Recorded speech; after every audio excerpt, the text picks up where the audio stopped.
the mods to the maps, from the brands to the tools. If it's FS talk, you know they breaking all the rules. We talk giants, we talk gears, we talk that horsepower. Late night mod drops, we got that creative power. From interviews with legends to spotlight in the new, we bring that FS fire straight from the crew to two. Living life behind the wheel with a digital twist. Ain't no button we don't press, no trend we ever miss.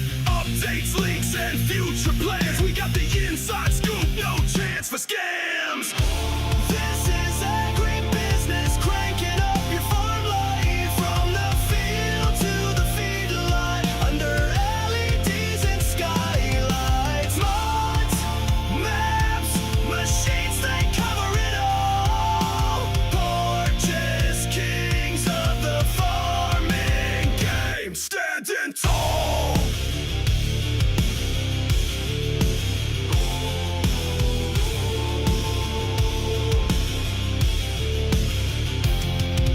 It's more than a game, it's a way of thinking. Talking shop while that diesel's drinking. From tractors to combines, dirt roads to drones, they build empires from screens and microphones. With every guest that drops in for a chat, you get the real talk, no filters, just facts. A spotlight on the builders and players who grind. They got love for the fans and the farm in mind. This is AgriBusiness, cranking up your farm life. From the field to the feedlot, under LEDs and skylights. Mods, maps, machines, they cover it all. Portents, kings of the farming game, standing tall. So plug in the pod and hit that sub. Roll out and start with your farming club. No fluff, just dirt, diesel, and truth. Straight from the FS underground on coast. AgriBusiness, rocking every ride with BDD to LT side by side. Whether you plow, seed, harvest, or buy, this is the voice of the farm live.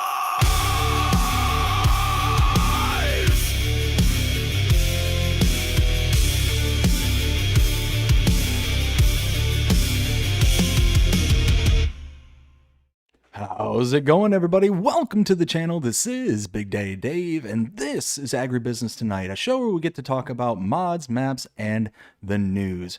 Hope everybody's having a fantastic day so far. I am, of course, joined here by my co-host, WillTGaming, the FS Encyclopedia. Will, how are you doing tonight? I'm doing good.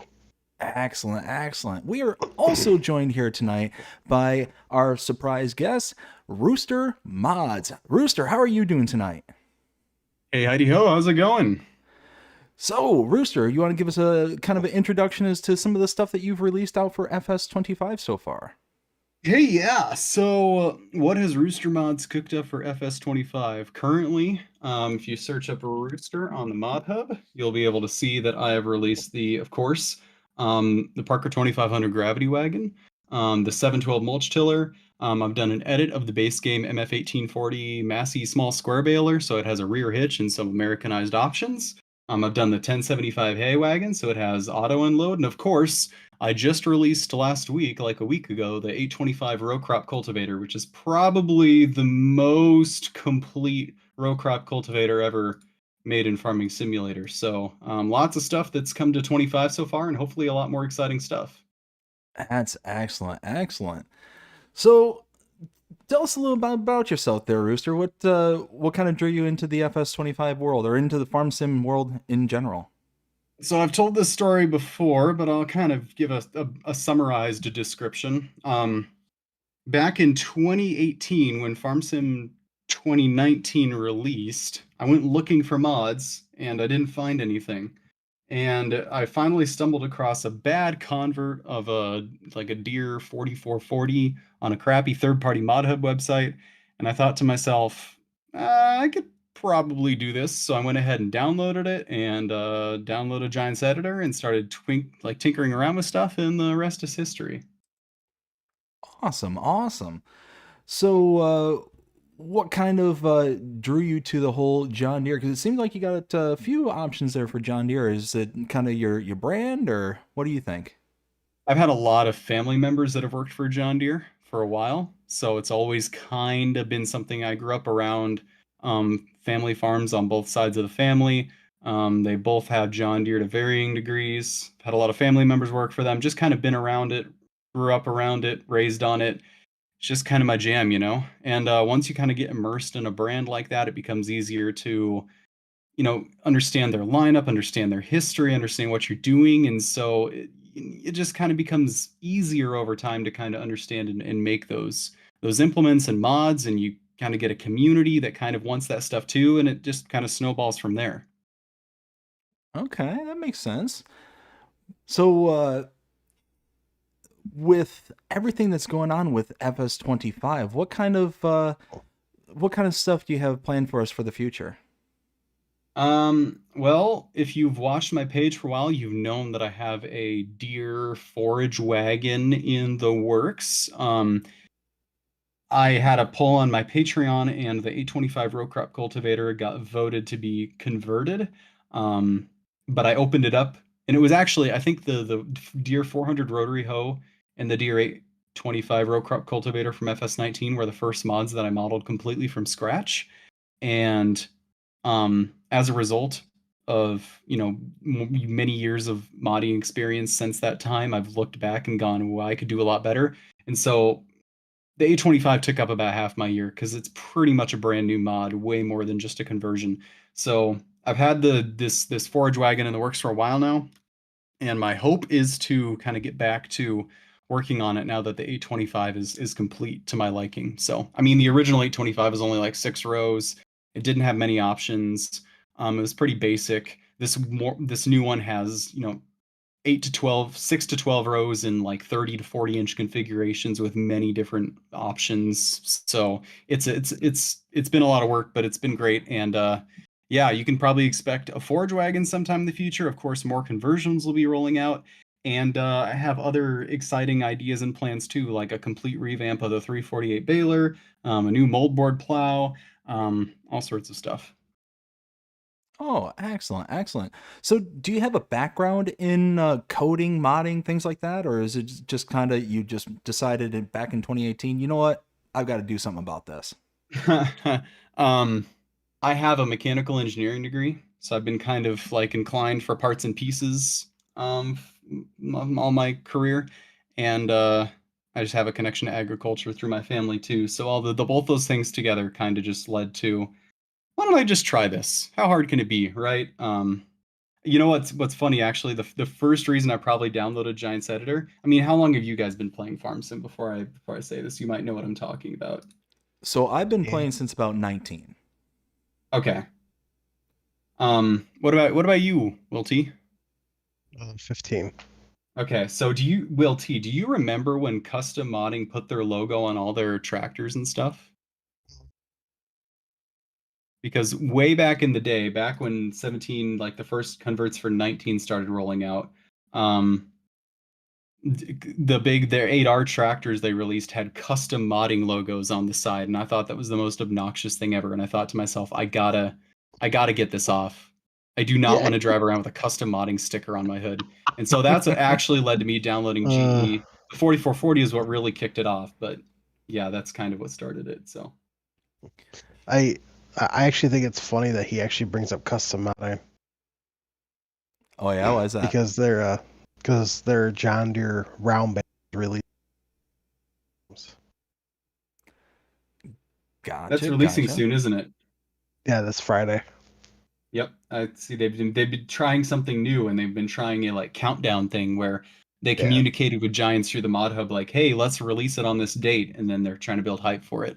I don't think I've seen yeah. that done with a mod in the mod hub before, like having it pass testing but intentionally holding it back for a specific release date, and it'll be interesting to see if that pays off or not. Yeah, absolutely. Is that the one with the collector in the back, or Yep. it Yep. is? Okay. All right. Well, that'd be I'm cool to so see. stoked for that. Oh yeah, that'll be nice. John Deere. Yes, you are definitely the mean green machine. Love John Deere. So, Will, do you have any questions for Rooster before we get rocking and rolling?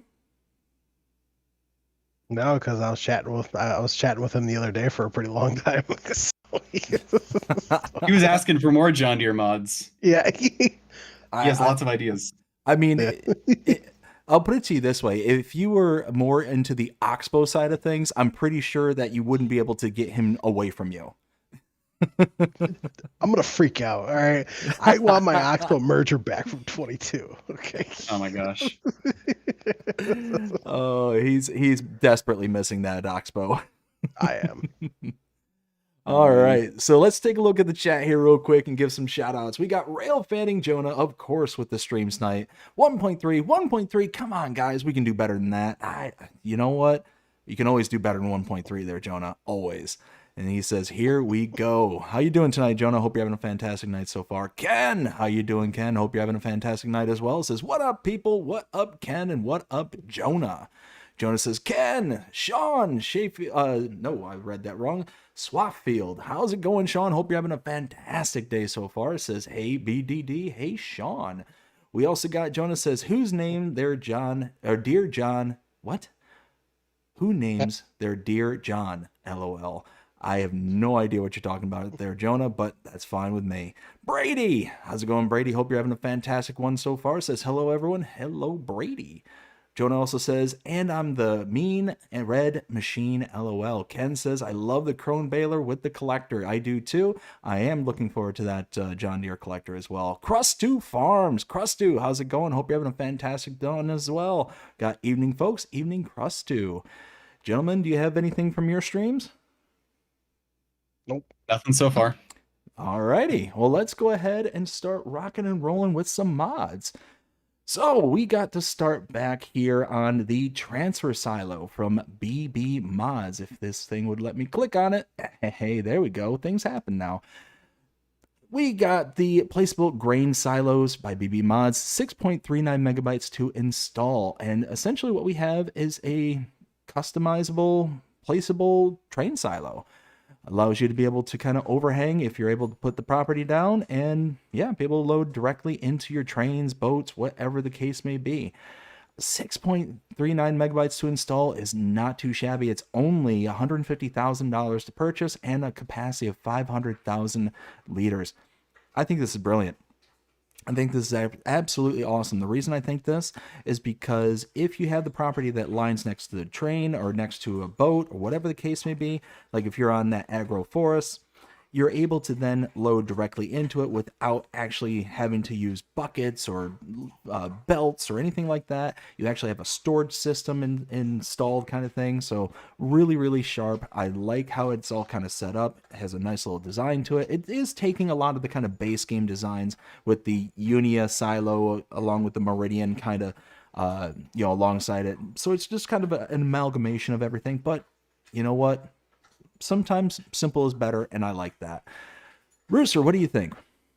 I think this is great. I think the idea is really good. I'm surprised something like this hasn't been done sooner. Similar to you, my only complaint is that this obviously takes like pretty much everything, and I wish there was some other storage visuals in addition to it, like some sort of shed to put like cotton bales in, or just other interesting visual items for all the different things that you could put into it, just to make it look a little more realistic. I couldn't agree with you more. Will, what do you think? I think it's definitely very, very unique. And first thing is, so anything palletized. So like wood beams, planks, eggs, stuff like that. It will not accept. And the biggest thing that they added in here is yes, you can put goat's milk in there. I know a lot of modders forget goat's milk whenever they do stuff. So, They forgot goat's milk? no. For this one, you can. I'm Oh, just okay, saying, good. like a lot of modders when they make tankers, they always forget goat's milk. That's so funny. So, so it does. I think it's very, very interesting. I mean, I personally wouldn't use it because I don't really use the train that often. So. See, it's pretty rare that I use the train unless it's such a much higher price point that it's going to incentivize me to use it, kind of thing. Right. So there's those maps that every once in a while they'll kind of make and tip the scale to where, okay, you're encouraging me to use the train, let's go use it. All right, the next one we have is the Small Cement Factory. This is by Yoga Dim and is 0.19 megabytes to install. Price point at 36,000, so it's pretty standard for the kind of base small production points that we get, from base game. And a stone capacity of 24,000 liters. It will make the cement blocks, the roof plates, and the cement bags. Again, I think this is a nice option because, as far as I'm aware, I don't think we have a small kind of production point for the cement factory. So, that being kind of a nice introductory point to it, it's going to be pretty sharp. I also like the fact that it's kind of got the very simplistic look. You got the little cement mixer, the couple of blocks on the side with the little dump bucket in front. Again, just simple design, nice little thing, indicates that it's going to be just meant for small works. I like it. Rooster, what do you think? It's good.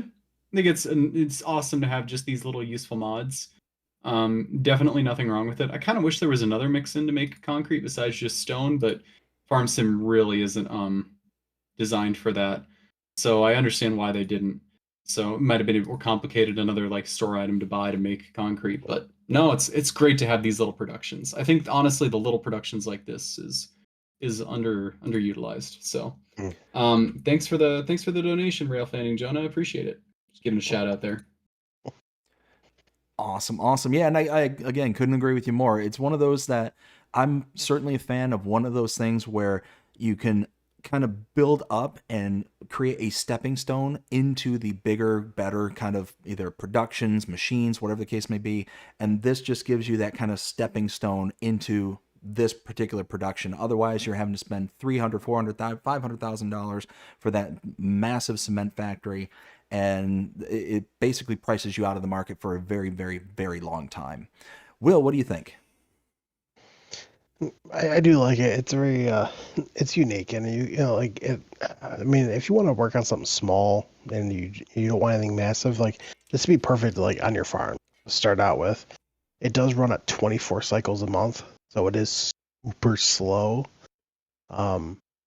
which I'm okay with.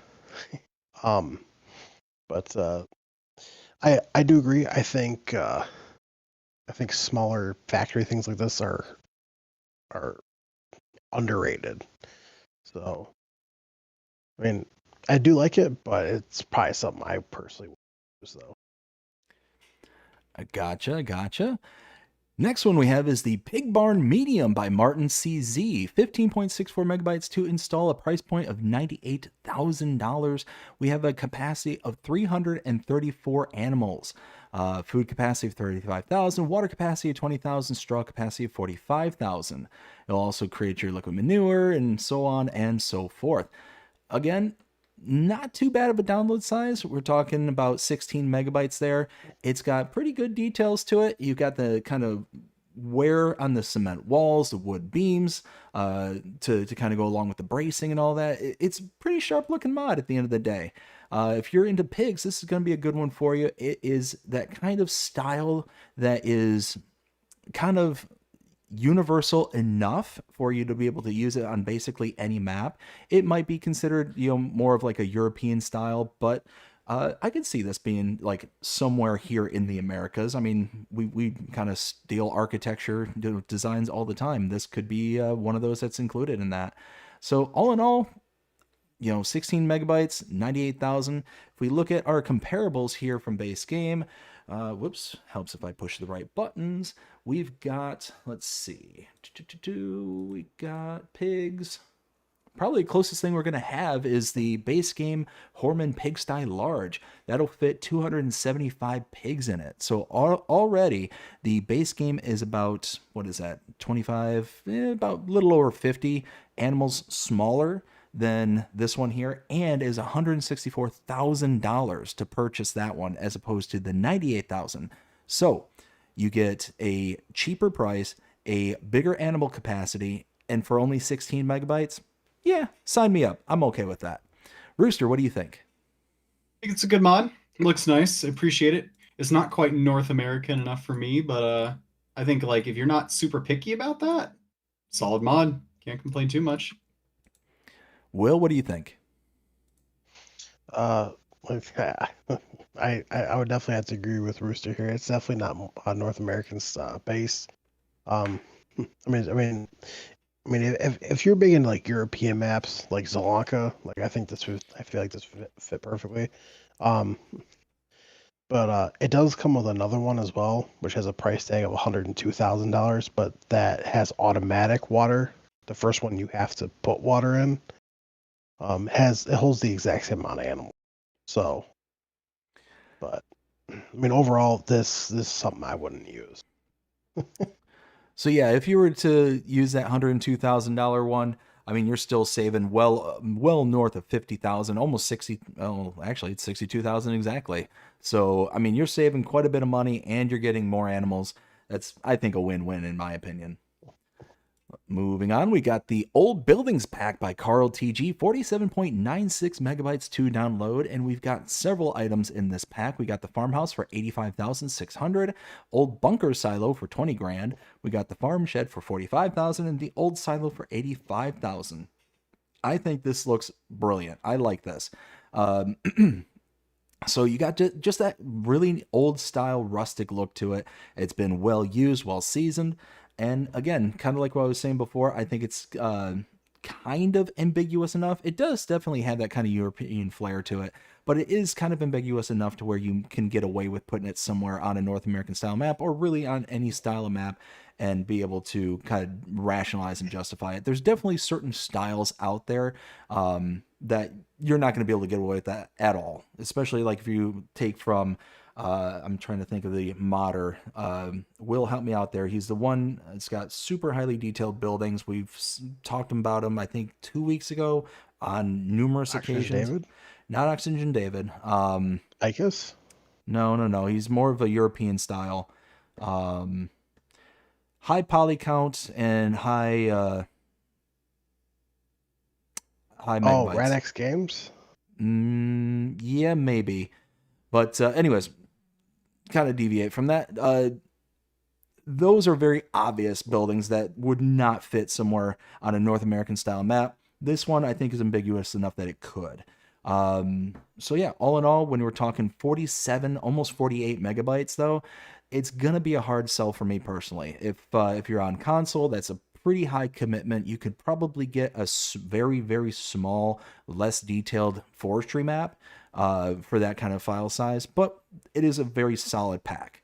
So all in all, it'd be a pass for me, but simply because of the file size. Rooster, what do you think? I'm probably guessing a lot of that file size goes to all these different textures. Some of the textures that look pretty high quality on the interior. So I don't blame them there. If that download size is a problem for you, of course, I don't blame you all. But if you can afford it, I think the textures are pretty good. That looks like they're doing good things with that at least. And I agree with you on the styling. It says Estonian on the top of the mod. Maybe I can kind of see that, but at least a couple of these buildings you could definitely get away with pretty much anywhere. It's not super specific. So overall, not bad. Yeah, absolutely. Will, what do you think? I if a PC was working, I would definitely grab this on my PC without a heartbeat. The bunker silo is kind of small for me, but I mean, if like you're just starting out, that's not bad. The shed probably is gonna be a pass for me, honestly. The farm silo that is like that's like, I'm trying to think of it. It's definitely a great role play style, because it's like you could replace the silo that you have because like it's sitting there for a long time. Um, the house with the storage underneath, it's very unique, but I always say it, you can go inside. It's FS25, people. This should be standard at this point. You should be able to go inside of buildings. So, And looks fantastic. do you want to hear my conspiracy theory? Oh boy. Oh yeah, here we go. Buckle up, boys. So I have a feeling that WillTG, as he is well known for making maps and whatnot, I have a feeling that this is going to make a future appearance on a new map. Probably. I don't have any insider knowledge or anything. I'm just spitballing, just guessing on that one. So tinfoil hat removed for now, and we'll move on to the next one. Let's see. Next one we have is the modular ramps and platforms. This is by Yoga Dim and is 2.4 megabytes to install. And we've got a variety of different styles of platforms. I mean, for 3 megabytes, I mean, you're talking, this is, my personal opinion, I think this is brilliant. I absolutely love this. And especially if you're on like PC or if you're on a map where you're able to place down these kind of ramps at like the at like the shop areas and stuff like that, to where it kind of makes a little bit of logistical sense for you to have these things around. I think this is brilliant. Be able to just, still have that realistic flair like you see in the second screenshot here, where you're able to take your high-lows or your various other bits of equipment and load directly onto the back of a trailer. I think that's really cool. So yeah, all in all, for less than 3 megabytes, sign me up. I like this one. Rooster, what do you think? This is one of those mods. It's like you need it when you need it. You don't need it when you don't need it. And for the people that need this, it's going to be amazing. So, thumbs up. Pretty simple mod, but if you need it, it's going to be great. Couldn't agree more. Will? Brewster basically said it right there. I mean, if you need it, you need it. I mean, I don't think I would ever need this for anything. So, but if I ever did, hey, it's there. 3 megabytes, it's nothing. So, I think we might change Rooster's name to Hammer because I think he found his nail. Next one we've got is the medium pig shed. This is by Gamers. Help me out here, Will. Is a fish.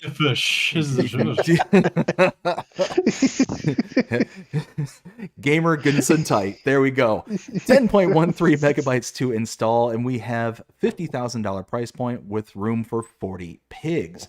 And one thing I will say in regards to this, I think it looks brilliant.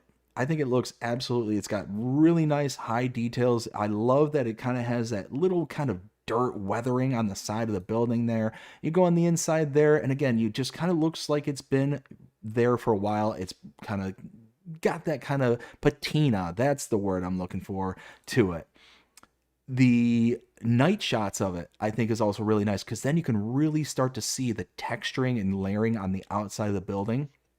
So overall, I really like this, and for only 10 megabytes, 11 megabytes, you're looking pretty good there. And again, we take a look at the pigs and price point there. 40 pigs for $50,000. Let's see. We're talking. Okay, so closest comparable here is the shed with pig pasture. So we have room for 25 pigs with this one, but it's $44,000. So this one holds 40 pigs. The other one holds 25. So you're getting more pigs, but you're spending just slightly more, $6,000 more.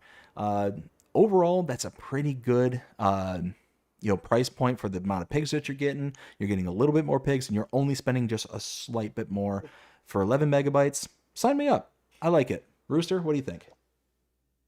Pig bonds seem to be popular right now, but yeah, I agree with what you said. I like the details. I like the doors. I like the textures. I like the lights. It's a neat little barn. Will? It definitely pops out, because it definitely pops out to the eye. A lot of really good detail. I mean, you could tell there was definitely a lot of time that went into this mod. I personally couldn't see this on like a North American style. This is definitely more of like a Zalanka style, my personal opinion, or even that's a Highlands Fishing map that's coming out for the next DLC. But I mean, it's not bad. I mean, 10.13 megabytes. I mean, it's not awful. So. Gotcha. I'm going to catch up with the chat here real quick. We got Taco Did Groot. Taco, how you doing? Hope you're having a fantastic night so far. It says, good evening, folks. Good evening, Taco. He says, hey to Crustu. Says, buddy, when you're going back to live stream, your internet is back to normal? ? Crustu says, hey, Taco. Taco also says there is a modded cement factory on King's Mods that is a bit faster. The problem is only the speed. Gotcha. We got Taco also saying, and the mod hub has only the slow ones. Jonah says, Taco! Taco says, hey to Jonah. We got Jonah says, oh, Cristino? Okay. Taco says, that sounded strange if you're into pigs. Jonah then gives the custom emojis. We got Crusty says, hey Taco, internet is still a problem. No idea when it'll be back live. We got Taco also saying to Crusty, I hope shortly. Miss your live streams. And then we got Gary Miller. Gary, how you doing? Hope you're having a fantastic night so far. Says good evening, folks. Good evening, Gary. Do you gentlemen need to catch up with your chats? So shout out to Benny for being in the chat. I don't know if he's still here. Shout out to Whale and Timlick for joining again. There's a couple of guys I see somewhat regularly, and shout out to everybody else watching right now. Will, what about you? Nah, I'm all good there, man. All right. Nothing there. Moving on to the next one here. We got the Lizard Multiculter by AgriDesign Modding, Nico Do 55, and Nathiel. 12.81 megabytes to install, a price point of 17,540, 150 horsepower required, and a working width of 5.4 meters. So if we take a look at our comparables here, we've got, let's see, under cultivators, where? There it is. Let's see, 5.4 meter working width. We're talking, okay, it's going to be roughly the Truffler TGA 560, $36,000 price point for that one, and a working width of 5.6 meters, 200 horsepower required. So again, as this one's actually going to knock it out of the park. As you can see, the price point there, $17,540, so it's significantly cheaper than the Tefler. We got a horsepower requirement of 150 as opposed to the 200 for the Tefler, and the 5.4 meter working width as opposed to 5.6. So it's 0.2 meters smaller, but it's about half the price. It has 50 less horsepower that is needed, and is only 13 megabytes to install. Sign me up for this cultivator all day, all night. Rooster, what do you think? Yeah, seems like it's good from an economics perspective. I'm a little disappointed it's just another lizard cultivator. I mean, it same as we've seen in a lot of them. I don't even know, does it say in here if it's a deep or shallow cultivator, or does it do both? Let's see. It doesn't say. No, it does not. I don't think it says. So it looks like from the screenshots it does shallow cultivation, I think. So I don't know. It's fine, but it's another 3-point European style cultivator. It's all right. Will, what do you think? As soon as he said that, it kind of reminded me of that video that Giants put out today. Lizard, lizard, lizard, lizard, lizard, lizard, lizard, lizard, that lizard, lizard. So, I mean, for me, it's definitely going to be a pass for me. 5.4 meters. This is definitely for your small farm shenanigans. Thanks to Andy Farms for that. And I don't know. It's not that it's definitely well detailed, and I definitely have to agree with Rooster here. It's another lizard thing. I mean, there are some lizard things that are pretty good. You know, that I know we can't have the brand on console, but I kind of prefer trailed, not really 3-point. So, yeah, it'd be a pass for me though. Gotcha. Next one we have is the Crampy Rambody AS series. This is by Simon LS Design, 7.53 megabytes to install, 91,500 to purchase, and 52,000 liter capacity. So we've got us a big Crampy trailer. I like it. For only 8 megabytes, that's pretty nice. Let's take a look at our closest comparables though, because that's kind of what we look at. It does fail the test. So for those who know, 1,000 liters per $1,000. That's what I aim for when it comes to my trailers. It might be kind of a unrealistic goal, but there are mods out there that do meet it. So it does fail that part. But taking a look, we've got, let's see, 52,000. It's going to be, okay.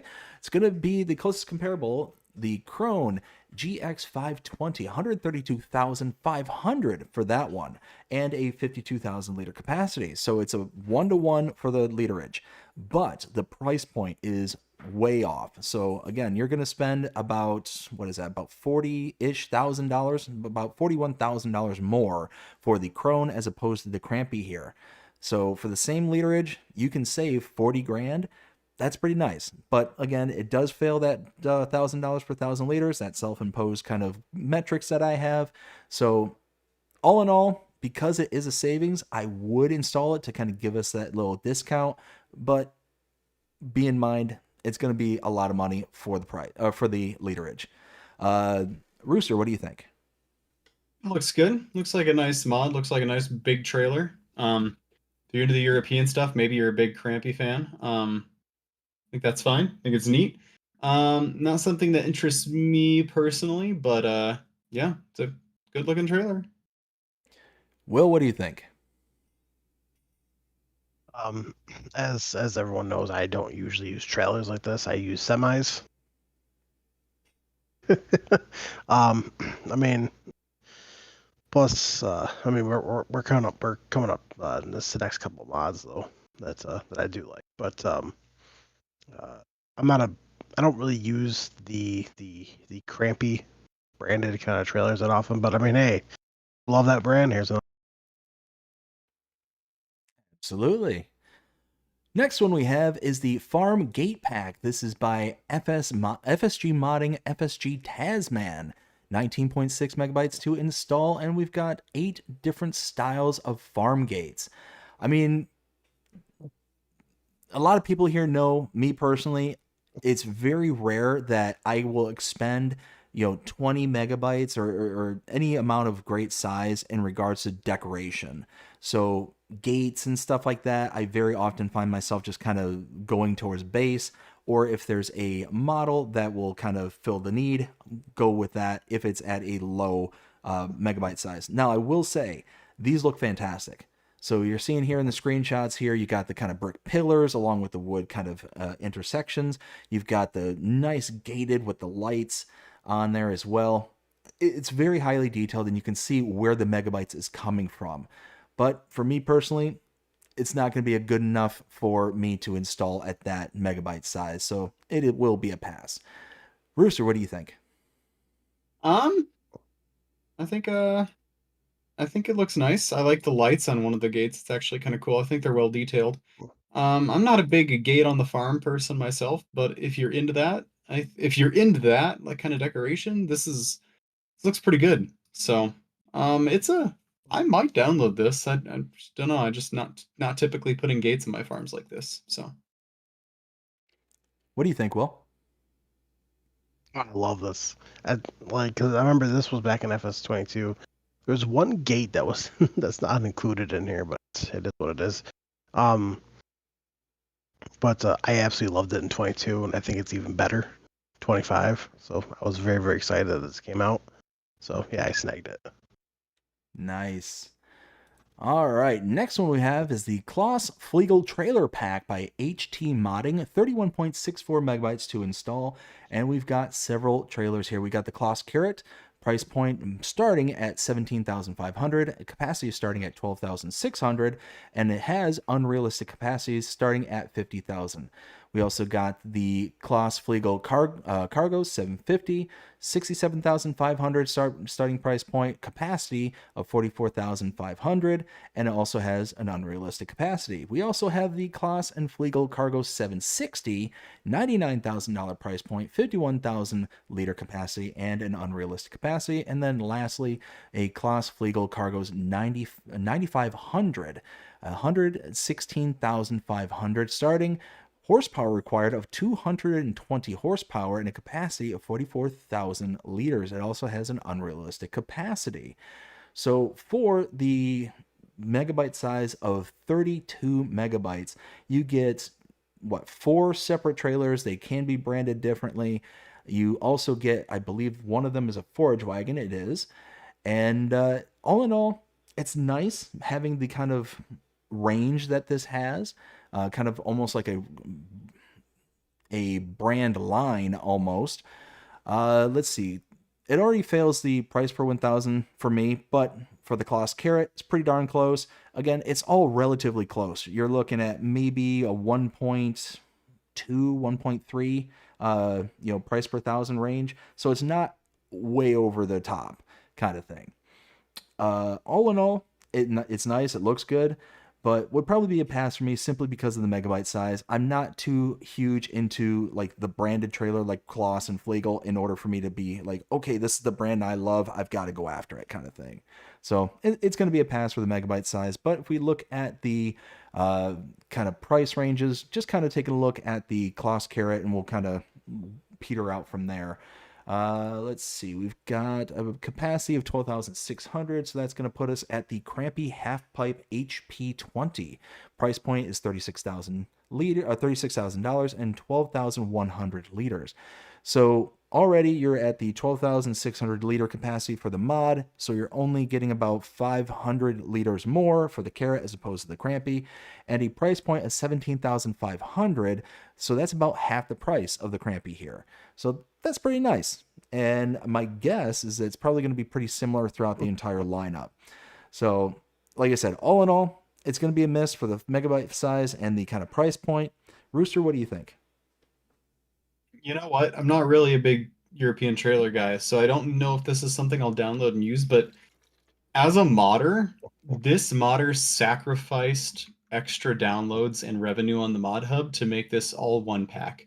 They very easily could have made this into 2 or 3 separate mods, and the fact that they put it all together into one mod pack really kind of shows they just wanted to make it easier for players. So I really appreciate that.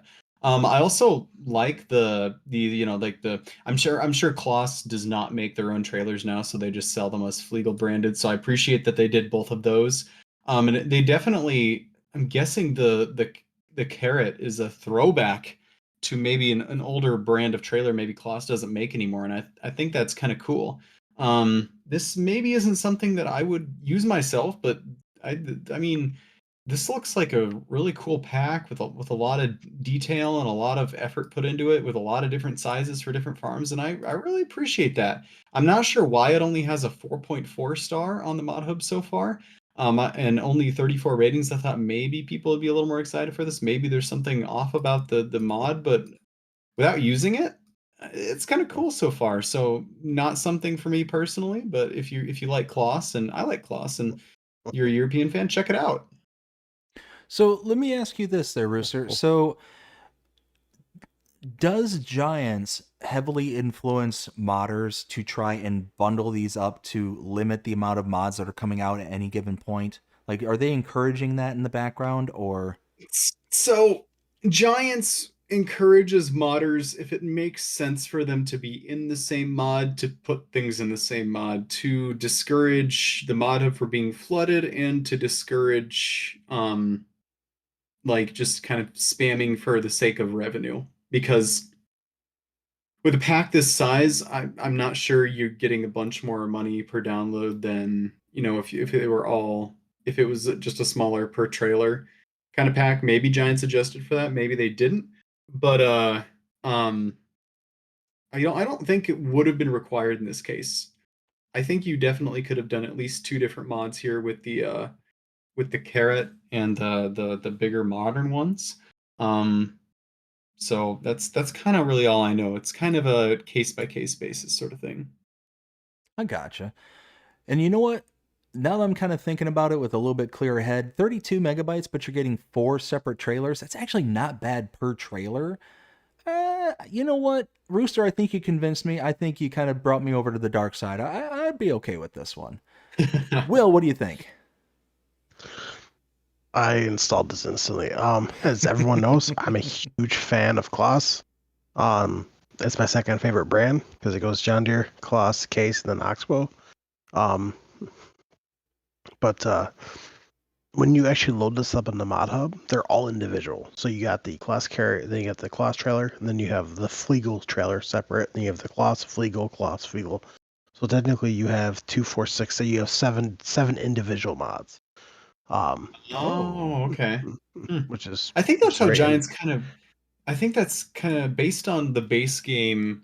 Everybody knows about like the white 8410 or whatever in the base game. That's also an The Challenger, Agco, right? The Challenger, right? The both Agco. So I think the philosophy of Giants is that if they're separate brands, they need to be separate store items. So I guess that makes sense.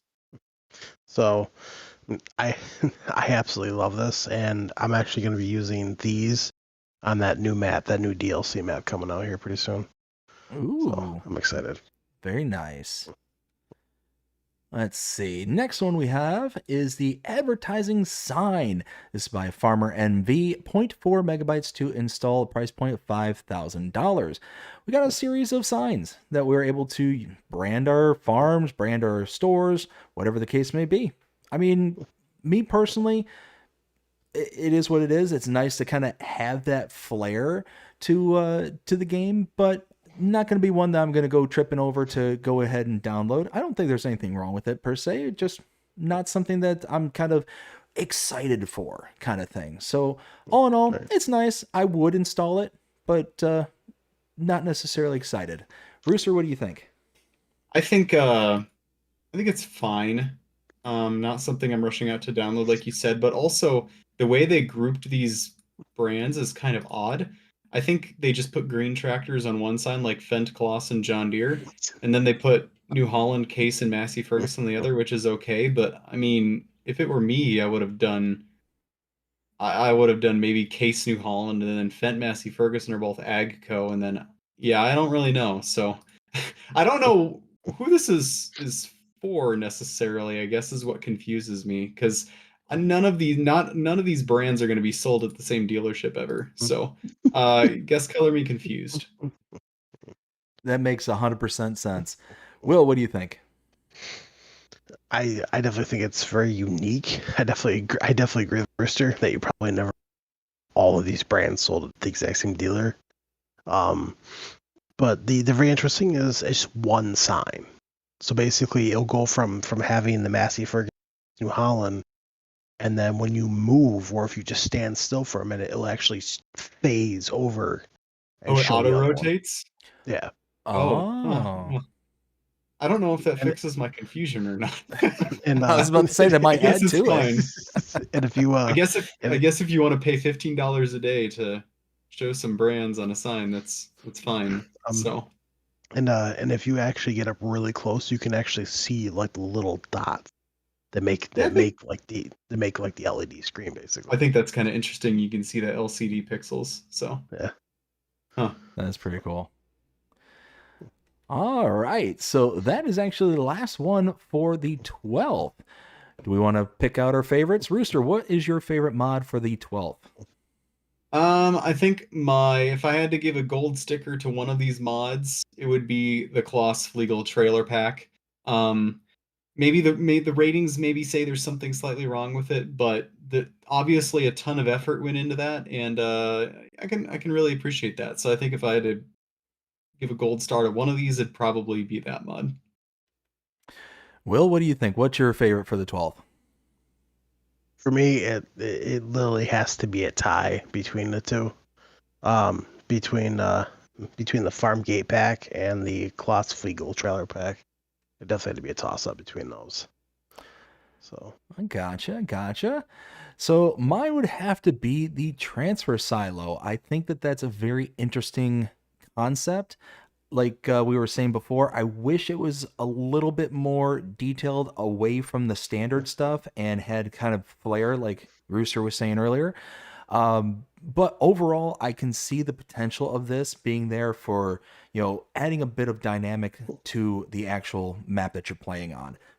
So if you're on a map that has a train, it doesn't have necessarily a transfer silo, such as the one that came out here recently where it's got the actual large body ramp to it.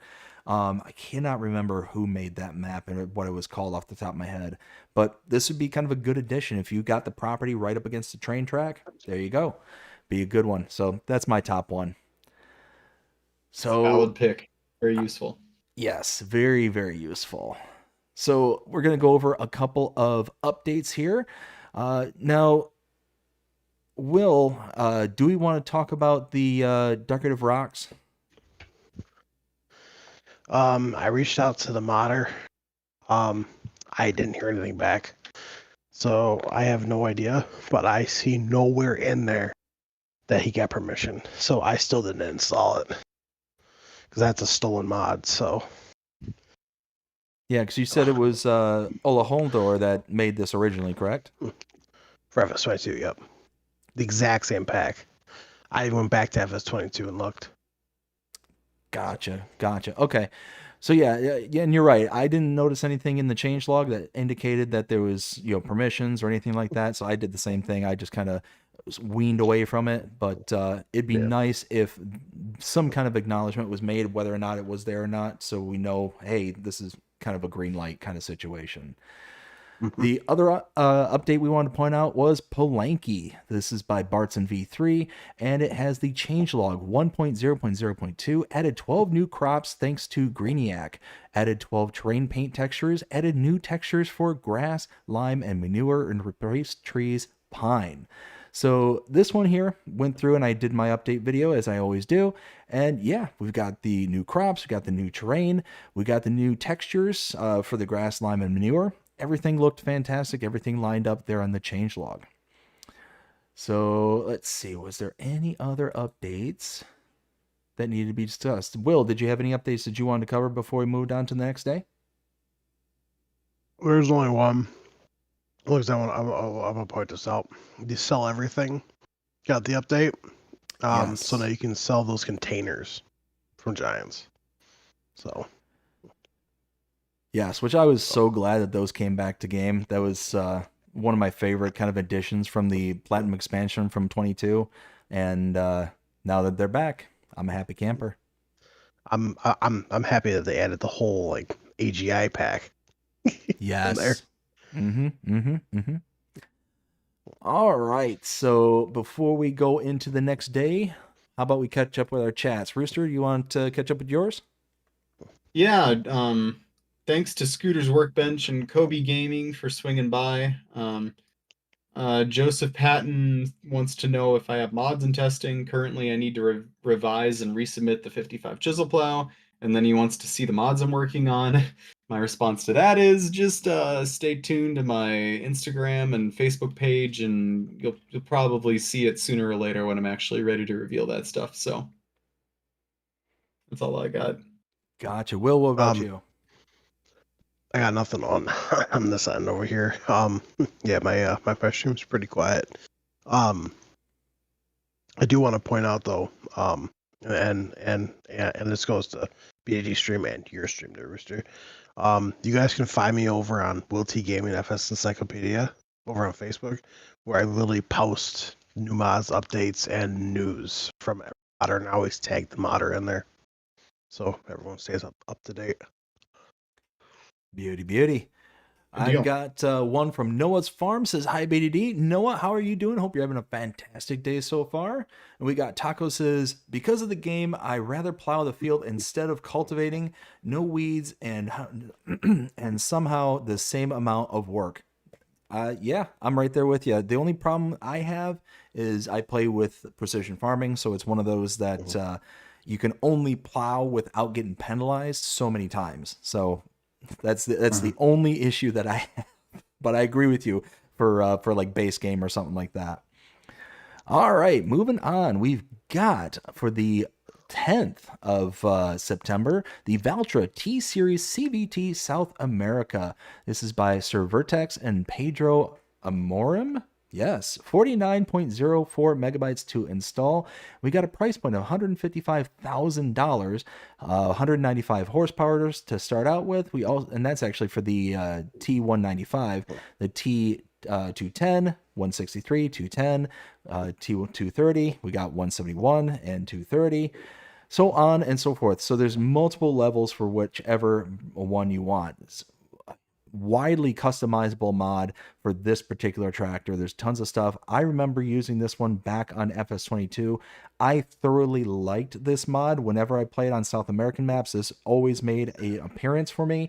The only thing I will say is that the megabytes is very high, almost 50 megabytes for this mod. You can see where it's coming from, but again, you got the opening hood, the opening doors, things like that. So those are always things that I just kind of like, it's nice to be there, but it's not something I'm going to spend the extra size for.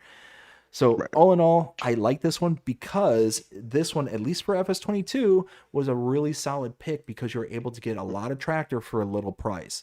So starting out on we're going to look at the T195 as a kind of close comparison. I believe this would be under medium tractors for 195 horsepower.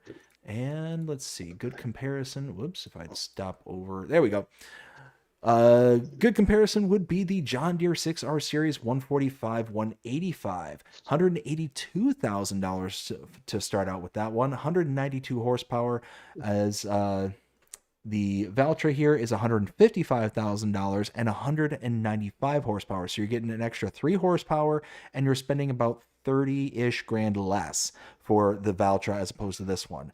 Now, again, the only thing is that it's definitely got that South American flair to it.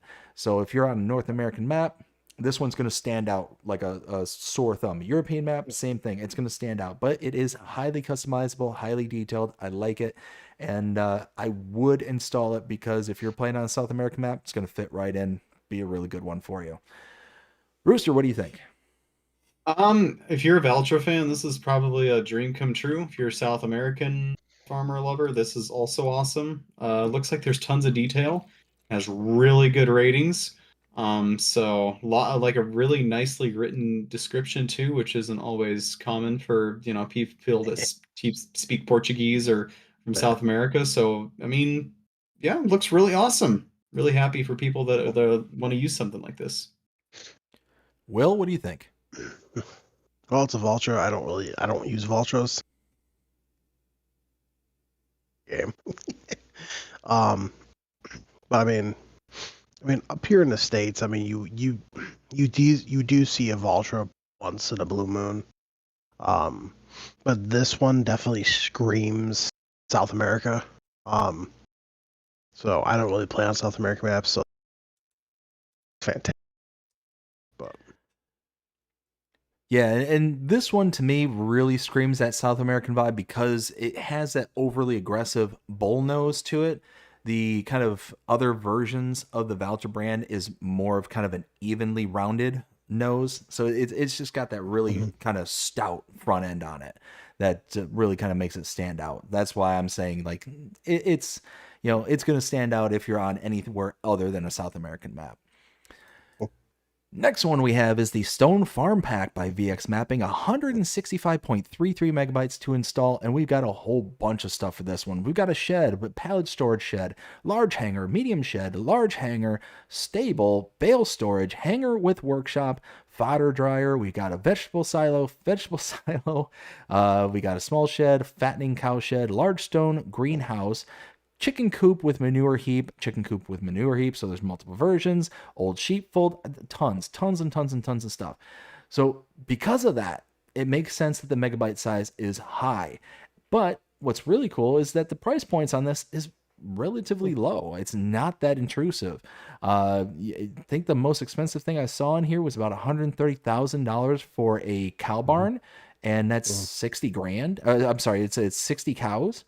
I mean, if you want a mod that is going to be kind of uniform and create your whole farm around that kind of building set, this is going to be a good one for you.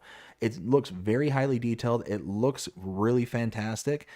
But for me personally, I'm going to shy away from spending 170 almost megabytes file size when we could probably install a map or something along those lines. That's going to be kind of the more universal flavor for a gamer kind of thing. So for me personally, this is going to be a pass, but it looks really sharp. I think it's a lot of effort went into this pack. Rooster, what do you think? The medieval peasants are very proud of all the stone walls that have been built here. Yeah, not really my thing, but you know, you got a lot of mod for the single file. So if you're into this, good for you. Happy for you. Not really me though. Will, what do you think? First of all, I want to say I love how he. You're breaking up pretty heavy there, sir. I said I absolutely love how he stated that at the beginning. The peasants. I love this bag. So there's 2 farmhouses. The one you can actually go inside of, which is super nice. The chicken coop does not produce manure unless the map allows. Um, I I do want to say though that the greenhouse, I absolutely love the greenhouse because you produce everything and then it spawns in an area, actually a lift. So when you actually push the button to have the lift go up, it automatically goes into. Really?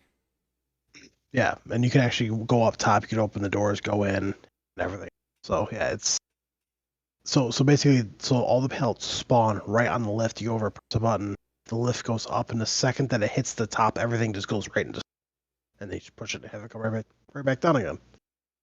So I love it. That's pretty solid. But, Now, me personally, I'm not going to install 170 megabytes worth of file in order to have a really awesome greenhouse. But again, I think it looks great and definitely had a lot of time and energy put into it. So definitely like that. Next one we have is the Small Garage by M Pro 7 Max 945. 8.12 megabytes to install and a price point of $30,000. This is a bare, simple garage. I mean, it looks great. I love the kind of the cement block texturing to it with the kind of wood studs up in the ceiling there, the rafters. I think it looks really sharp. I like the kind of details that are in the kind of corrugated, barn doors there. I just think it looks really sharp. And again, this is one of those that's ambiguous enough to where it can fit into a lot of different maps. It doesn't necessarily have a style per se. So yeah, I could see this one fitting in just about anywhere for 30 grand. It's not that intrusive of a price. 9 megabytes is not intrusive for a file size. I like it. I would install this, absolutely. Rooster, what do you think? Looks fine. It's another shed. That's cool. It looks like this person has not had a mod in the mod hub before, so maybe a first time for them. But yeah, I mean, it's fine. It's hopefully this person learned a few things making this and continues to make more. But it's pretty basic, so not much to be said. Will, what do you think? it definitely looks good. I will say that right now, but it's definitely not my kind of style of a so they'd be a pass for me. Alrighty, next one we have is the ProBox Bulk Seed Container Pack by Legacy Ag Lac. 8.8 megabytes to install and a price point of $1,500 for 1,584 liters. So we've got basically a seed palette. Is essentially what this all boils down to. We got the 22 brands of 8 seed types to choose from. ProBox can be attached directly to a front loader skid steer. So it sounds like it's got that kind of attachment mechanics that actually kind of replaces the forklift. Am I understanding that right, Will? Yes. So yeah, all in all, this is going to be a pass for me. It's nothing in this that really kind of screams, hey, download me, outside of that kind of attachment feature. That is a cool feature. I do like that occasionally. If I just want to kind of take things a little low and slow kind of thing. But overall, it's not something that's going to be, overly like scream, download me now. If we take a look at our price points for our seed base game, we've got the seed palette by Pioneer, 1,050 liters for $1,260. Now this is $1,500 for 1,584 liters. So it's actually a little bit better of a price point than what we get in base game. So that's a little bit of a plus, but again, for 9 megabytes, it's not enough of a savings for me to be like, okay, I'm going to run out and download this because of that price savings. So this is going to be a pass for me. Rooster, what do you think? I've heard this Legacy Ag guy is sketch, and you should never download a mod from him. Uh-oh. Just kidding. I'm just kidding. I know Legacy. We chat sometimes. He's in a couple of my Discords. He's a really cool guy, and honestly, I think this is a pretty cool mod. I mean, it's got 5 stars after 51 reviews. Do you know how hard that is to do? Wow. Almost no mod on the Mod Hub has 5 stars, especially after 50 plus reviews. So this is the definition of a mod that's hammering a niche market, and that's exactly what he's doing here. If you're in a part of the like medium to big farming in America these days, this is pretty common to see for seed loading. It's not always as easy as it is in Farm Sim, where you just pull up a pallet next to a next to a planter and then it automatically loads. It's a lot harder in real life. Picking up bag after bag sucks, and this makes the job a lot easier. So, this doesn't work for everybody, but for me, this is absolutely killing it. So, I love it. I personally love it. And I just read here in the description, it says, once emptied, the Pro Box may also be filled with fertilizer. So that's actually really nice too, is that this is like a refillable pallet. So that's kind of cool. You know what? Again, after hearing Rooster, I might go to the dark side and change my mind. Yeah. Okay. Will, what do you think? Oh, I love this. I installed this instantly. I was actually... He actually has 4 council testing right now. And then the other ones are in testing. So, we might need you to call back in on your phone there, bud, because you're breaking up again real fierce. Am I? Yeah. So where were you going? Go ahead and say what you were trying to say. I know one of them, and I believe the one is in council testing. A huge shop, like it's bigger than ICA. Wow. But I absolutely love this, especially because, well, you know the way I play. I play really.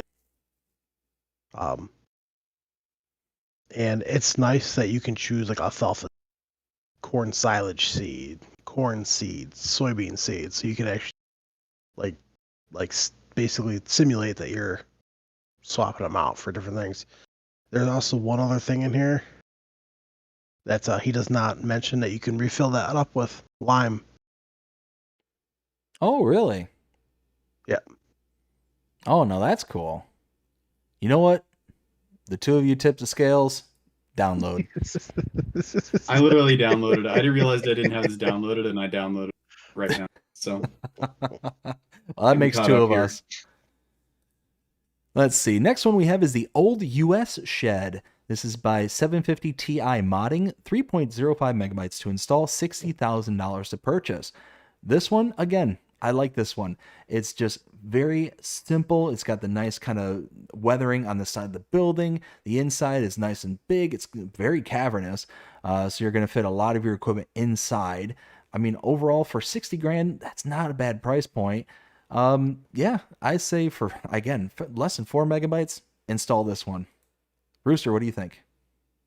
Yeah, I think it looks nice. I appreciate the little like scratches and kind of details, the little like dirt kind of climbing up the sides of the bottom. Didn't have to do that. Not a lot of modders do that, and this guy took the extra step to do it. So I think that's cool. Really appreciate it. I just kind of wish that for an old US shed, they filled it with old US equipment in the screenshots. I mean, there's the like the 3000 series there, which is European, but technically sold in America, but we're not going to get around to that. But that's my only complaint. Otherwise, I appreciate the extra steps they took. They got the lights inside too, which is awesome. And yeah, I'll probably give this a shot at some point. Will, what do you think? I do like this. I like this a whole lot. I just wish that you could change the color to like red. Oh, you can't change the color? No. Oh, dang it. Well, So that is a bummer. That's the only thing that's too bad. But it's not a bad color, but if your farm isn't that like 70s, 80s cream yellow thing, then it's gonna look a little weird. Yeah. So I mean, I do like it though, but the only downside is you can't change the color. Let's see. Next one we have is, your favorite, Will, the New Holland C332 by Hispano. 9.79 megabytes to install, $49,000 to buy, 82 horsepower. We've got a New Holland, and we have a skid steer. So overall, let's go ahead and take a look at our closest comparable here for skid steers. We've got, well, probably going to be the closest one is the, we'll say the Kubota SVL 97-2. That has a price point of 77,000 and a horsepower range of 96. So this has 49 horsepower and $49,000 to buy and 82 horsepower for the mod. I mean, really, it's kind of an in-betweensy, but it's got a more closely related price point to the New Holland that's base game rather than the Kubota at 49,082 horsepower. So it's kind of in line for what we see with our skid steers here in base game. There's really nothing that kind of stands out. So if you want that kind of nice middle ground between the New Holland base game and the Kubota base game, this might be a nice little installment.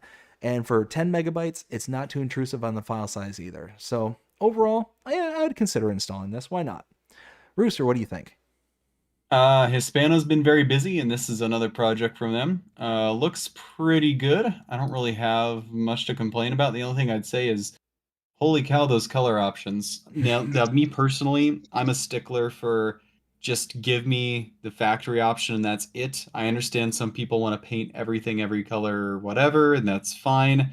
There's nothing wrong with that, I guess, because you can totally, like, for me personally, I could just do it in the base like factory colors and move on and it wouldn't affect me. So I can't complain about it too much. That's the only thing I really noticed. But otherwise, it looks cool. And if you wanted this, then yeah, it's good for you. And Will, what do you have to say about your favorite brand? It's not my favorite brand. Little trolling going on here, I think. Yeah. Just a little bit. It definitely looks good, but it's going to be a hard pass. I'll stick with my Kubota. Gotcha. All right, next one we have, again by Hispano, is the Massey Ferguson 3670. 17.95 megabytes to install, $97,000 to buy, and a power of 170 horsepower. So again, if we take a look under our medium tractors, we've got, let's see, a good comparable would be, the Zador Crystal HD, $130,000 to purchase the Zador. And yeah, you're going to be saving well over 30 grand, about 33 grand. The Zador has 171 horsepower as opposed to the Massey's 170. So overall, that's not that bad. And it's only 18 megabytes for a Massey Ferguson tractor. I like that. I like it. It's got the right file size. It's got a good price point. So you're saving money and getting a more horsepower, or around the same horsepower, but you're saving that money. Overall, I like it. I'd install this. Rooster, what do you think? This is the one from 22, right? Mm-hmm. I do believe so, yeah. Okay. Yeah, it's a solid conversion. I think it's nice. I haven't downloaded it or dug into all the options, but yeah, I think it looks good, and I'm happy for people that were excited for this to be back, because it looks like it's back. It has it looks like maybe they added color configurations, of course, and then windscreen tinting and other stuff. So adjustable rear view mirrors, that's actually kind of handy, because 99% of the time your rear view mirrors are useless. So to have that be controlled is kind of cool. And I want to do a quick catch up with my chat here. First of all, I thought Scooter's Workbench pointed out that we can paint skid steers and tractors, but we can't paint our old US sheds different colors. That's perfect farm sim logic. And I think somebody wanted to ask what BDD Gaming's favorite mod of all time is. Oh my goodness. Which is a really tough one, because they said 22 and 25. So I don't know what I expect. You could probably just pick something, because that's a toughie. I'll tell you what, It's a Colossus Harvester Pack. Oh, you know what? Yeah, I think so. That from my days back when I was doing console gaming, the Colossus pack made everything that much easier for me to create content with. So yeah, I'll go ahead and say that one. All right, there you go. And I will actually do the same here real quick before we move on to Will. Get his opinion. So I believe I left off with I think I left off with Ken saying, "Boo, that's all we need is another chiselback plow." Oh, we love chiselbacks around here. We got Ken also saying, we all know that WillT secretly loves Fendt tractors. No. Farmer Donkey, how you doing tonight? Hope you're having a fantastic day so far. Says good evening, gentlemen and chat. Good evening, Farmer Donkey. We also got Ken saying, or is it New Holland tractors? LOL. Or give me an old man. Forgive me, I'm an old man. Oh, I love it. I love it. Gentle ribbing in the chat. We love it. Ken also says Farmer Donkey, and Farmer Donkey says hi to Ken. All right, Will, what do you think of the Massey Ferguson 3670? Well, I mean, if you're big into Massey Ferguson and you like older style tractors, I mean, this is for you. I mean, I'm not huge into Massey, so no, it would be a pass for me. Gotcha. So let's see. Moving on, we've got the Lizard. 1775 NT Lizard. multi-planter by MagTrucker921. 22.808 megabytes to install, 234,500 to purchase, required horsepower of 360 horses, and a working width of 18 meters. Says it can also be configured as different brands and is color configurable. Our favorite around here, apparently. Oh, so taking a look at our comparables here. So this is a planter. Checking out that. We got a 18-meter working width. So that's going to put us in the Kinsey 4905 Blue Drive territory there. The Kinsey has a price point of $249,500 and a horsepower requirement of 350 horses. So again, the mod here, $234,500, so you're saving about 15 grand. So that's nice. But the mod requires 10 extra horsepower. So it's a little bit of a trade-off, not too bad. The capacity for Kinsey is 7,068 liters. This one is only 3,524 liters. So it's quite a smaller tank that this one has compared to the Kinsey. So overall, we're taking a look. You're going to save a little bit of money by going with the Lizard, but you're also going to be, compromising on some size. Now, Will, keep me honest with this one. Is this one of those planters by Mac Trucker that does the, like all crops kind of thing? Yes. Okay. So that is a feature that if you want to be able to basically have one planter to rule them all kind of thing, this would be a good little option for you. But overall, I mean, 22.08 megabytes to install. It's not a bad file size. It gives you an option, and it does have that kind of less than realistic flair to it. This one, I kind of hum and haw about whether or not I would install it or not. I'm kind of on the fence about this one, so I'm going to reserve it for right now. Rooster, what do you think?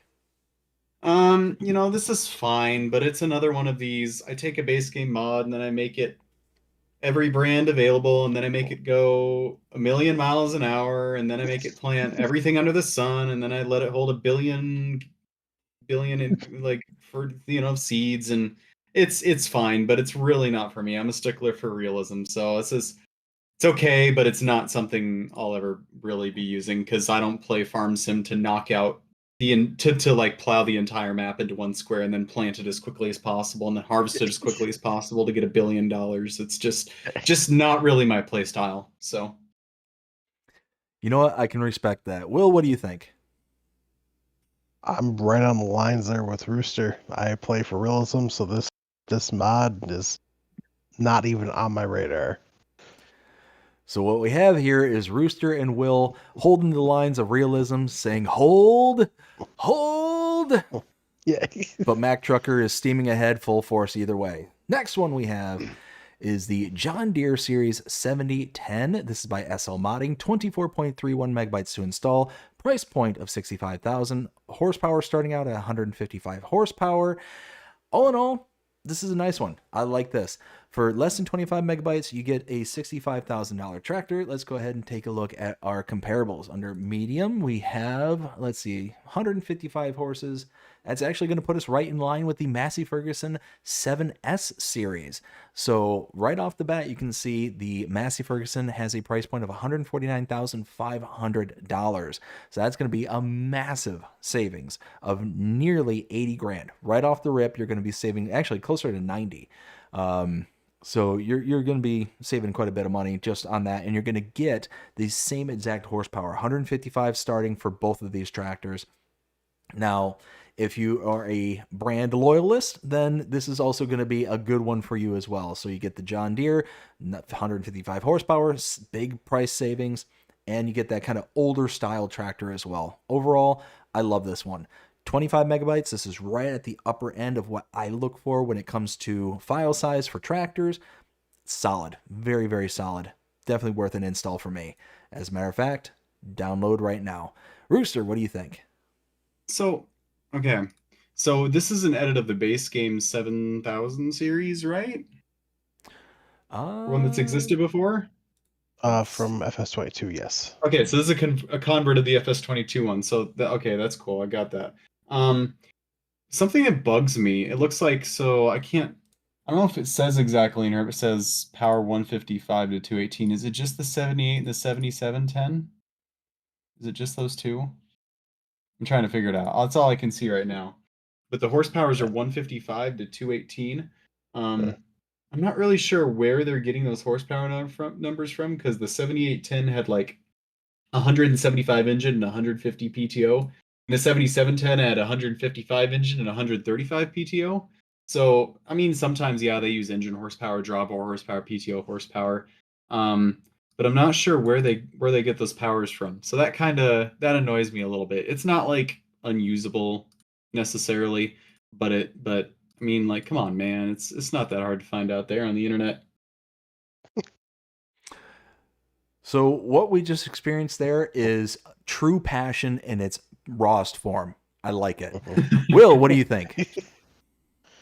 Well, it's a John Deere, so of course I'm gonna absolutely love it.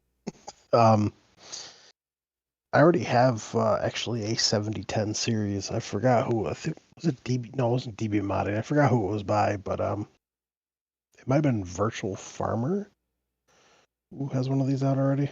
But yeah, it's a John Deere, so you can definitely add it to my list. Big Mean Green, it's on his list. Moving on, we've got the House in Polish Style by Kuxin, 10.46 megabytes to install, $24,500 to purchase. This one here is going to be a pass for me. 11 megabytes, not that bad, but Will? You can't go inside. Can't go inside. Not a bad price point, $24,500, so you're not going to be spending a bunch of money, but unless you have that kind of Polish style map, this is going to be a very niche fit. And it does have that very Polish style to it. So all in all, it's fine if you're playing on a Polish map, but outside of that, it's going to have its limits. So this is going to be a pass for me. Rooster, what do you think? Yeah, not really my thing. If you have to have a Polish house, it's fine. And I do appreciate the fact that they let you change your clothing outside the house too. Not every house has that. I'd rather be able to maybe like just go inside, but I think at least that's a useful feature. I also don't know, is it common for Polish houses to just have benches outside the front foundation? I'm not really sure Yes. there. Okay, maybe sure, if that's common, that's fine. I was just curious about it, but yeah, not really for me. Maybe could be cooler if you could go inside, but I at least appreciate that it has options and stuff. Also, BC Bueller was in my chat for a second, and he said something to the effect of, "There's always a reskinned planter in every farm sim game," and that Mac Trucker one fills that role. So anyway, a little bit distracted there, but yeah, sorry, WillT, did you? So actually, before we move on to Will, so I'm confused. Are you telling me you guys don't go outside and change? You don't just wait. That's awesome. Are you saying I'm the weird one? Maybe. No. Maybe that's normal in Poland. I'm not sure. Maybe that's what they meant by that. I mean, I am Polish, so I mean, maybe it is just a Polish thing. Who knows? Will, what do you think? You let us know. Well, I could definitely tell you I will not be changing outside. This is definitely a hard pass for me. You can't even go inside, so thumbs down. Alrighty, moving on. Now that I've kind of had my whole worldview shaken up on, can't even go outside and change anymore. I'm sad. High Rack Warehouse by HR Force and for Sugbao, 9.5 megabytes to install and a price point of $180,000.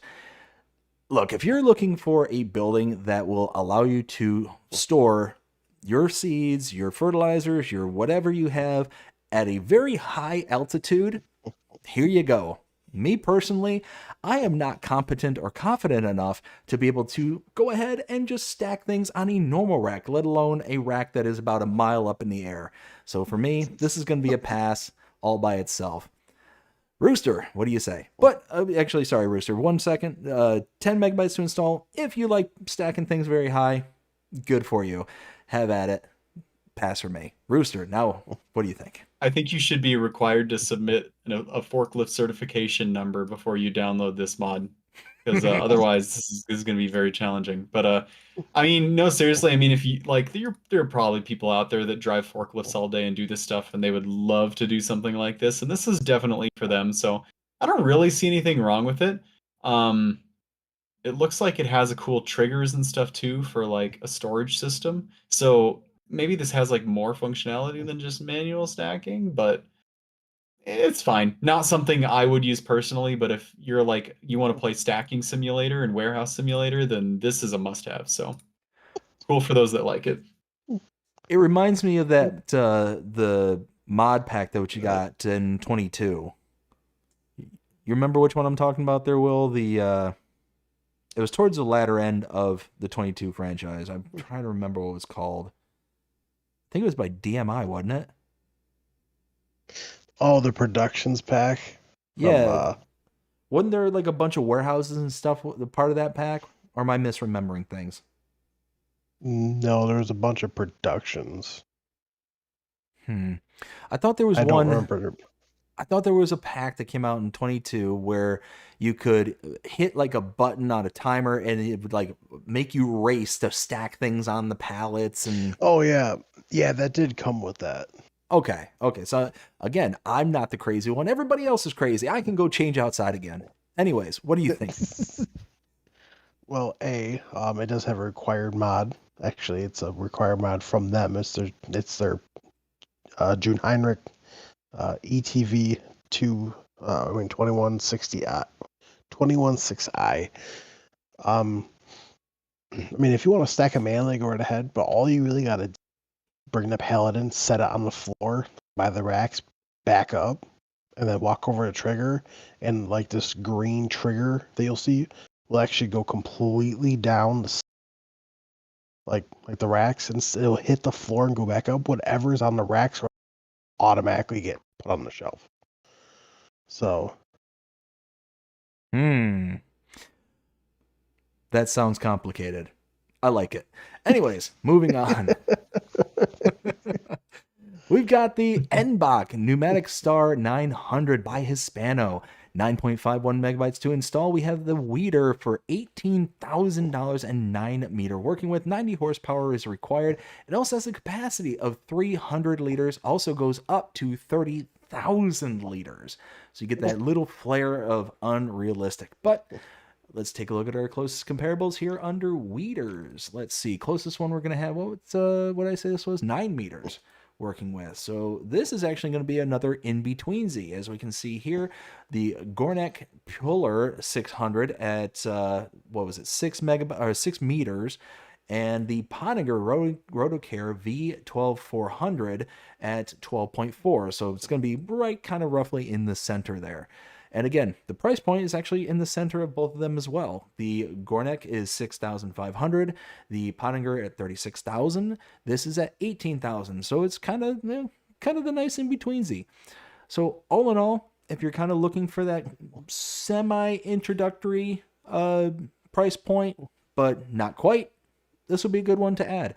I like this. If I remember right, this is a base game one from last year that we had. Yeah, overall, I like it. And if you like that kind of unrealistic flair that this has, I've been noticing a lot here too that Hispano's been adding a lot of unrealistic portions to their mods as well. So that's a nice welcome addition with the unrealistic version and a realistic version as well. So all in all, for 10 megabytes, Yeah, I'd say go ahead and install this. Be a nice little addition. Rooster, what do you think? I think there's a superior weeder that came out recently, so I cannot fully endorse this. But in all seriousness, it's fine. It's cool. You get your capacity for like I think fertilizing and stuff too, so that's fine. It's a good conversion, and somebody's got to be bringing these over from FS22. So it looks like Hispano's kind of filling that role for us. 100%. Will, what do you think? This is gonna be a hard pass from me. There's only 3 weeders. That's it. This is not gonna be one of them. 2 of them are by giants. You're breaking up there, something fierce there, bud. He's breaking up. I said so 2 of the weeders are by giants, and then the other one pretty He soon. cut out at the exact same point again. Yep. Will, you might need to call us back on your phone there, bud, because it's cutting out bad. Give me a minute. Yep. All right, moving on. We've got another NBach Aerostar Exact 600 by Hispano. Another weeder, 5.13 megabytes to install, $9,500 to buy, 6 meter working with, and 60 horsepower. That actually puts us right into the lineup of the Gornek Puller 600. 6 meter working with, where it's like for like, $9,500 for the NBach as opposed to $6,500 for the Gornek. So all in all, that right there is going to be a hard pass for me, simply because why am I going to spend more money for a brand that I'm not really loyal to? So yeah, all in all, I would much rather save the $3,000 and just use the base game and save the 6 megabytes in file size. So overall, this is going to be a pass for me, but it is what it is. Rooster, what do you think? Yeah, I don't. I'm going back and forth between these now. It's fine. It's another small weeder. It doesn't really get me too excited. It's cool, I guess, but not really for me. So And I think I just heard Will rejoin us. Will, we're on the NBach Aerostar. What do you think of it? Pass. Moving on, we've got the Big Cow Barn by Roger. Roger, what's your vector, Victor? $75,000 to start out with, and a animal count of 20. So 14.03 megabytes to install. Again, you get that nice kind of cement block look to it. What I really like is, again, that nice weathering texture, not only on the side of the building, but you kind of see it there on the peaks of the building as well. So you get that kind of really nice, just really nice layering to it. You also got the nice little hayloft at the top of it.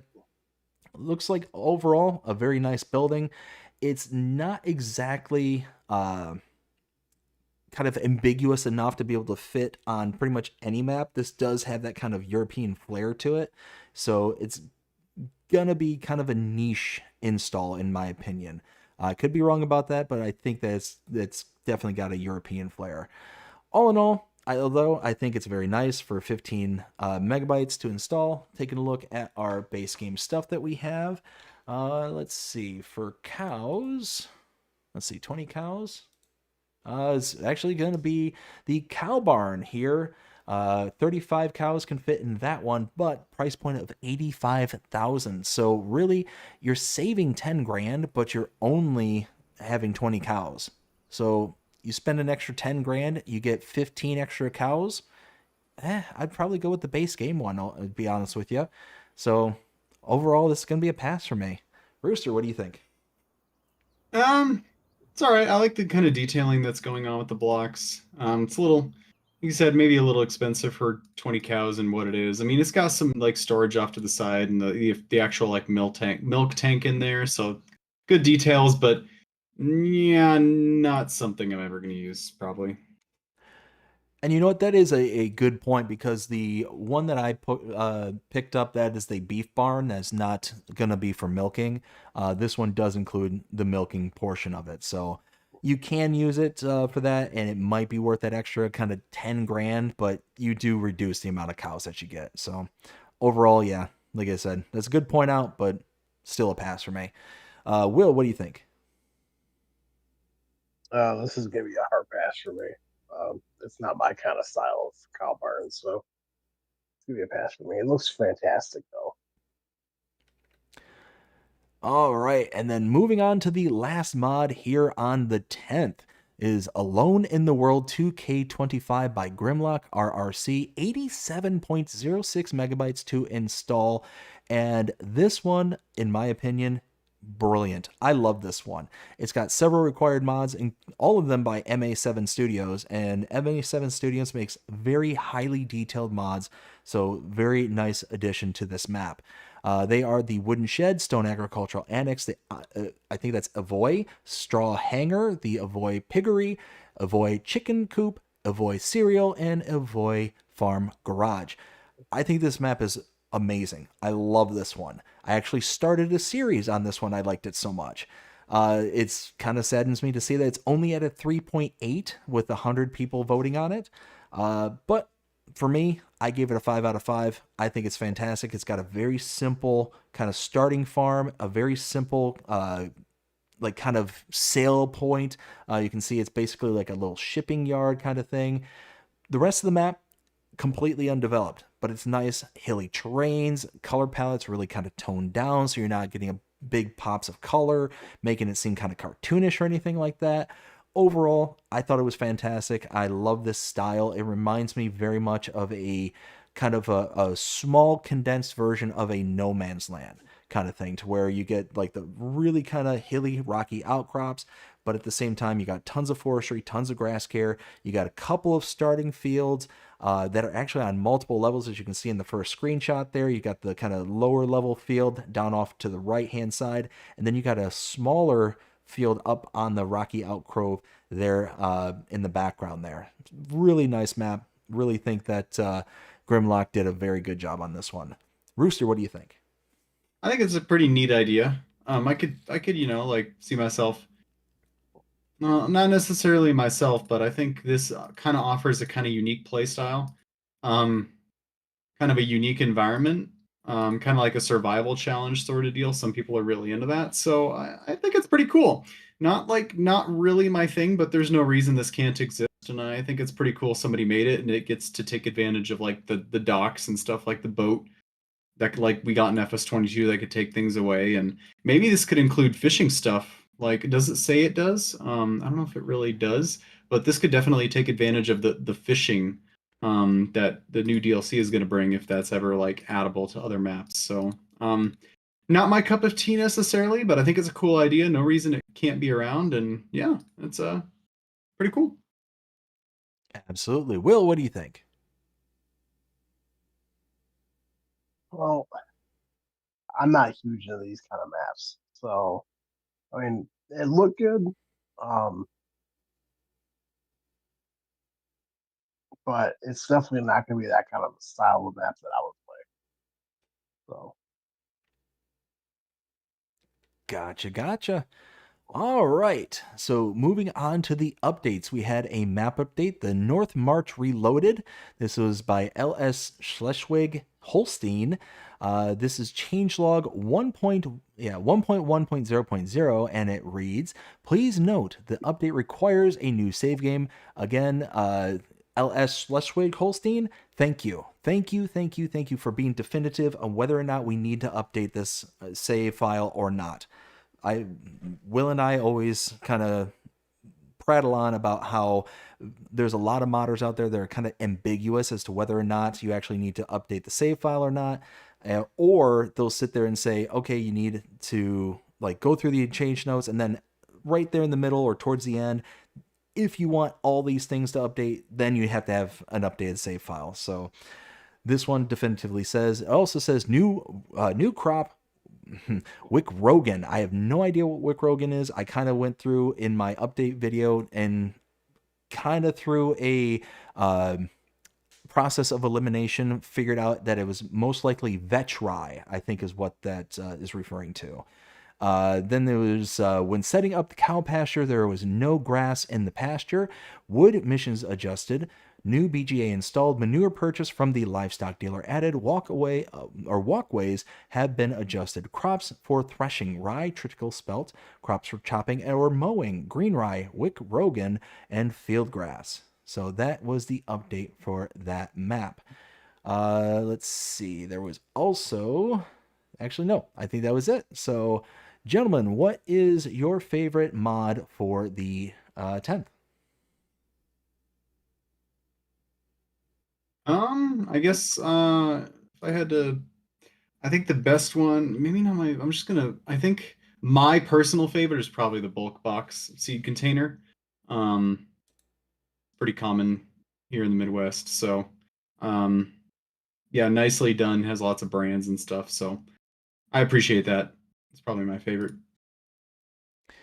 And Will, what was your favorite for the 10th?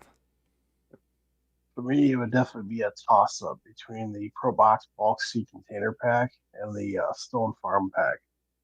It would definitely be a toss up. Gotcha, gotcha. And I'll have to say that mine was Alone in the World 2K25. Again, it was enough for me to be able to go out and download it and create a series off of it. So, yeah, that's a good one for me.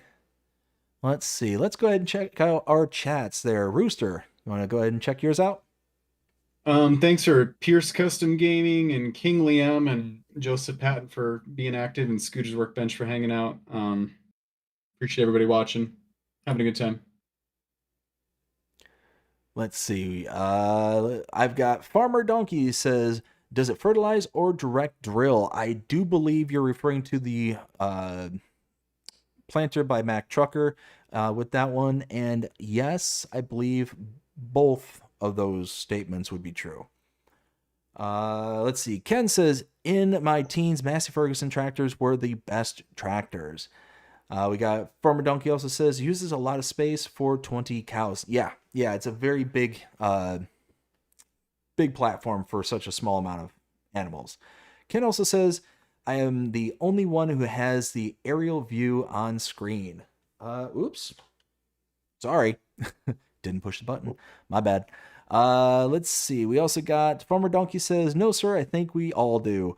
Ken also says, at least I'm not the only one. Sorry about that, y'all. You know, professional right here. Nothing but. Anyways, moving on. We've got the next day of the... Wait, weren't we on the 10th already? Am I So just... that's so that Reich steel pipe trailer from JHG Modding, that was added on the 9th, but then it was taken down and then re-added on the 10th. So technically, it did come out on the 9th. Okay, so apparently HHG Modding decided to make me into a liar, and when I said that we were done with the 10th, so how dare you, JHHG? Anyways, the Reich Steel Pipe by JHHG Modding, 30.05 megabytes to install, price point of 32,500 and a capacity of 26,600 liters. So all in all, this is a semi-trailer.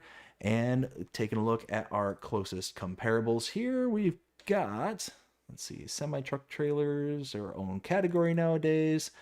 Let's see, we're talking, what was it, price point? Or not price point, 26.6. So, ooh.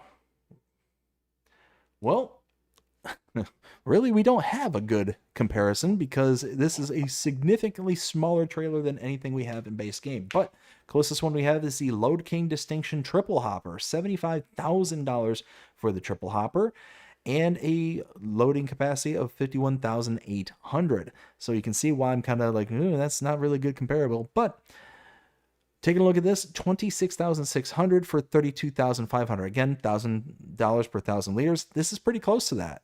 Not exact, but pretty close. 31 megabytes to install, though. That's a bit high for a trailer, especially a single trailer.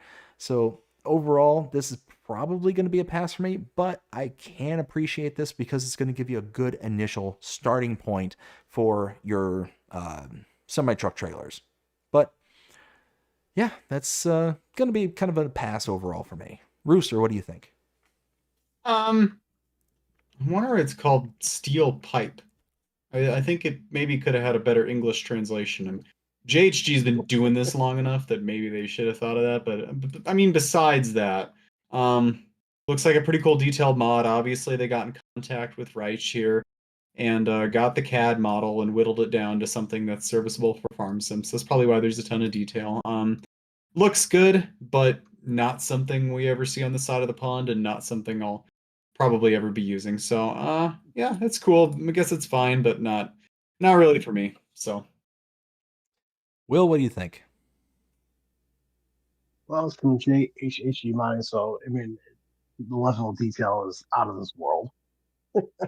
Um, and apparently it was removed because the trailer kept sinking into the ground. Ooh. So they did a quick fix and then put it back up. But no, this is definitely a trailer that I would pass okay, so someone in my chat said this has a 196 slot count. What? That on. is What? insane. Is that true? I'll Oh, install it real quick and let you know. holy smoke! Did you say 196? That's what the guy said. I don't know now. Now, listen, I don't want to be spreading fake news here. I'm only doing fake news, but I believe maybe Will T could check that on his Xbox because that's a lot. Holy smokes! That would be insane. I Oh don't man. know. Okay, well, Will becomes our junior investigator. Let's go ahead and move on to the next one. Do we want to touch on the Mercedes-Benz pack there, Will? Rooster, do you want to talk about that or no? Sure, I'll talk about it. So the Mercedes-Benz truck pack came out this week, and it has 17 new mods. It's pretty cool. If you have the year one season pass, of course, this is going to be included in that. Um, it's $12.99 in my country, but your mileage may vary. It's called the Mercedes-Benz truck pack, but in reality, there are four tractors in here. You've got, of course, the MB tracks that Mercedes-Benz made for a time. Everything from the older ones to the slightly newer ones. And then you've got a bunch of the Unimogs, a couple of those, and then you've got a handful of trucks too, just regular semis, the kind of stuff that's very common in Europe. So I've been to Europe before, and I was always surprised to see, oh, this regular delivery van is a Mercedes-Benz, or this random semi truck is a Mercedes-Benz, or this like tour bus is a Mercedes-Benz. It's pretty common for that stuff for them to make that kind of stuff over there. So they're way more than just the luxury cars we typically think of. But yeah, of course you've got a couple of Unimogs, your tractors, your trucks, and then you've also got a stall loader thrown in there, and some like those half pipe trailer containers too. So whether they're just half pipe trailers or dump trailers or whatever. So yeah, I think it's pretty cool. If you like the Mercedes-Benz bus stuff, this is a must-have. I think it'll be fairly popular. Of course, I have the season pass, and I'm going to download it, but not something I would use a ton. But if I ever did do a Euro, MB tracks are just really cool machines. So hard to go wrong there. One one thing I love from here though is that it actually has working cameras. Oh yeah, no, I forgot to mention that. Thank you for reminding me. So every DLC kind of slips in a feature. I think the Plains and Prairies one slipped in the ability to have like an animated like disappearing animation instead of just an on off. And this one's special ability is active actual rear view cameras. So that'll be really cool for a lot of stuff. I don't know if it's locked to this DLC specifically or if they unlocked it for all the modders to use, but regardless, it'll probably be a feature in Farm Sim going forward. So Um, like I was telling the BDD earlier. So that feature is locked to this DLC. ah, Um, but but they did bring out a couple of things for modders to use. Like we have a new beacon brand.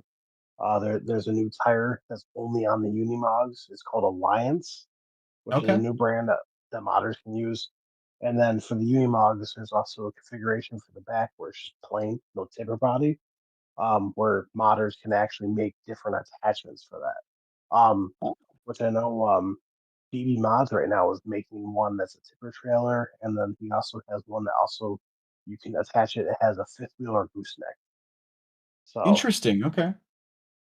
just let you guys know, they must have updated it because it says 12 slots. So Okay.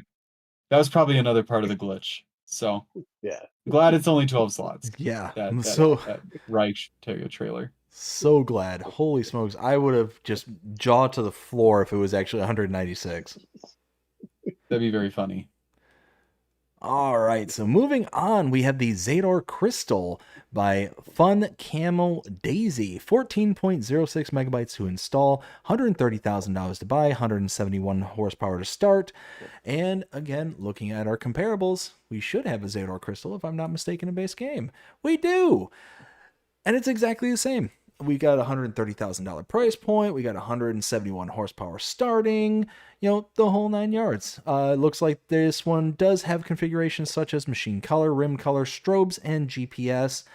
I mean, for 15 megabytes, if you want those kind of additional features, per se, that might be something worth looking into. But me personally, not enough to be able to be like, okay, let me go ahead and rush out and download this. So for me, this is going to be a pass, even though it's only 15 megabytes. That does kind of meet my kind of threshold for, tractors, but we already have a base game. So it's going to be a pass. Rooster, what do you think?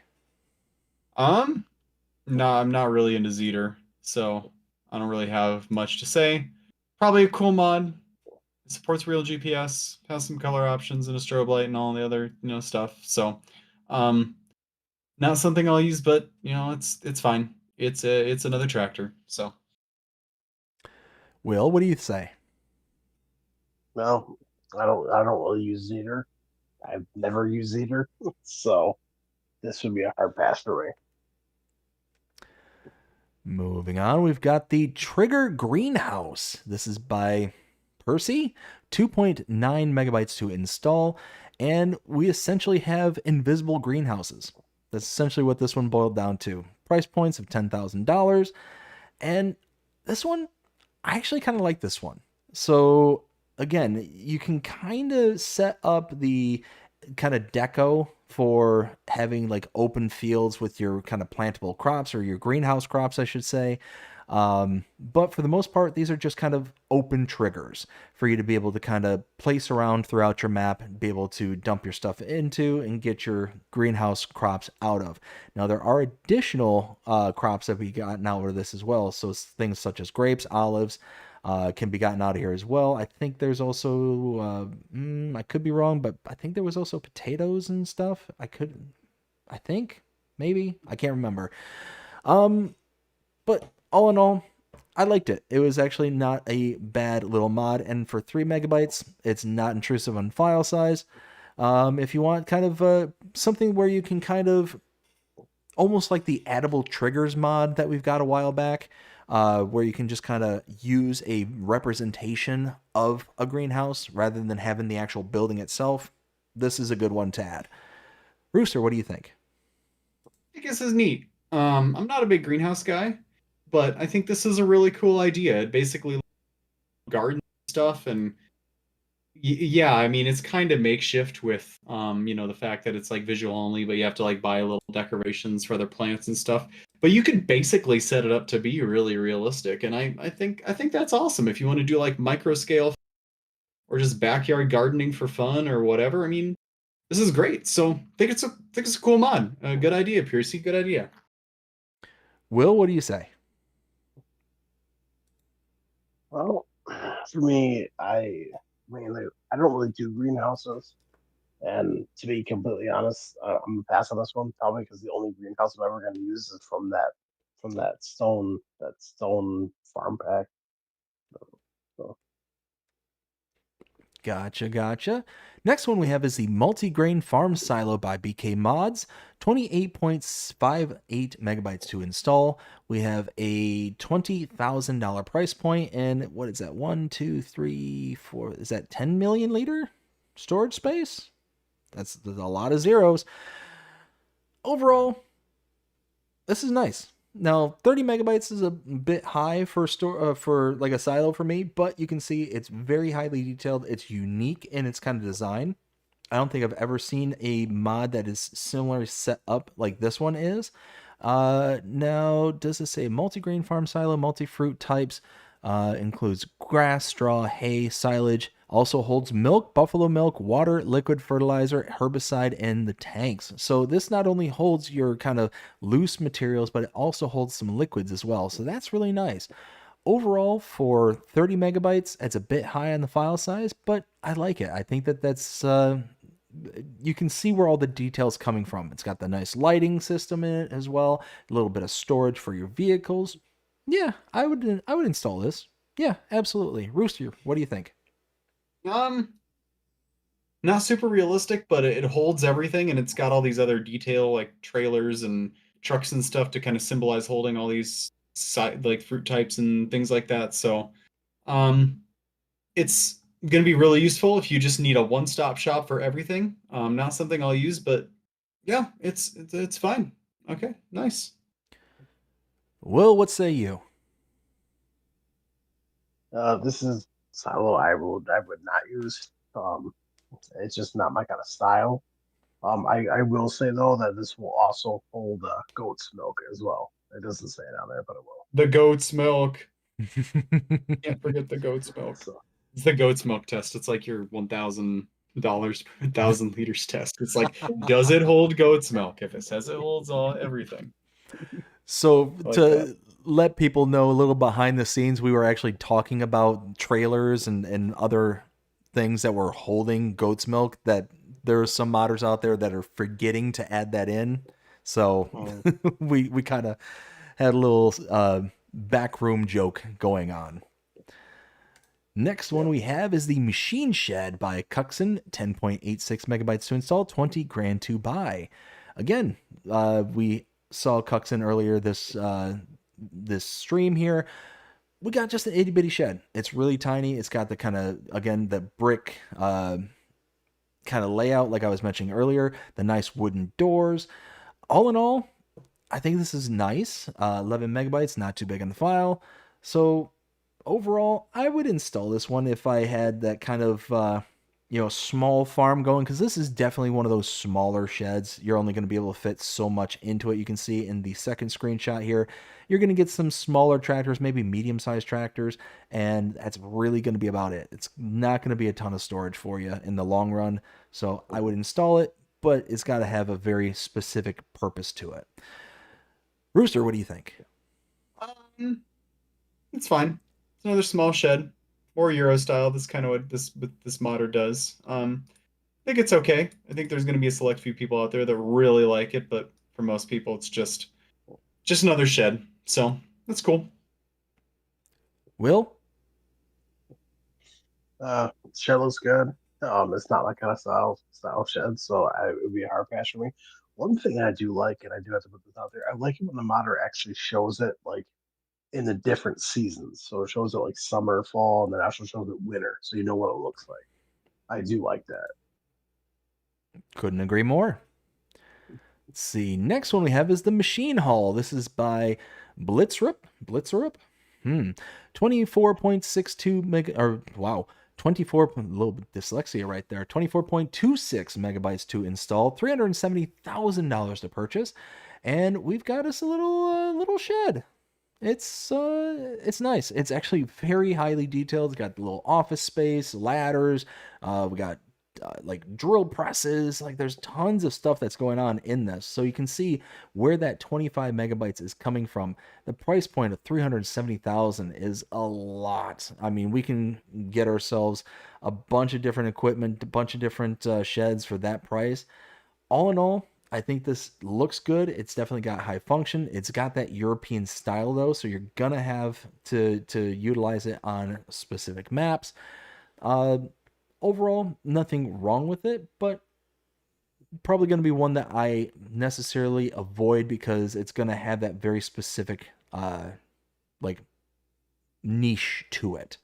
And I'm not quite sure if the color can be changed around or not. So does it say that in the description? It does not. So, oh no, color choice right there at the very end. So yeah, that's a nice little feature, but overall, going to be a pass for me. Rooster, what do you think? Um, I like the detail. I like all the different like I like that it has color options. That's cool. There's like a little office inside there and like work benches and other things and shelves in there. It seems like it's a very like real lived-in shed. But not something I'd probably use personally. Will? Um, For me personally, it, it's not my kind of style of a shed that I would use for the workshop. Plus, this one has like little pits, that you can walk down in. Um, except you can't walk down in the pit; you just walk over top of it, even though there's a hole right there. And don't put it in free build because if you put it in free build, um, all you're gonna see is like the ground texture where you place it right there instead of the hole. So just be aware of Mm. that. Gotcha. Let's see. We've got the next one here is the Lizard SMB40 by Alex. 3.35 megabytes to install, $5,000 to purchase, and we've got us a little straw blower. I actually really like this one. Little skid steer attachment, which is really cool. Let's take a look at our comparables. I don't think we have too much in the way of blowers. Let's see. There we go, straw blowers. So we've got the K brand, 36,500 for that one, and we also got the Elmer's for 32,000. But this one is actually an attachment to your skid steer, only $5,000. So you have to have the skid steer right off the bat. So that's going to increase your kind of overall price, output for this. But for $5,000 for an attachable straw blower, not too bad. Not too bad. And less than 4 megabytes to install. I like it. I like it. And if you're using a skid steer, good little addition to your farm. So I say, get this one. Rooster, what do you say?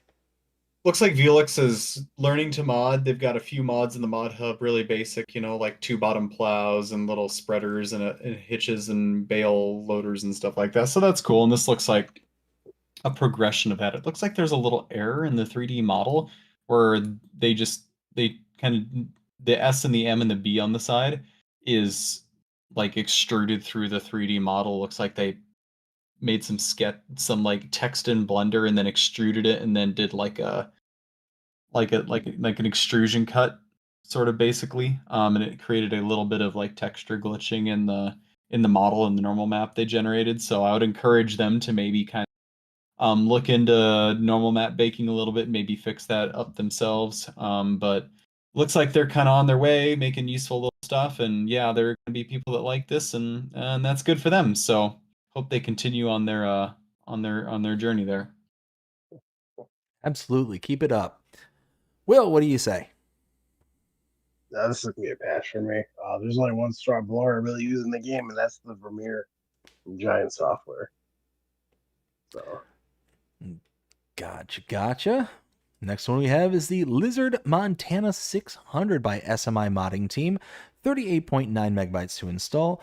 We have a price point of $40,440, 120 horsepower, and a 6 meter, working with a capacity of 1,600.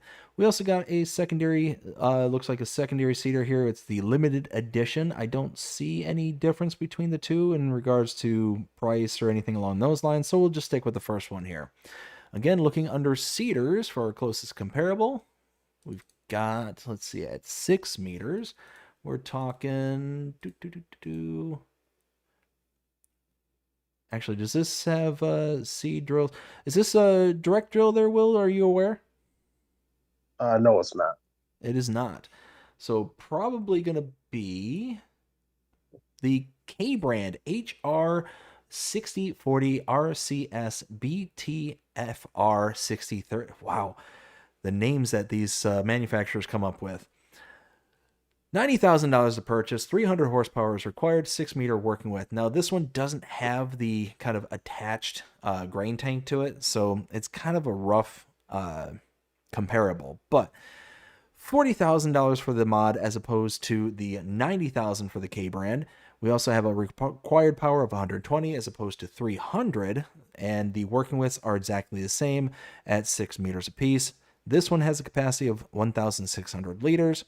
Now, the only thing is the 38, almost 39 megabytes to install. That is a lot for a mod, for a single mod. But I will say it's extremely highly detailed. It looks really sharp. I do like that. Overall, this one is going to be a pass for me. but you can save quite a bit of money for this particular mod. And really, if we take a look also, we do have the Bednar Omega. That one, again, is also 6 meters, but that one is a direct drill. But that is 116,500. So you are going to save quite a bit of money in order to get into that 6 meter like category kind of thing. So this, I kind of waffle as to whether or not this is a good one for me personally. I think it's still going to be a pass, but it's mainly because of that file size. But I can see the detail. I like how detailed it is. Rooster, what do you have to say? Yeah, it looks like this is based on an Italian manufacturer called NASCAR. Um, that's kind of cool. Maybe they got a CAD file for them, and that's why it's got so many megabytes. Is because it has a huge 3D model, and it's SMI modding, so I guess I wouldn't necessarily be surprised. It's a cool little mod. European, not something I would really use, but it's cool. It's cool. Will, what do you think? Well, well, I mean, it is by the SMI modding team, so you know it's going to be extremely highly detailed. But it's going to be a pass for me out for this one. Gotcha. Rooster, do you want to catch up with your chat? What is going on in the chat? Looks like Pierce Custom hung out for a bit. Not a ton going on. People have been coming and going. Yeah. Let's see. I think I left off with Taco did Groot. Taco says Wick Rogan translates to winter rye. Oh, really? And vetch mixture in English is a combination of two plants, winter rye and shaggy vetch, often used in green manure. Oh, okay. So my process of elimination was right. Awesome. Ken says, BDD, you should really take the time, read your chats properly. Did I misread something? I am confused. Taco says, so Wick Rogan is like oilseed radish. Oh, okay. And also says the MB tracks are based on the Unimog, so calls it a truck in the fair fetch. Yeah, so Taco yesterday actually educated me that the kind of base for the frame structure for the Unimog as well as for the Mercedes tractors are all based on the same platform. So that's why it's like the truck pack is, even though they're tractors, they're all kind of interchangeable. Let's see. Samuel, how's it going, Samuel? Hope you're having a fantastic day so far. And then we got Taco says, gotta go. Good night, everyone. Taco, you have yourself a fantastic rest of your night. You take care, and we'll see you again next time. Let's see. So moving on. I think we got the Lizard Magnum pack by Fraser Cow, 12.64 megabytes to install. We got multiple trailers in this one because it's a slurry tanker set. We got the Lizard Magnum 5000, $85,000 to purchase, 120 horsepower and a capacity of 18,927 with a working width of 18.2, and the rest of them kind of go up and up from there. So we got different capacities for each of them. All of them have the same exact working widths though. So we got the 7650 and the 10,000. Taking a look at the base game, we've got comparables for slurry tankers. We're going to focus in on that first one there, the Lizard Magnum 5000. Let's see, 18.5 meters is going to be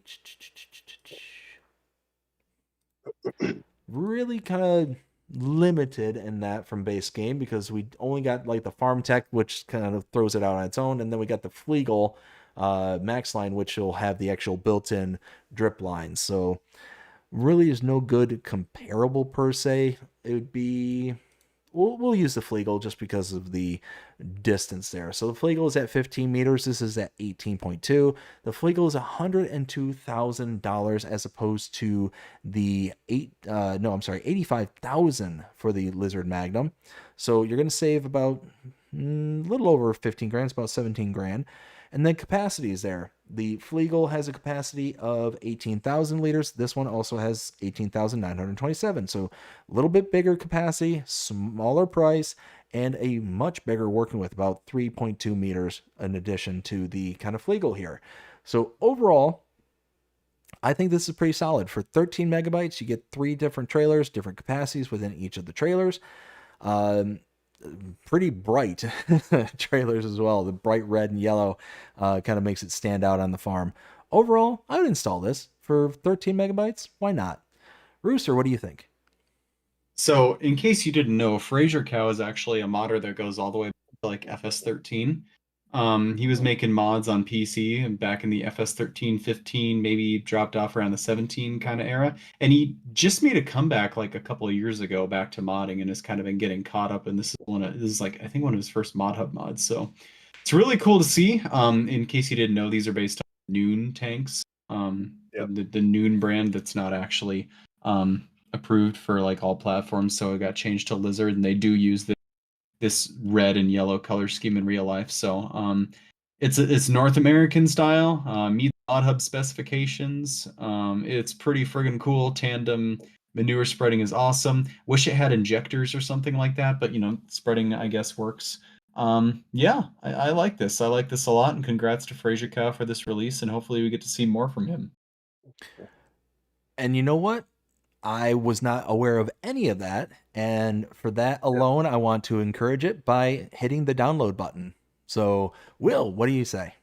Oh, I love this. The second, well, because I saw this drop on PC only before for the Noon brand, and then I saw it drop for all platforms.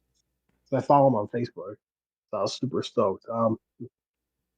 I know later on down the road he is planning to make the triple axle version of these.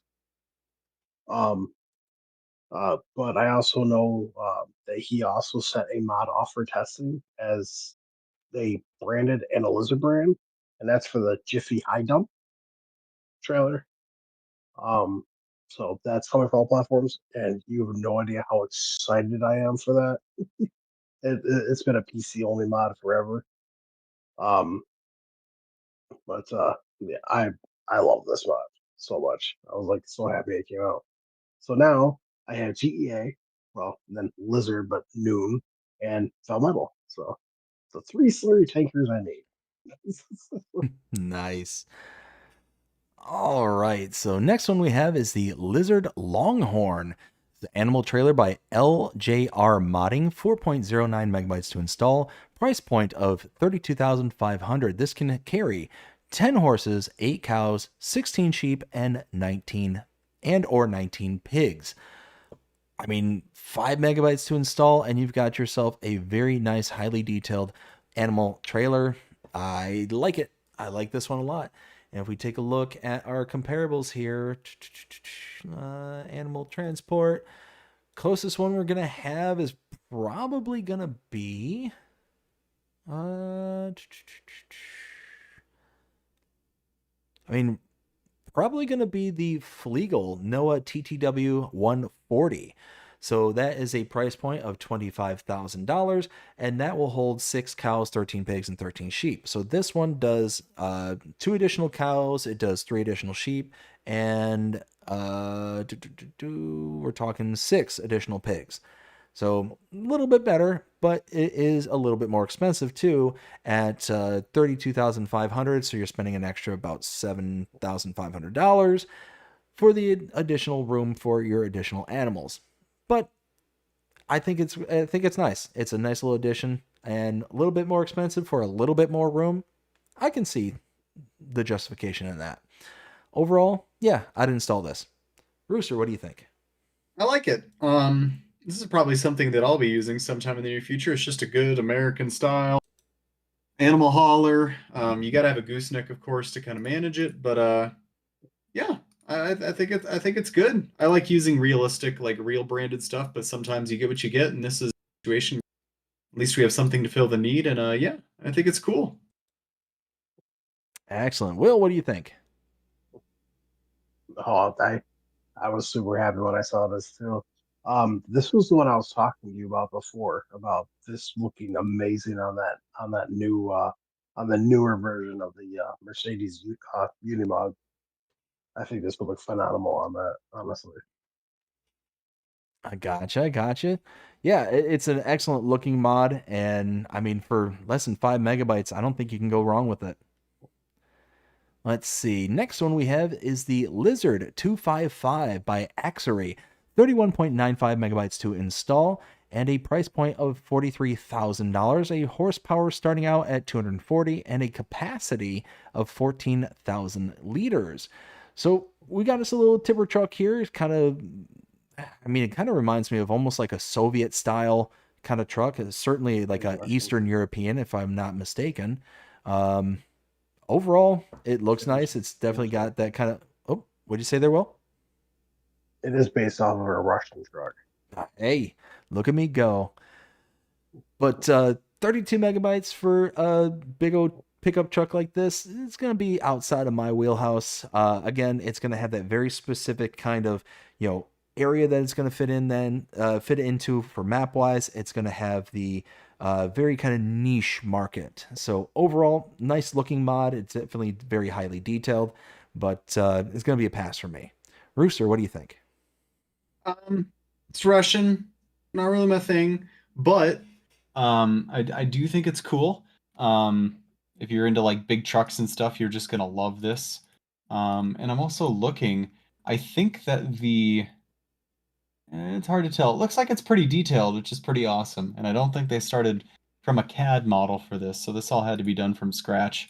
I think it's Russian, so not my style, but if you just like big trucks, you're not going to care, and you're going to get to mud this thing around and have fun. So nice. Also, yeah, never mind. It definitely almost looks like an old military hauler, like it was converted kind of thing. Yeah. It's kind of got Yeah. that kind of look to it. Will, what do you think? It's definitely not my kind of style of truck, so it'd be definitely giving you a big pass. But it is extremely highly detailed, and it does sound really good though. That's Like, somebody in my chat. yeah, Oh, sorry. well, because like when you're trying to start it up, it literally like it doesn't want to start. It goes, and then it finally goes, finally starts. It's so good. Somebody in my chat suggested maybe this model is from SnowRunner, the game. Oh, And if you know that's what? true, that could be a big copyright issue. But Giants Uh-oh. might not be aware. It's the C255 from SnowRunner. Yeah, I'm not sure Giants model was ripped from another game and put in Farm Sim. That could cause problems. That could, Is that what yeah, this person does? They take models from some SnowRunner, and are these from SnowRunner too? The Lizard 44202 and the Lizard Next, are those also SnowRunner models? Because nobody Probably tell so. Giants that, or that could be a problem. uh-oh. I don't think so. You don't think so? Okay, I was just No. curious. Well, as we turn tail and run away from that mod, we'll move on to the homemade trailer by Puzzcap, 11.62 megabytes to install and $5,500 to purchase. This is a bare bones, basic, simple trailer, and I love it. I think this looks fantastic. It's got that nice wooden base, the high rail walls there. I mean, you're just looking at a very simple kind of machine, not even a machine, a very simple kind of trailer. I like it. I really think this is a nice one. Now, this does have that kind of European flair to it, so it's one of those that it's going to fit in on very specific maps. But overall, I think this is a great model, and it's only 12 megabytes to install, which is kind of high for this kind of mod, in my opinion. But you see exactly where every megabyte's coming in. The different textures that are in play here is really sharp. Rooster, what do you think?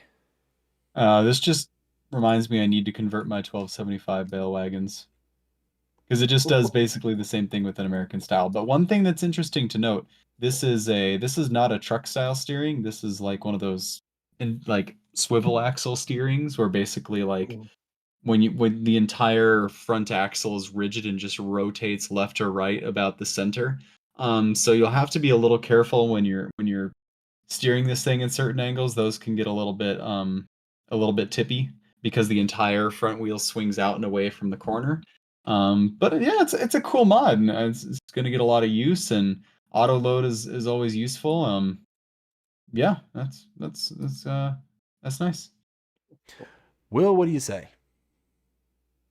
Um, I'm gonna tell you, this is not a mod for me. I know, Rooster's um, round bales trailer he made for 22, which you're converting that over, right? I believe. That's my plan. Um, I absolutely loved that in FS22. That was the only bale trailer I ever used. Um, but yeah, this who you passed for me. This does not have auto, so you have to manually stack the bales on here. So Oh, wait, this one Mm. doesn't have auto load?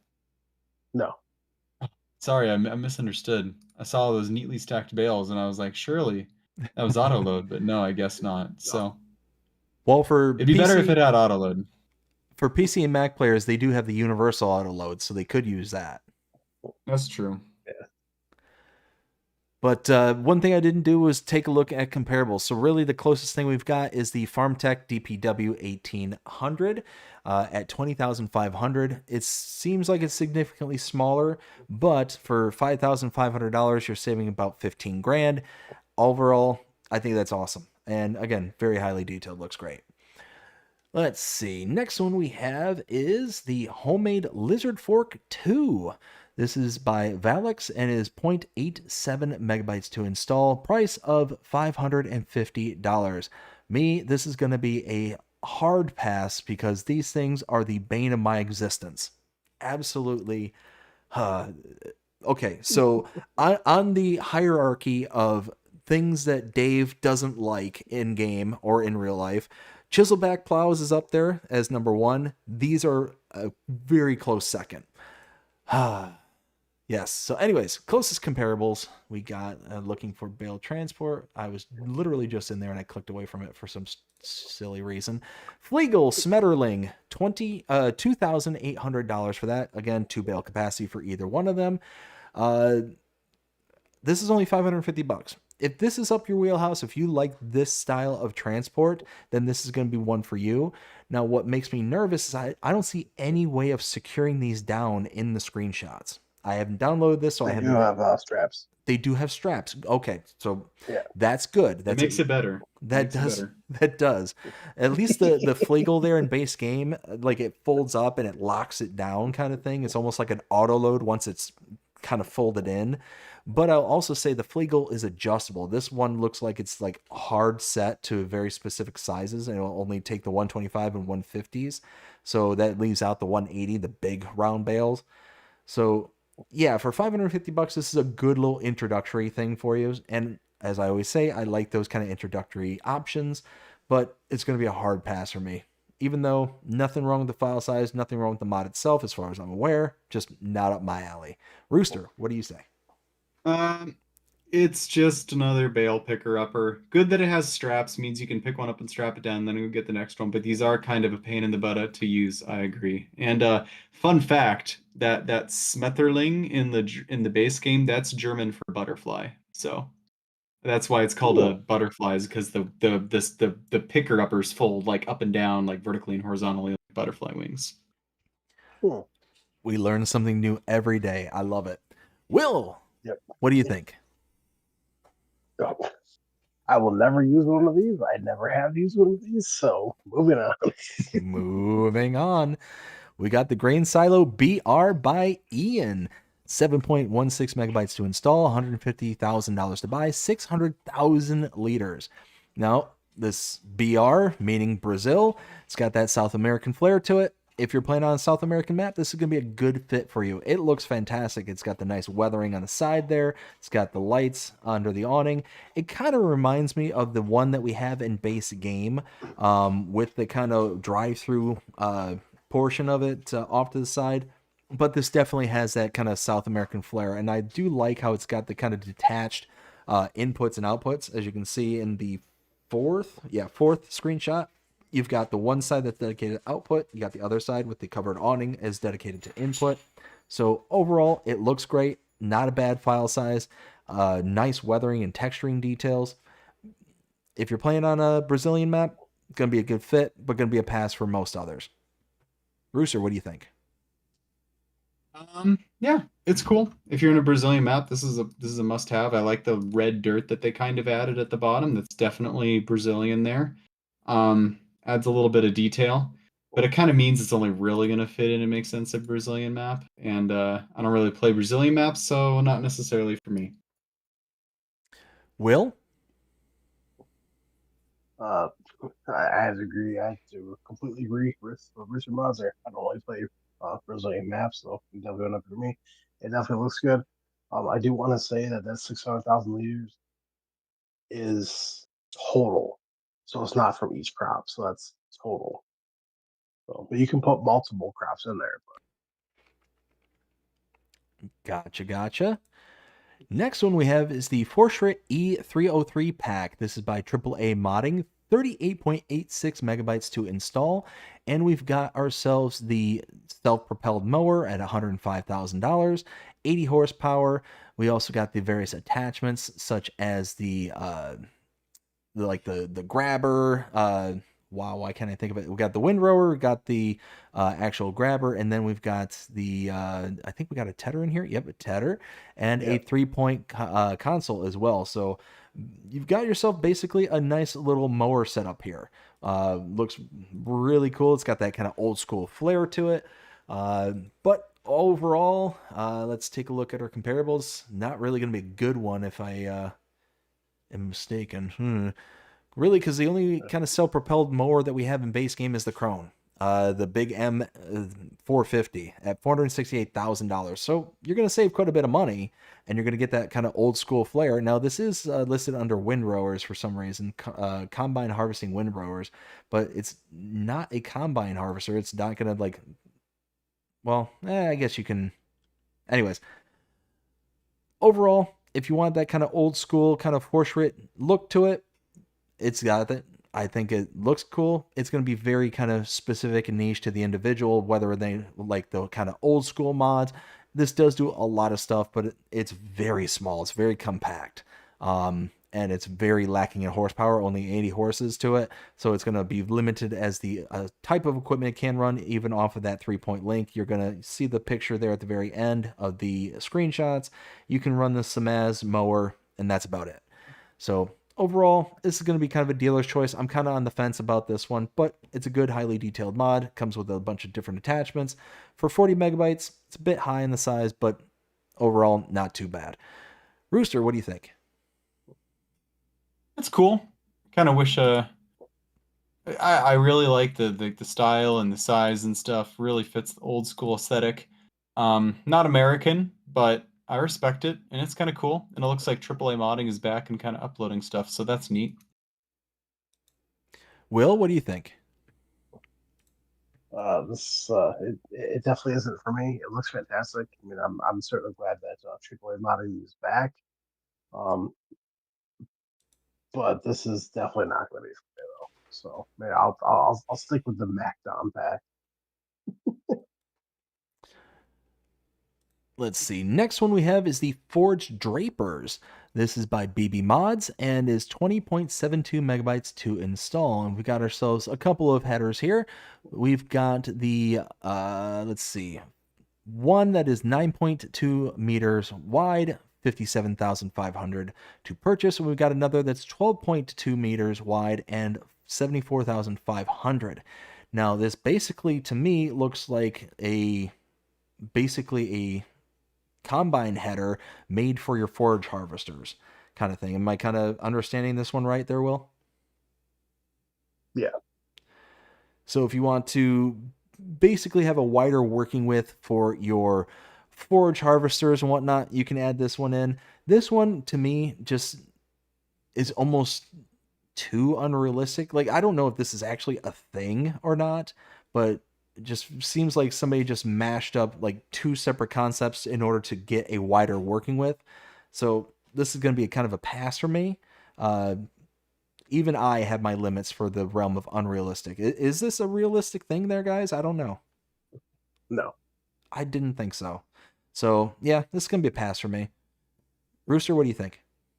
Yeah, not something really used, not really realistic. It's gonna be great for those FS time-lapse videos where they have a huge field and they do it in like 15 seconds and like like 5 times speed or whatever. But nope, not really for me.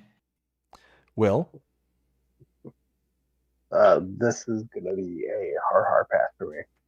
So I would never use this. Next one we have is the Fiat 70C by Farmer Boy, 32.61 megabytes to install, $8,000 to purchase, and 74 horsepower. I really like this one. I like this one a lot. It's something that is very unique. We have very few, if any of these. We certainly don't have anything like this in base game. Having just a small, simple tracked tractor, I think is really cool. It's got that kind of really old school look to it. It's definitely not going to fit in on a North American map or anything like that. It's definitely got that Fiat brand, so it's going to be overseas. But overall, for 74 horsepower, looking at our comparables, scrolling up, small tractors. I mean, yeah, we do have the New Holland methane power, so it's kind of in the same vein. We'll go ahead and use that one as our closest comparable. The methane power, the TK480 methane power New Holland is 57,500. This is only great 8 grand. 8 grand. I mean, you're talking a huge savings, almost 50 grand cheaper, and you're not having to deal with methane power as opposed to just regular diesel. Now you do get the configuration, so you can get this up to 130 horsepower, but this thing is going to go dirt slow. 15 kph, which I think is what, like 7, roughly, maybe 6 horsepower max speed. Really slow, really slow. But 33 megabytes to install, that's pretty high for a single mod in my opinion. So, but you see the high detail as well, so you see where it's coming from. Me personally, I like it enough to where I will kind of break my own rule and say I would download this for my European maps. Absolutely. Rooster, what do you think? This is a beautiful little mod right here. I really like it. I like that they at least included it was built in Italy. It was built in 1961. Wish they would have given a little more like history backstory, but the overall mod looks great. I really like it. I like how they included like a little hydraulic pump off the front PTO so that it could run hydraulics in the back, because it was originally probably just like a puller. So that's a neat little touch. Yeah, I think this is great. I think this is a great little mod. Absolutely. Will, what do you think? Well, I think it looks absolutely fantastic. Is it something I would use? Probably not. But it definitely looks really good though. Gonna fit very well on one of your old school builds out there. So anybody who's doing like a challenge series where you're doing the old school kind of vibe, this is gonna fit in very nicely. Let's see. Next one we have is the Condor C8540 by, again, AAA modding. 4.21 megabytes to install, $12,000 to buy, 180 horsepower required, and 2.1 meter working width. We got a Chiselback. So, not going to be my favorite right off the rip. So, it's going to be a hard pass, but it looks fantastic. 5 megabytes to install is not that terrible. Looking at our comparables, 2.1 meter working width, so that's going to put us in the Lemken Jewel 6MV territory. $14,500 to purchase that one, so the mod is actually about $2,500 cheaper. The Jewel starts out at 2 meters. This starts at 2.1, or is 2.1. And the Lemken is 110 horsepower required, as opposed to 180 for this one. So overall, it's a little bit cheaper. It has more horsepower than it needs, and is a smidge bigger. So for me, it's going to be a pass. But if Chiselbacks are not as passe for everybody else out there, this might be a good little addition. You're going to save a little bit of money and get a little bit bigger working with. So yeah, overall pass for me, but I can see the appeal for somebody else. Rooster, what do you think? Yeah, it's cool to have another nice little mold board plow. Not North American, but it's fine. The horsepower is a little high. It's only 5 bottoms and it needs 180 horsepower, which is kind of surprising. I mean, normally your cutting width for a plow is only like 16, 18 to 20 inches at a time, so I can't really imagine this is much more than 20 inches.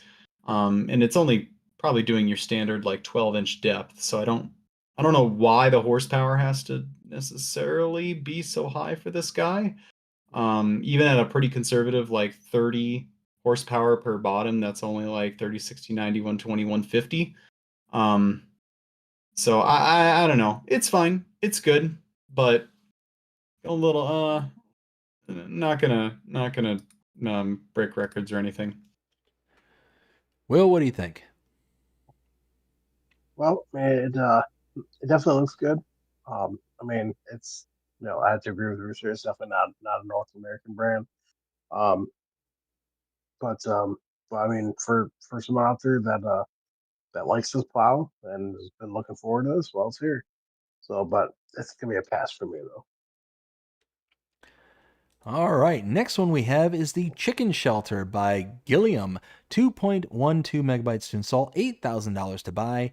And this one is little chicken barn. Really doesn't give you any kind of details as regarding how many chickens it holds or anything along those lines. So there's really no good comparables to compare this to. So I'm going to look at this It's simply. 31. I'm sorry? I think it's 31 chickens. 31 chickens. All right. Well, you know what? We'll use that as our comparable. Let's see. Under chickens, we've got, let's see. Oh, well, we can use this one. We got the chicken coop base game here that will hold 30 chickens. And if this one holds 31, then we've got a pretty good comparison. $4,400 for the already base game chicken coop as compared to $8,000 for this one. So you're going to be spending about $4,000 more, and you're only getting one chicken in addition. But overall, 2.12 megabytes to install, very highly detailed. It looks really sharp. I love that kind of wood slat, like it's very deteriorated. It's been there for a while. Got the ivy growing on the side of it, the kind of straw bedding that's in there as well. I think that's pretty sharp. If you're wanting just a small little chicken coop for your chickens, I think this is going to be a good route. And again, 3 megabytes, not that intrusive. So yeah, I'd install this. Absolutely. Rooster, what do you think? That's super cute. I'd live there as a rooster. Little worn down, but looks cozy. I like the vines on the side. Pretty cute. It's got its charm. Does a lot of charm. Will, what do you think? Um, it definitely looks good. I'll put it away. The level of detail that went into this, you can tell that modder spent a lot of time on this mod. For 31 chickens, it's not awful. That's what I believe it is. I know DJ and I know Mr. Silly P and Andy Farms were all having issues with this not spawning eggs. So I don't know if anyone else is having a problem with this or not, but I know they were. So Gotcha. Rooster, you want to catch up with your chat? What's going on in the chat? So apparently King Liam said that the draper on the forage harvester is done in some parts of Europe, which is interesting. He didn't notice that BB Mods shared a real life pic as his inspiration, apparently. So I guess it's not completely unrealistic. Doesn't really change my opinion of it, but I guess that's not totally unrealistic. No, I'm kind of right there with you. It's still one of those where even if it's not unrealistic, it doesn't change my opinion. Like, I think that was a good way to say it. Yeah, I agree. yeah, but you wouldn't see here in the States though. No.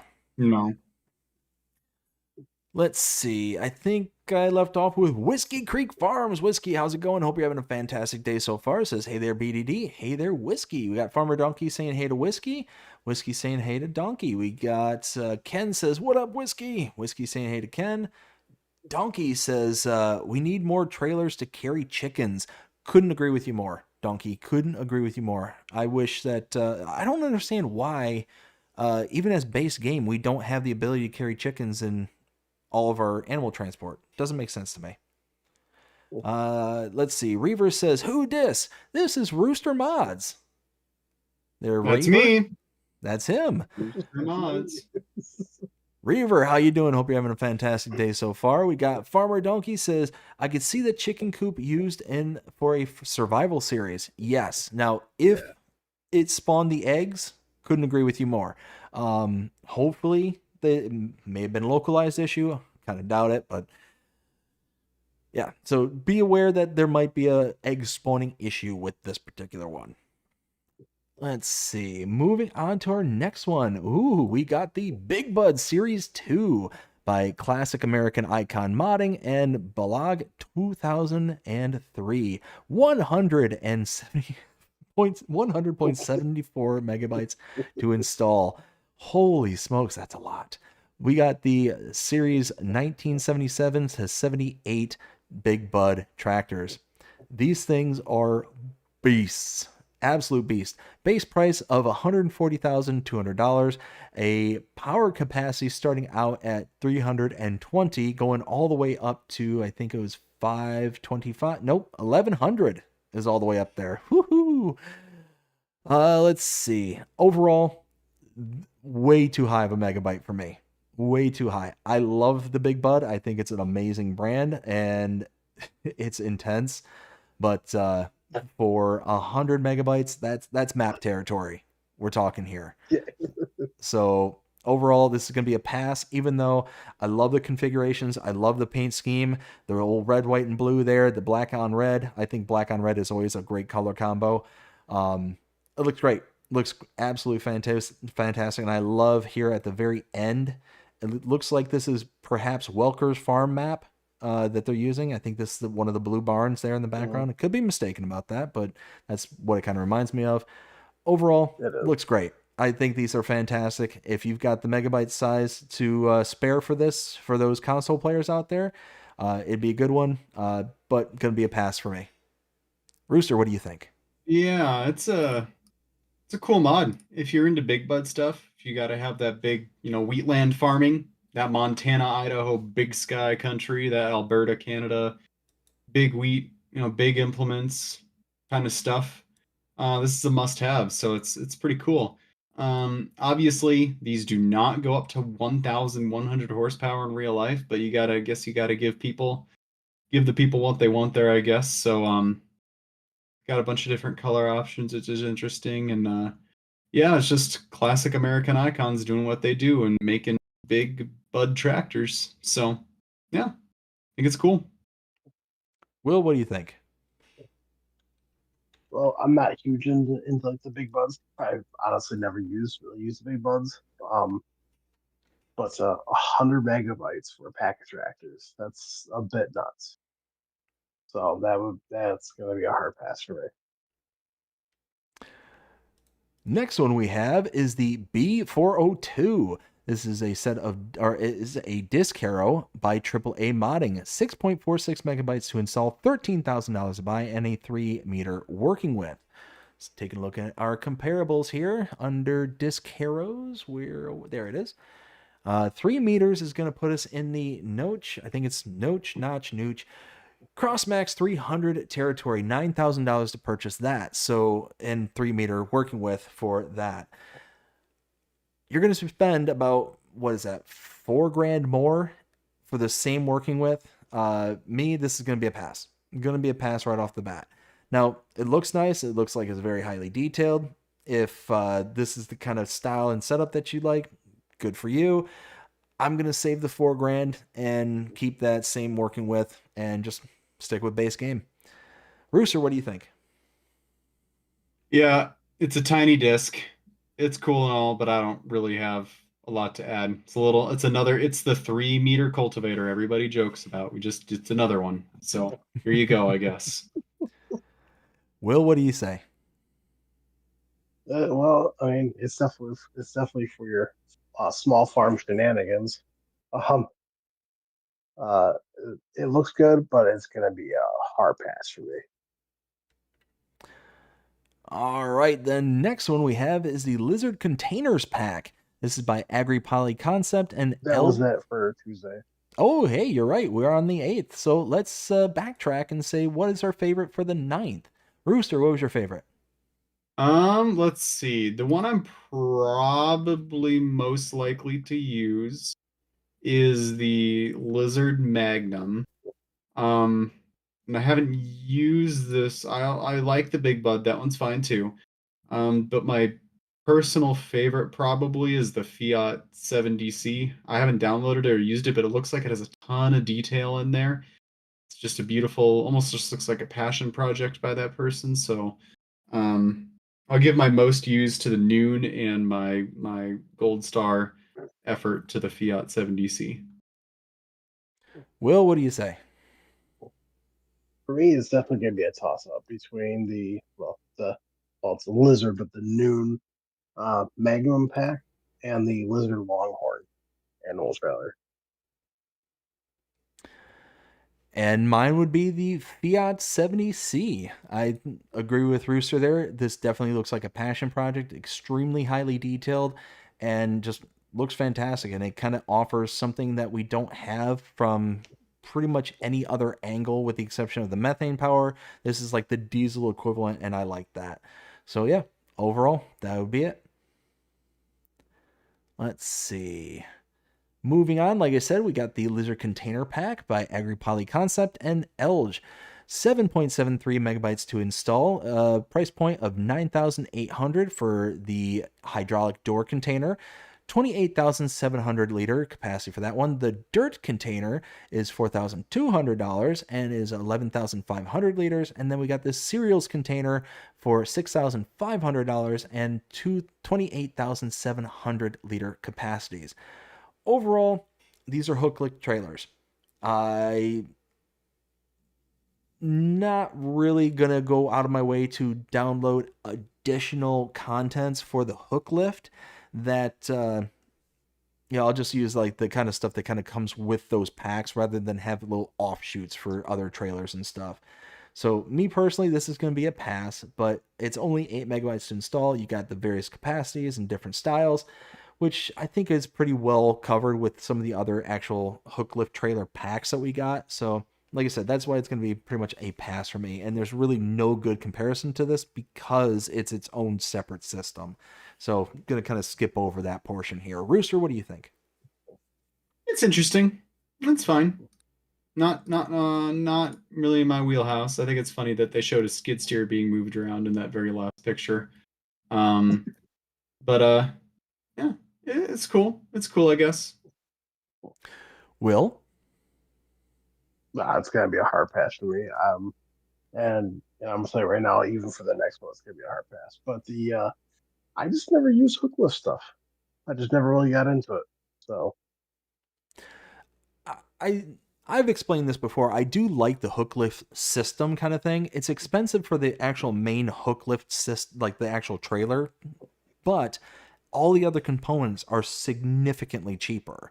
So you can get a wide array of stuff for not that expensive a price. So if you don't mind getting tied into a specific system like this, then it kind of works out. But if you are not wanting to get tied into only having that system, or having this be kind of a big kind of modular kind of project, then it is kind of good in my opinion. But having the additional components, meh, it is what it is. And to go along with that pack, we got the Davies AC210, again by AgriPolyConcept and Elge, 14.47 megabytes to install, 48,500, which kind of shows what I was talking about there, with the price point for the actual hook lift system itself being nearly $50,000. Requires 150 horsepower. Again, no real good way of doing comparison, because the only comparison we have is to a mod, and I don't have any of my mods installed for my testing. So we're going to move on past the testing and say that, again, this is kind of a cool concept. I do like the hook lift system, but I'd probably use like the IT runner pack as opposed to this one, because that's kind of a more complete system itself. So this one's going to be a pass for me personally. Rooster, what do you think? Yeah, it's not really something I use a bunch. So also, maybe they should have had the containers in the same mod, but not sure there. I mean, it would be one thing if they plan on coming out with more like hook lift attachments to this. That'd be kind of cool, to have them kind of separate, because then you can kind of pick out which components you want versus others that you don't. But it's one of those that, to each their own kind of thing, I guess. Will, what do you Yep. think? Like I said before, this was gonna be a hard pass for me. It looks fun. It looks fantastic. Very highly detailed. And Deves is actually a new brand in the game. So, Nice. which hey, new brands are always welcome. But yeah, it's gonna be a pass for me. Let's see. Next one we have is Deves GV210. Again by Nico. Oh, no, not again, but by Nico Do 55 and AgriDesign Modding. 19.92 megabytes to install and a starting price point of $25,000. Let's see, capacity of 26,000 to start out with. So we got ourselves a nice little trailer here. Now, again, it kind of almost very close gets to that 1,000 per 1,000 liters price point that I look for. So that's really close. That's super, super close, actually. Let's see. Oh, trailers. There we go. We're looking for 26,000 liter capacity. So that's going to put us into about... here we go. The Flegel ASW 271. That one starts out at $52,000 and is 26,000 liter capacity. So this one here is almost half the price. You're going to save about $27,000 and get the same 26,000 liter capacity. So if you don't mind it being the new branded of Davies tractor, Devis, or tractor, trailer, yeah, this would be a good one for you. Me personally, 20 megabytes to install and almost $1,000 per 1,000 liters, significant savings. I could see installing this one. I'm not quite sure where this kind of reigns. Does it say? No, it really doesn't say where this one is kind of sold off. I presume somewhere overseas. So, yeah, I would install this one just for the big price savings. Rooster, what do you think?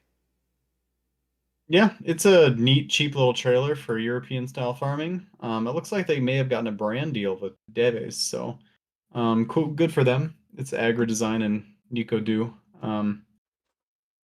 Yeah, that's cool for the Europeans, I guess. Will?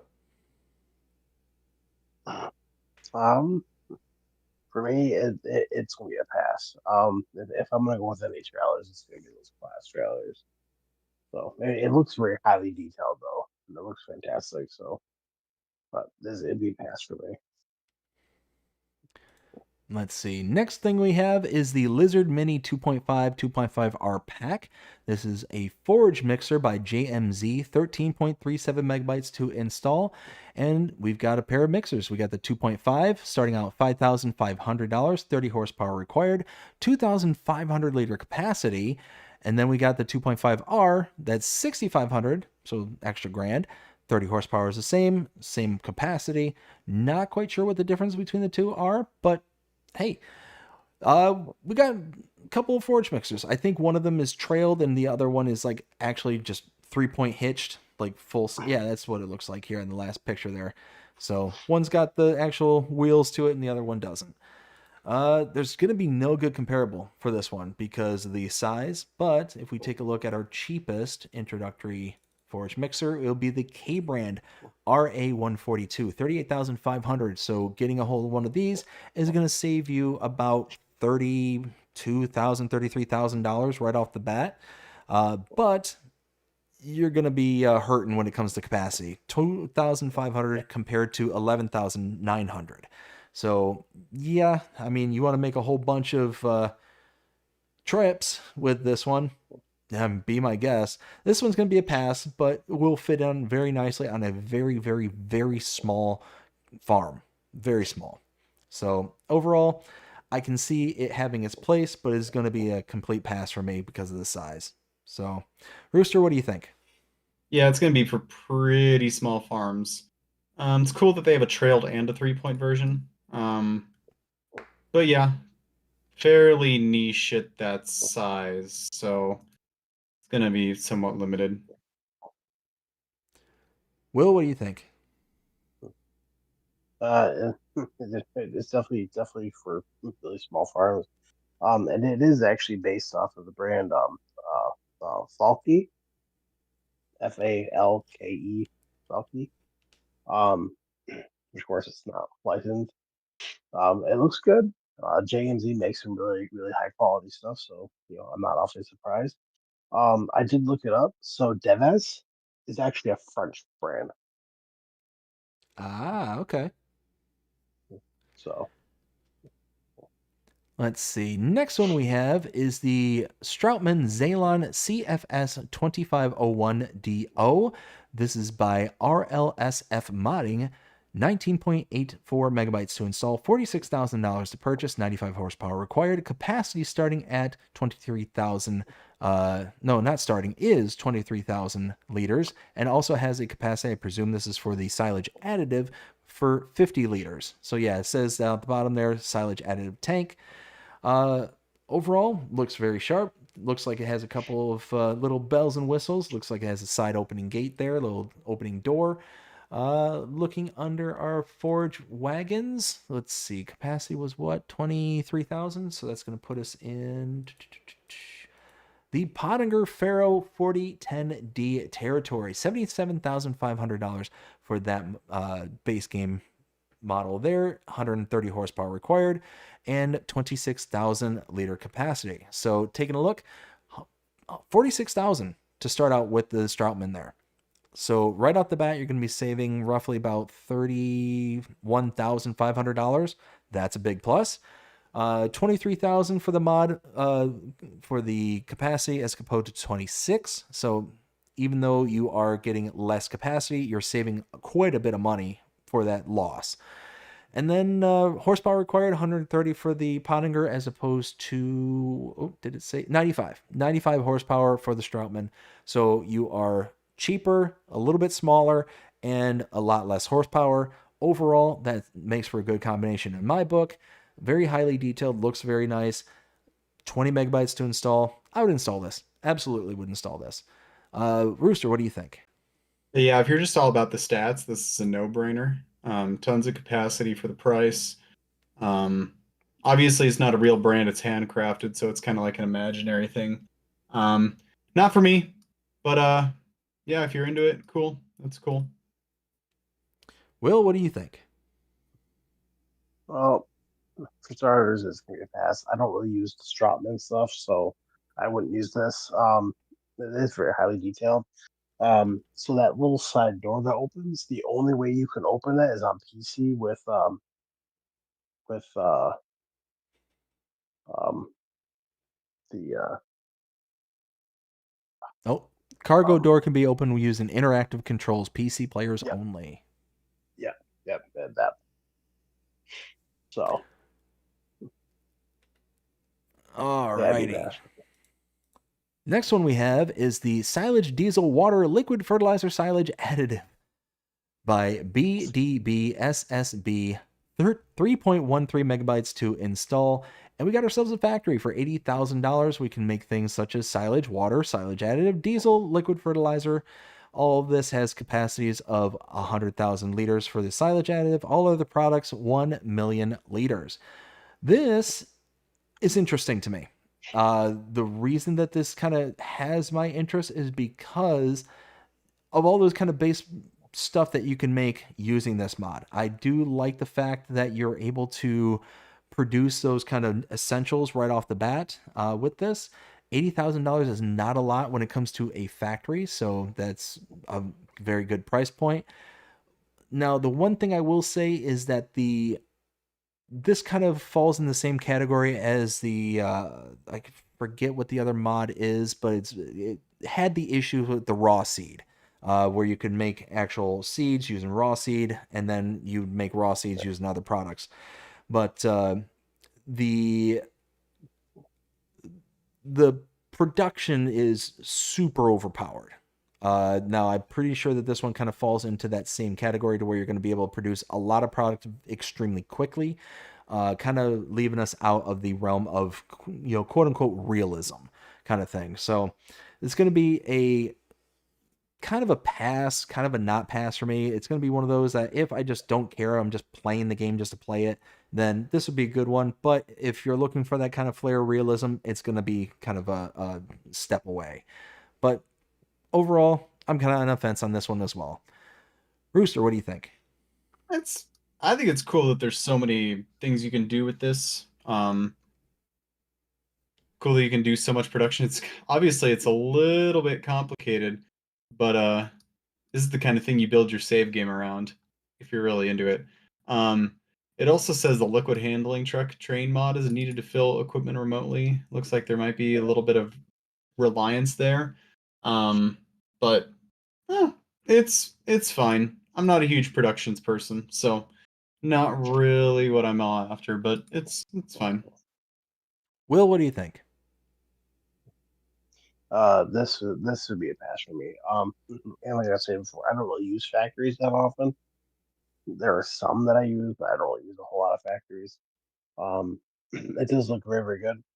One interesting thing is you can actually change the color of like the of the like the the barrel looking things, like the silos that are built Mm-hmm. into yeah. So those are the only things that change color. So, but other than that, yeah, it'd be a pass for me. So. And one thing that did catch my attention on this is I believe there's a recipe that requires like uh, if I remember right, I'm trying to find it on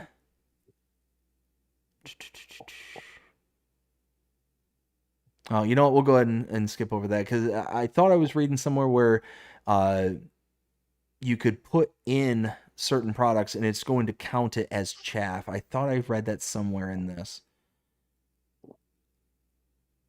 Uh, do, do, do, do, do. Yeah. Oh, no, there it is. Okay.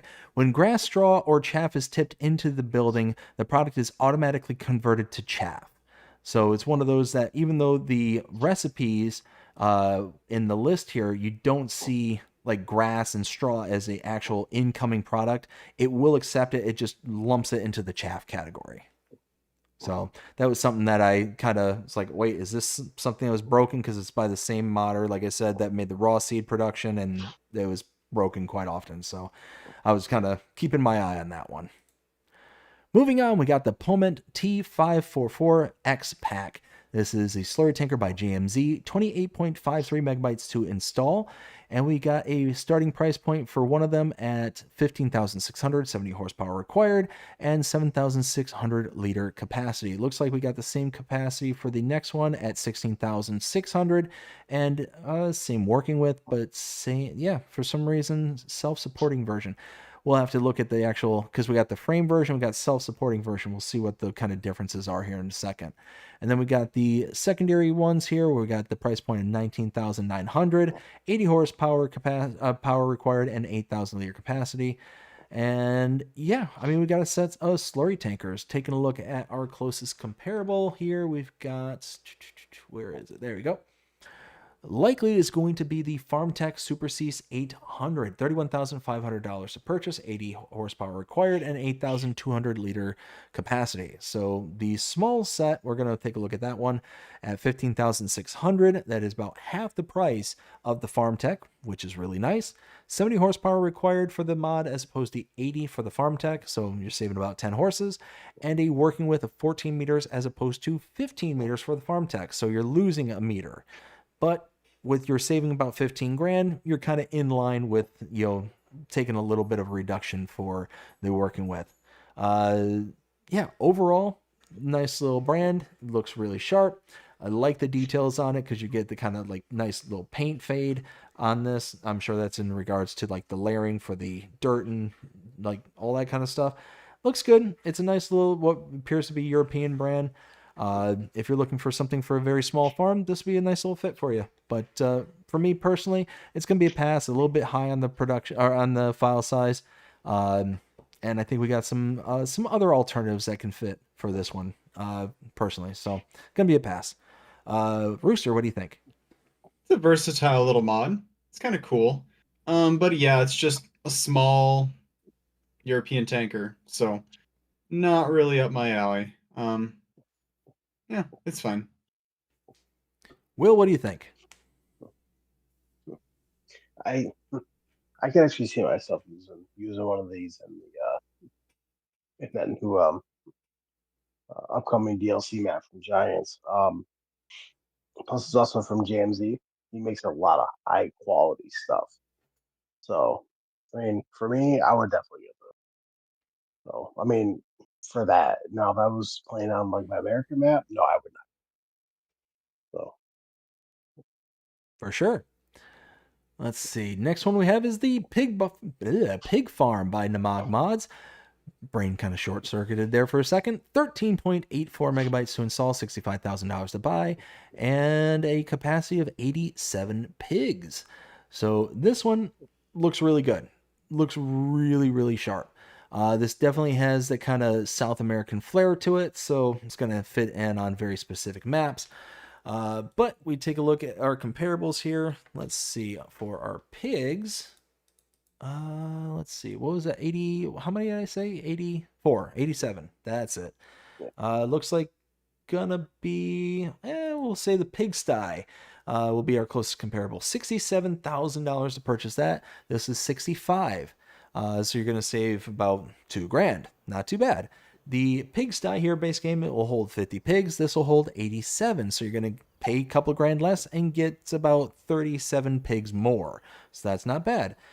14 megabytes install, also not bad. And if you're playing on a South American map, or at least kind of that vibe, there you go. This will be a good fit, but it's going to have that niche. So overall, it's nice. It's not going to fit on universally across maps, but I would install this if I was playing on a South American map. Absolutely. Rooster, what do you think? Yeah, it's a pretty efficient small animal pen for 87 pigs. Yeah, it's got that South American flair, but overall, it's pretty cool. Yeah. Will, what do you think? um, I definitely do agree that if you're playing on like a South American map, this is definitely gonna fit it. Well, I don't really play on them, so this is gonna be a pass for me. It does look really good, but it'd be a pass for me though. Let's see. Next one we have is the Old Wooden Wagon by Kanzi, 5.17 megabytes to install. We've got a price point for the wood of 150 or new. Old for wood is 150. For new, it's 750. For the box, it's 350, 350 or 1250, capacity of 2,000 liters. With the extension, it's 400 and 1300. So again, old, new, 3,000 liter capacity, or barrel 450 or 1450, capacity of 2,000 liters, and a working width of 2 meters. So all sorts of different configurations for this specific trailer pack here. Overall, this is nice. I think this is kind of a really cool old school looking kind of trailer. If you're looking for something for a very, very small farm, this will be a good option. And for less than 6 megabytes, I think this is kind of a unique enough thing to where I'd be like, you know what? I'm going to install this just because of how unique it is. So yeah, I like it. I would install it. Rooster, what do you think? Yeah, it's cool to have an old wagon that can do a lot of stuff like this. I've actually experimented with mods that are similar to this before, and I might release one someday like it. Yeah, this it's hard to complain. It's just an old little wagon that's gonna get the job done. Sometimes you just something you can throw stuff into or move liquid around in, and it's cool that it has a rusty paint option too. So yeah, that's cool. Absolutely. Will, what do you think? I could definitely see someone using this from like start from scratch. Especially the way it is. Um, it definitely looks really good. Like the wood texture looks phenomenal. Um, is this something I would use? Probably not. But I mean, it is pretty neat to have though.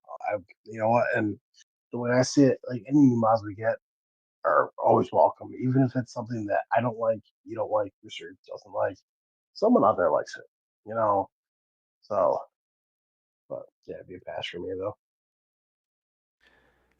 All right, next one we have is the New Holland T6140 6160 by Just Farming.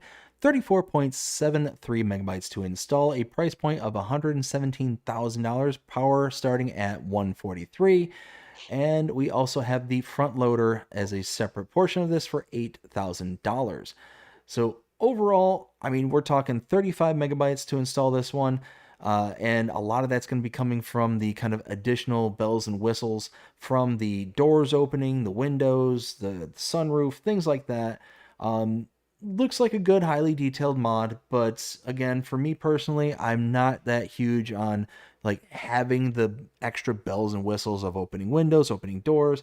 So it increasing the file size and stuff like that it tends to do is just going to be kind of a pass for me overall. That and New Holland, not a brand that I'm absolutely in love with, so not going to be, breaking down the door to get a hold of it as well. So again, for me, it's going to be a pass. But if we take a look at our comparables here, let's see, we've got, this is under, oh, this doesn't show like an actual, oh, it's part of a package. Okay, well, 146, that's going to be medium tractor territory. All right, so closest comparable is going to be the Massey Ferguson 7S, 149,500 for that one. This starts at 117,000, so you're going to save quite a bit of money, about 30 plus grand for this one, and a horsepower starting out at 143 as compared to the Massey's 155. So you do save quite a bit of money. You do lose a little bit of power, but not too bad. But again, that 35 megabytes for the kind of bells and whistles, not up my alley. So it's going to be a pass for me. Rooster, what do you think?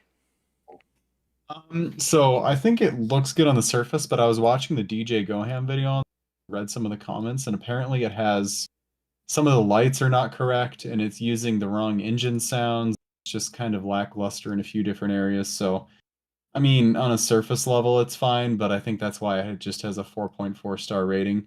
People are really excited for small New Holland stuff. There's a group of people for that, and they probably deserve something maybe a little more realistic than this.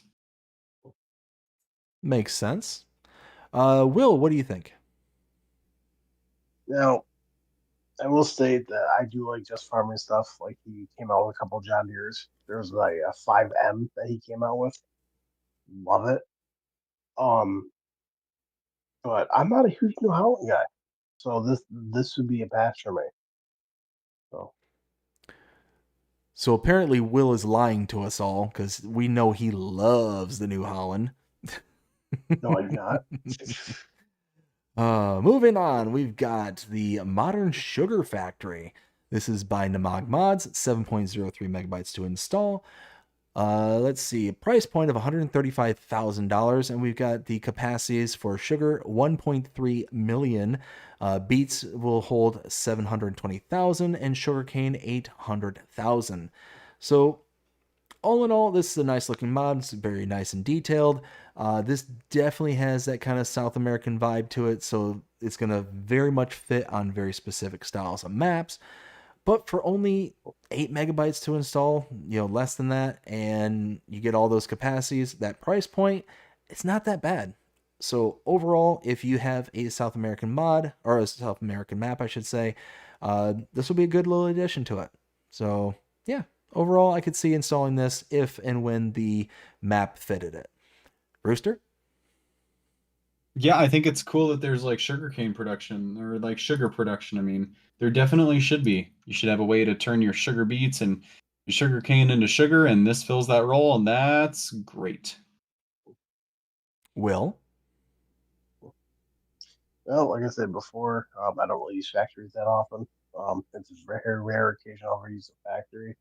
But I mean, it looks good, but maybe a pass for me. It's not my kind of style. So. Gotcha. Let's see. Next one we have is the Lizard Mellow Plow 606. This is a subsoiler by... Oh, did I miss one? I did. Icus. Oh, I can't pass by Icus. Holy smokes. Metal Haul by Icus. Ah, I almost skipped Icus. How dare I? It must be because I'm changing outside. 3.58 megabytes to install and a price point of $50,000. You know what? Copy and paste everything what we said from the past to the current. here for ICUS. You know, both Will and I, we absolutely love ICUS's mods. This is no exception. Very nice detailed, good American style to it. Big roll-up doors and all that. Got the sunroof, or the skylights, I should say. Looks fantastic. I absolutely love it. I love the metal structure on the inside for the supports. It's absolutely cavernous, and for $50,000, you can't beat the price point.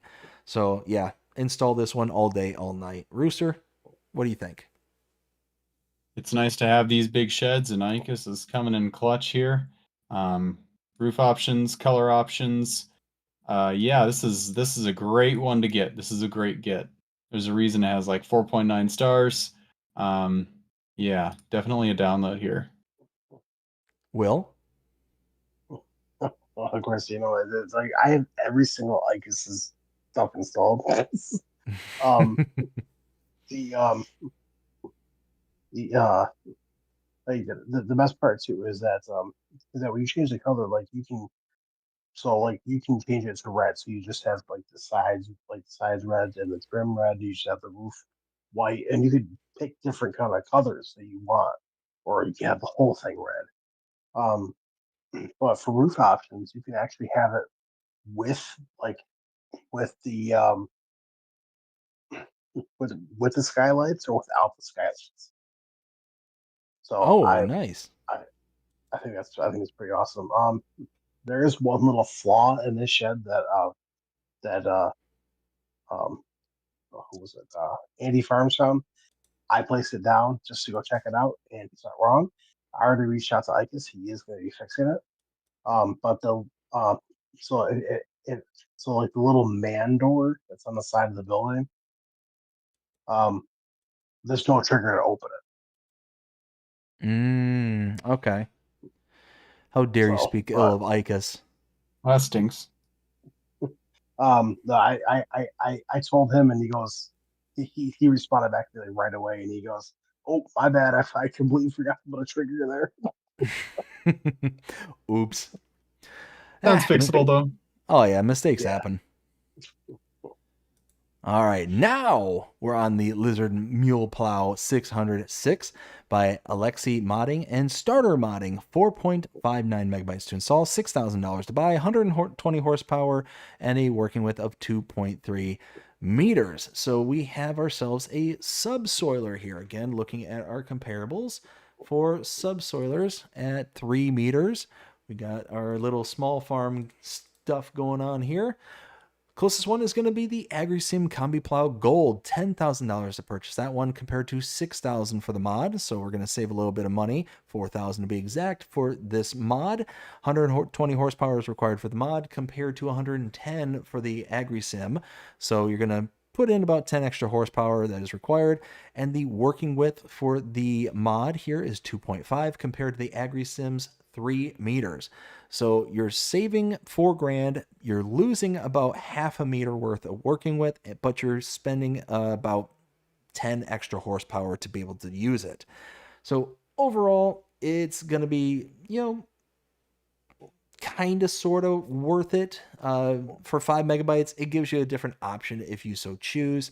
For me, it's too small for me to really kind of put my money behind, but I can see somebody who wants that kind of small farm feel to have something to go along with their small farm. So for me, it'd be worth it. There's nothing against this particular mod that would kind of disqualify it from me personally. Just doesn't fit my play style. Rooster, what do you think? 0 stars. It is a subsoiler, but you can clearly see that it is plowing in the screenshots. Why? It's a subsoiler. Let it be a subsoiler. Not everything. I'm guilty of this. I'm trying to correct my mistakes, but it's not a plow. So you have a much keener eye than I do, because I did not even notice that until you said something. So Are you seeing this too, Will? Yeah. In the second screenshot? Yeah. Yeah. I completely blazed right past that, but you are not wrong. Will, what do you think? I mean, the mod looks good. Don't get me wrong. but this is definitely for your small farm shenanigans, and I definitely have to agree. If it's a subsoiler, why is it just plowing? So maybe a pass. All right, next one we have is the Kroger TAD22 by DW Modding, 11.17 megabytes to install, $95,500 to purchase. So this is a dolly? Dolly. Yes, it is a dolly for $95,000. Holy smokes, that is a lot of money for a dolly. Now, I never used dollies, so I have no idea where to find the dollies for comparables. Where are they? It'd be under miscellaneous. Yeah, they're in miscellaneous at the bottom. Oh, aha.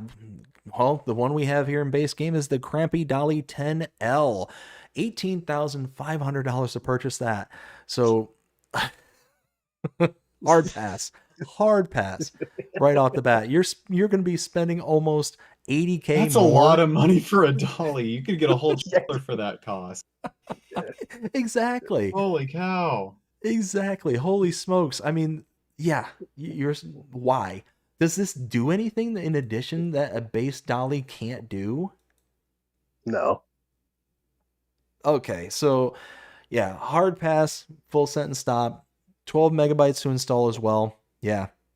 Rooster, Yeah, what do you think? sorry, that's a no. That's a no from me. Will? It is a hard pass for me. It looks good, but there's no way I'm spending $95,000 or $98,000 on a dolly. Let's buy a whole new truck at that point. Yeah, right. I'll put it to you this way. For that $95,500 that you could purchase this dolly for, you could buy everything from the base game miscellaneous category and still have money left over. That's awesome. Oh my goodness. Well, the next one just so happens to be a little bit familiar Hey. here. Look at here. We got Ah. the John Deere 825 row crop cultivator. I wonder why this seems so familiar. It's by Rooster Mods. Go figure. Wow. 5.86 megabytes to download, and this is under the weeder category. $10,500 to purchase. And we've got a minimum required power of 55 horses and a working width of 15 to 30 feet. So that's very American of us. Let's go. So under the weeders category, let's see. Anybody here know what meters is to feet? It's about So three-ish. it's 9, and it's 9 meters, the biggest. 9 meters. Yeah, so it's yeah. I'm sorry, Rooster, what was that? No, 1 meter's about 3-ish feet, give or take. Kind of like yards. Meters and yards are very close. Gotcha. All right, so we got one that's going to be an in-betweensy here between the Gornek and the Pottinger. So you can see here, base game, we got the Polar 600 at $6,500 and the Pottinger at $36,000. So this being at $10,500 puts it far closer to the Gornek than it does the Pottinger. That's really nice. And it gives you about an extra 3 meters to the Gornek. So this is not to stroke Rooster's ego whatsoever, but this is brilliant. I love this one. Absolutely love it. And when you're talking for less than 6 meters of, 6 megabytes to install, what I also like about this, and Rooster, correct me if I'm wrong, but this one has multiple attachment points, doesn't it? Like you can use it as like its trailed version, and then you kind of pivot it around, and then it's its actual working configuration, correct? Yeah, so it can transport very narrow. Basically, like usually if you have like a 12-foot wide or a 12 row implement, like 30 feet, like 9.2 meters, you're gonna fold down into like an 8 row wide sort of implement. But this you can transport it like less than the width of like a 6 row implement. So it can be transported very narrow, and I know this is not everybody's favorite, but I thought it's really unique to have a sort of end transport like that. You don't see it very often. It's some people would prefer like the hydraulically folded version, and I totally get that. But doing it this way let me just use so much more like configurability and different row widths and stuff like that, and all these different options and features. Yeah, I I thought it was really unique and kind of cool, and it was definitely something that was sold and used by a lot of people, so it's perfectly realistic.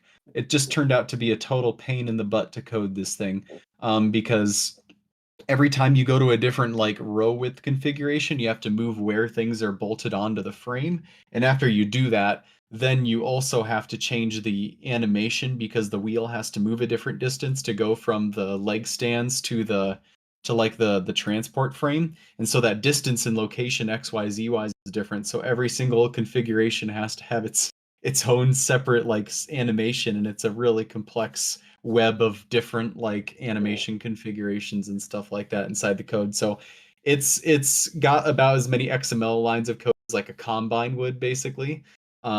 It's so yeah, it's pretty cool. I'm pretty, I could ramble on forever, but I'm pretty happy with this thing. There's a lot of little details to it.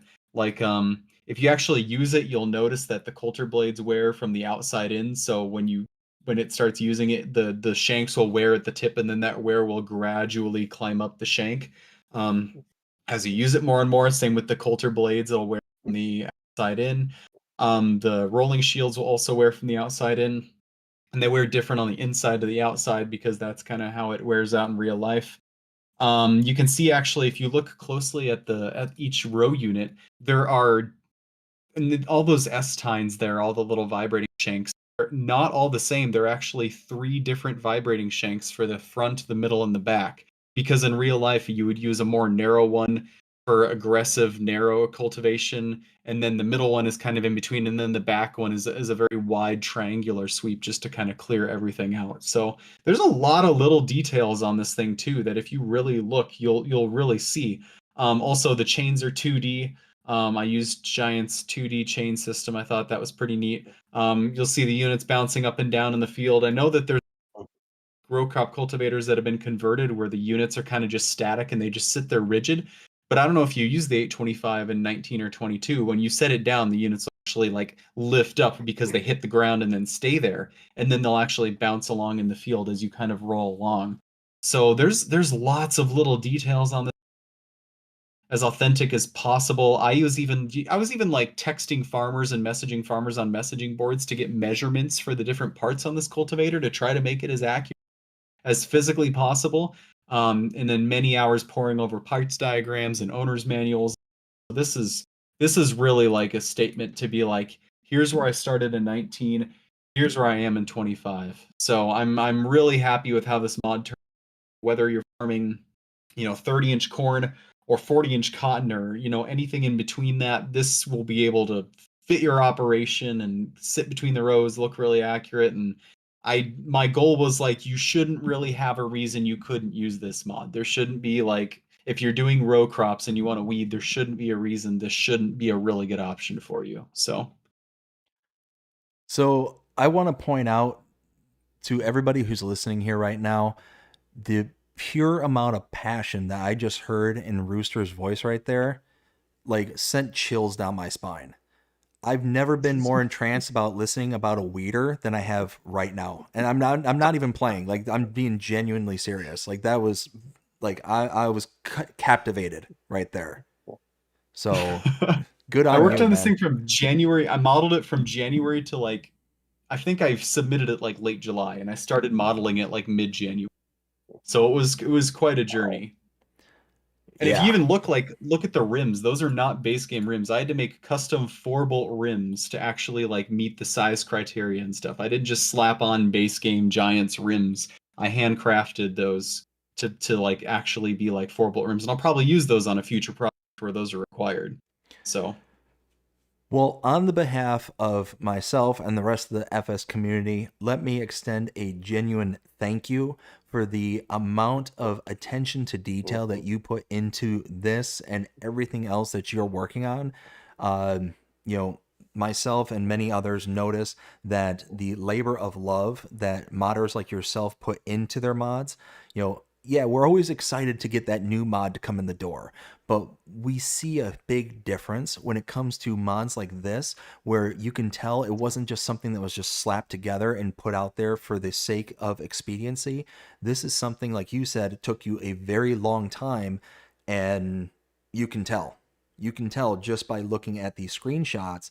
And then once you actually get it in the base game, or you actually get it in the game, you can really see the passion that was behind it.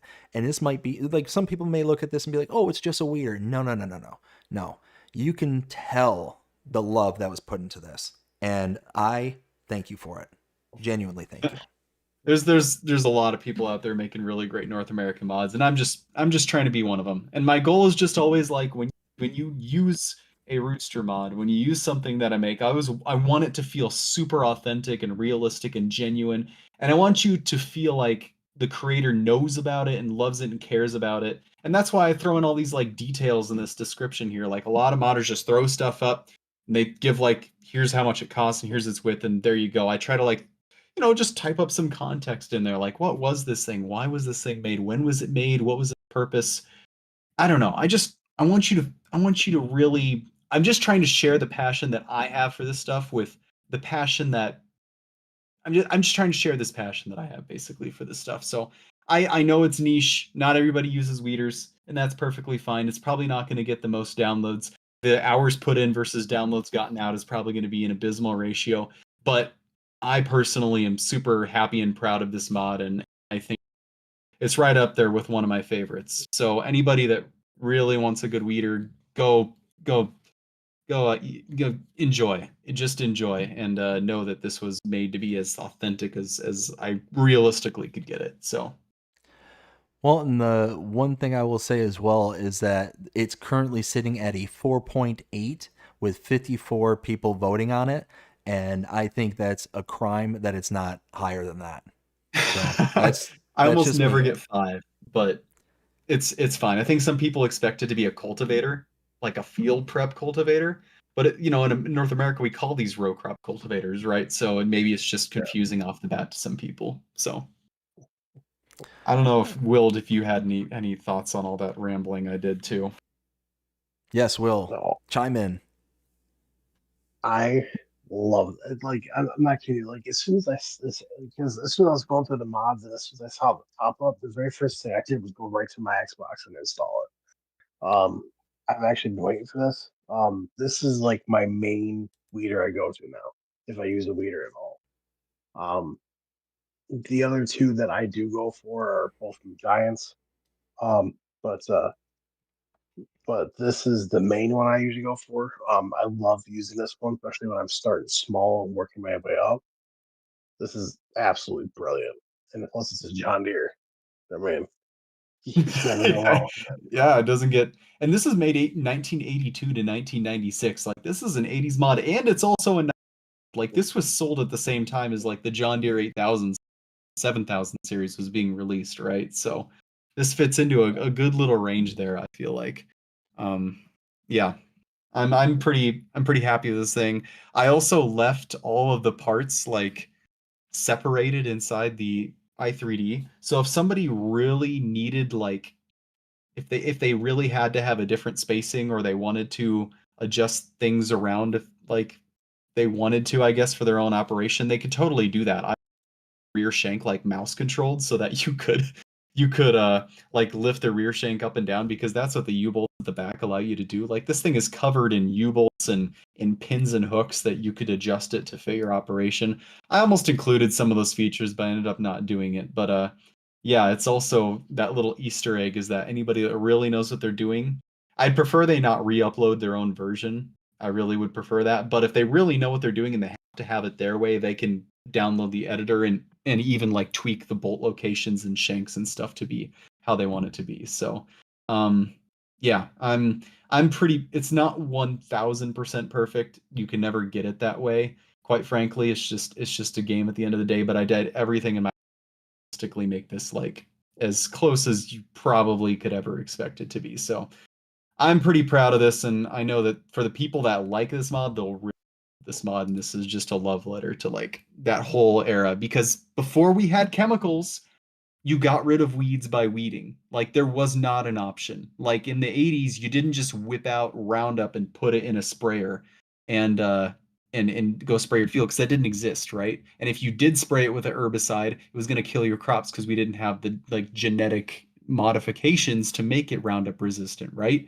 So this was your option. Like there wasn't another way to do this. Everybody had a weeder, and that's why every farm has a weeder somewhere in the back, because at one point this was what you did. And so if you really want to like do a role play series, or you really want to be authentic, or you want to do it, like, this is it. This is what you're going to use. So I figure, like, let's give the people something. I was really looking at the IH. I'm sorry, I'm just going on a complete tangent. But I was looking at, there was a 12 row Case IH weeder that came out for Farm Sim 22. It was by Exoblode or somebody like that. And I kind of looked at that and I was like, well, this is bigger than my 6 row, so more people are probably going to use it, but it like is using default Giants wheel. The row units don't move up and down. It's kind of sparse on detail. And I kind of like thought to myself, like, I'm not gonna let another mod beat me just because it's wider, and it'll get more something truly authentic and truly like crafted with all the passion that I put into everything else. And also be wide enough that people will consider using it, like a full 12 rows, like 9 meters wide, basically. And I just wanted to also go back and do the things that I skipped the first time I made this back in like 2021 with the rolling shields. I skipped the spring options, the different width rows between the different units. I wanted to just do a complete finishing set, and I just wanted to like kind of put a period on it and say, this is what I can do and this is what the community deserves. So I'll cut my rant short, but I just wanted to kind of share this because I've had this pent up for months with all that. So I made that trailer, but I really should have made a full video about the creation from start to finish and why I did this stuff. But I guess I'll just do it on your stream first anyway. Now, now Rooster, now is your John Deere 400 rotary hoe coming back? So that's an interesting point. You really know your stuff, because I haven't released the rotary hoe for 25, and I only made it for 22 and 19. The first mod that I made from scratch was that 15-foot John Deere 400 rotary hoe. That was the first mod that I ever made from scratch. I started modding in 2018, early 2019, and then I modded for a few months, and then I took a break, and then I came back and said, I'm gonna do everything from, not everything, but I'm gonna like make mods from scratch from now on. I'm gonna make it turn it from a Blender cube into my vision of what a good mod should be. And the first thing I did was like make a authentic as possible 400 rotary hoe. And to be honest, I went overboard because the thing was like 500,000 triangles. I like made it way too detailed. And I submitted it to Giants, and they said, this is too much. This is too much detail for Mod Hub. You got to trim it back. And I went back to the drawing board and I cut the tries in half. I cut the polys in half to like 250,000 triangles. And I submitted it again, and they said, this is still too much detail. So I scrapped the entire thing. I used the toolbar, which is the exact same, to make the 825 cultivator, and that's how I got on Mod Hub for 19. In 22, I was busy doing other stuff. I just converted it on PC, the 250,000 triangle version, threw it on my HIO, and called it. For 25, I know enough now that I do feel confident that I could go back and make that 400 rotary hoe for all platforms, but there's a lot of other projects knocking on my door, and there's bigger stuff that people really want, and that's just kind of where my focus is right now, to be honest. I could maybe probably go back and convert the 400 rotary hoe for 25. It'd be cool, but I mean, there's a lot of stuff that people really want and people that really need for 25, and my focus is partially on what the people want. My focus is also partially on, when I try to play with just Mod Hub mods, it's very clear what's missing from an American perspective. So my focus has shifted a little bit more to like the wants and needs of the community rather than my vendettas. Well, because I remember that I do remember when you and I were chatting on Messenger. That I also asked if you were bringing your John Deere 220 disc back from Yeah. 19. Yeah, that that 220 disc, I keep thinking about it. I keep thinking about the fact that like we don't have a disc or like shallow cultivation that's like old school and like under 30 feet for all platforms, right? Because I would love to whip out a 220 disc and like, okay, In the fall, you use the 712. In the summer, you use the 825, you weed it. In the fall, you use the 712 mulch tiller and you till it. And then in the spring, Yeah. there's nothing like a 220 disc would be awesome to take out to the field, get it ready for planting and go, right? Like I see exactly where you're going with that. Yeah. So I don't know, but right now I have some sort of obsession with moldboard plows, so maybe something like that is coming out. We'll see. Oh, yeah, because it was back in FS17. Uh, Nick the Hick, I think it was. He released a video of a whole John Deere, like the ultimate John Deere pack. There was a John Deere modem plow, or well, chisel plow, or however you want to pronounce it. Um, uh, I'll just see if I can find it again, and I'll have to give the name to you because it was basically like a smaller version. It was definitely like an older style, and then when you unfold it, like it shifts all the way to the other side, and then when you fold it back, it shifts to the other side. Yeah. So, but Nope. I'm working on more stuff. Do not worry. There's more on the way and whatever spare time that I do or don't have. And I'm all on board for the old school 70s, 80s, 90s Deere. I've even dabbled in like IH. I'm not against the other brands. So just stay tuned. I want to do this kind of stuff for a lot of things. So Well, we certainly look forward to whatever you have coming down the pipe here for the future. So, again, thank you very much for all your hard work because it's yeah, paying off in spades. thank you. I think I actually got to drop now because it's getting kind of late here. But I really appreciate you guys having me on and going through the mods and getting to share my thoughts. And you guys are wonderful hosts. Maybe we'll do this another time. But oh heck yeah, I really appreciate it, guys. Yeah. yeah, no, not a Well, problem. hey, thank you so much for stopping in and hanging out with us here tonight. Uh, look forward to having you back hopefully one day and, maybe in other capacities as well. Yeah. Yeah, definitely. I just I hope you guys have a good time. And yeah, I've seen the show before and enjoy it, and I hope you guys continue to do it. And yeah, have a good one. You as well, You Rooster. too, man. Thanks a Have a lot. good.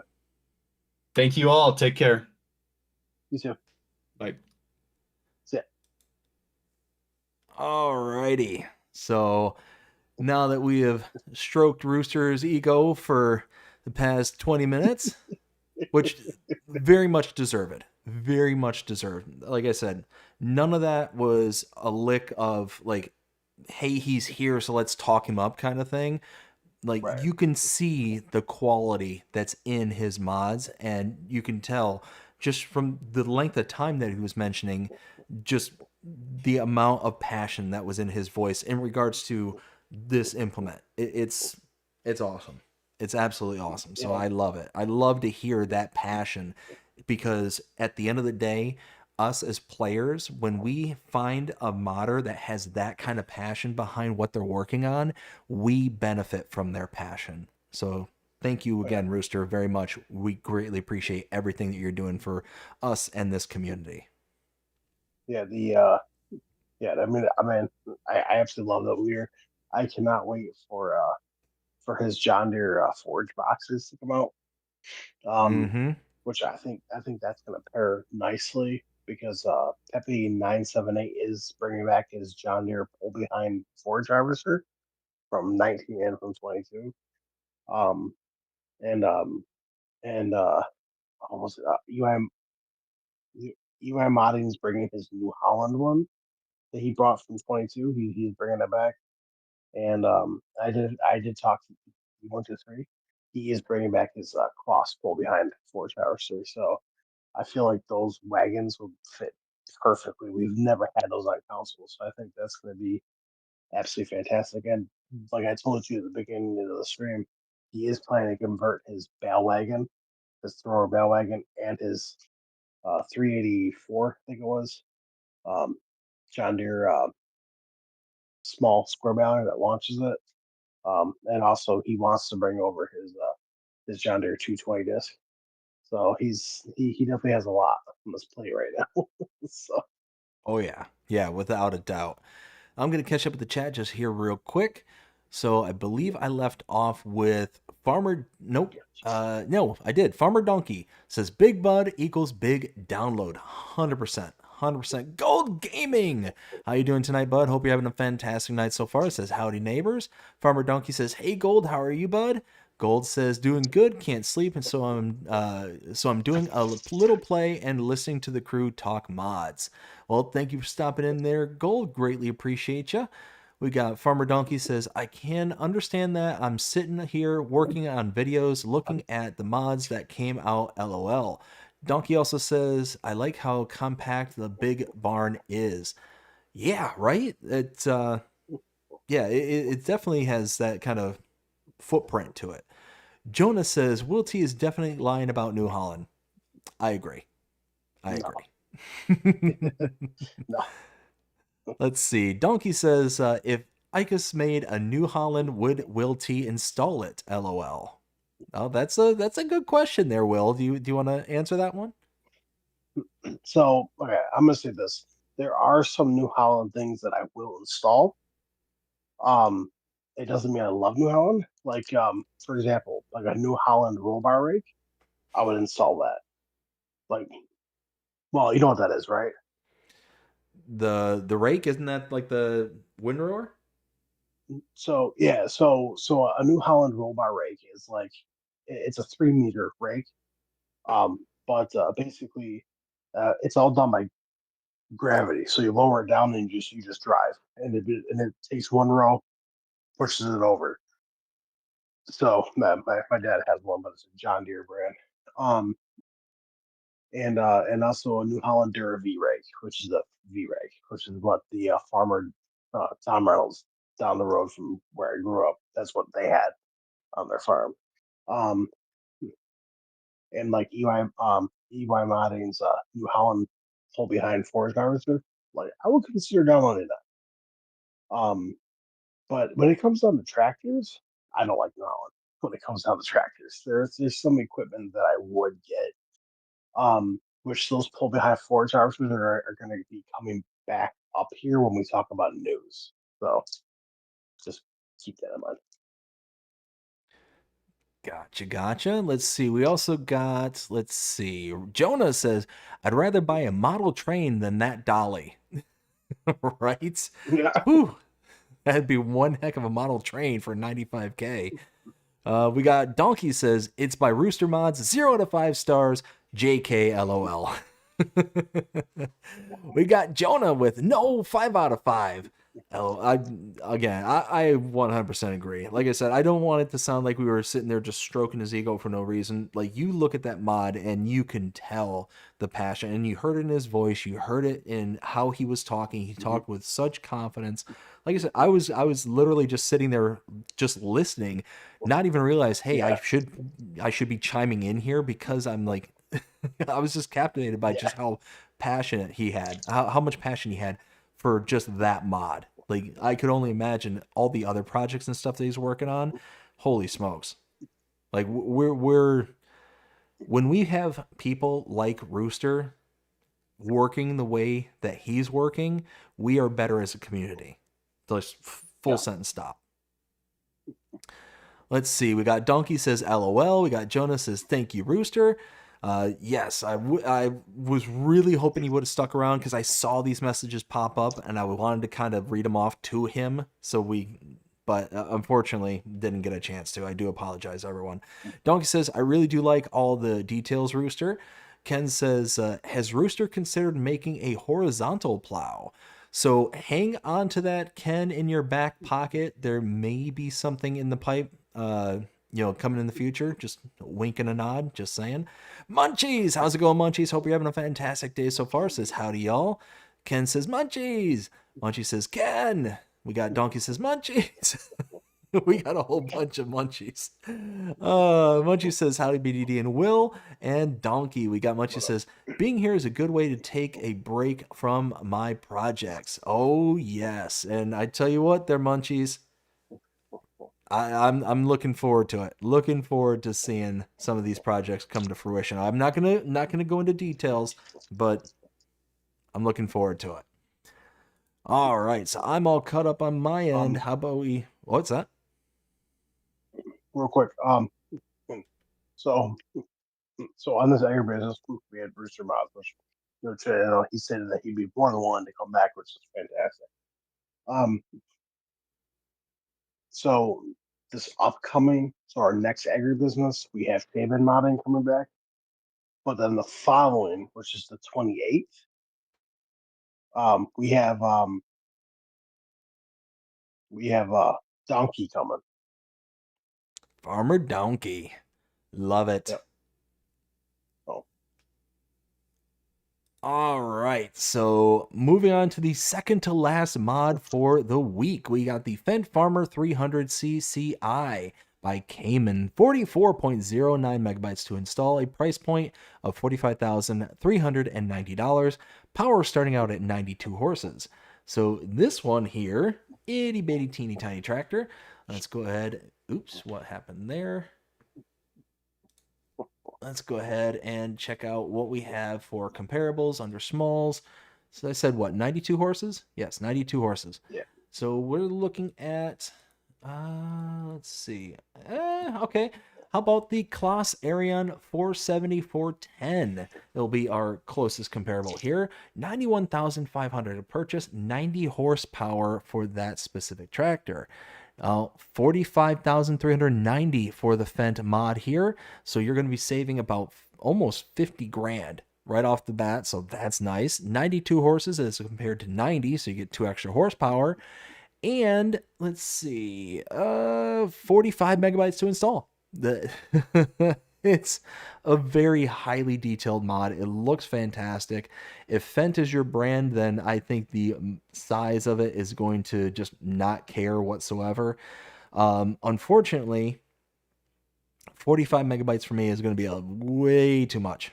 Way too much for me for one tractor. Now, it does come with a bunch of configurations. It does come with the CRCI series, the power, front power lift, basic weight suspensions, the lights, the beacon lights, rear screen wipers, the carpet, Trimble GPS reflectors for the wheel hubs, so on and so forth. There's a ton of stuff going on for this mod.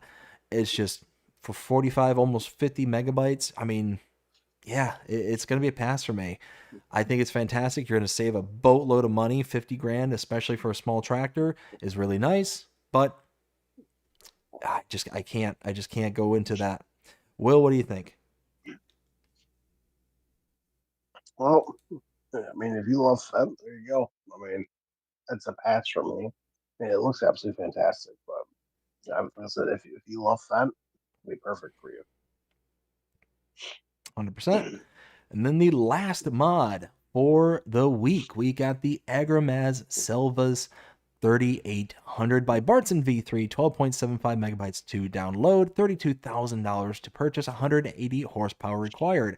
Has capacities of 3,000 liters and 2,000 liters. One's going to be for seeds, one is going to be for fertilizer. So again, taking a look at our comparables here. We got, let's see, what is that? Working with the 3 meters. So probably going to be the Unia Phoenix 3003. Now, I'm pretty sure we had this in base game 22, didn't we?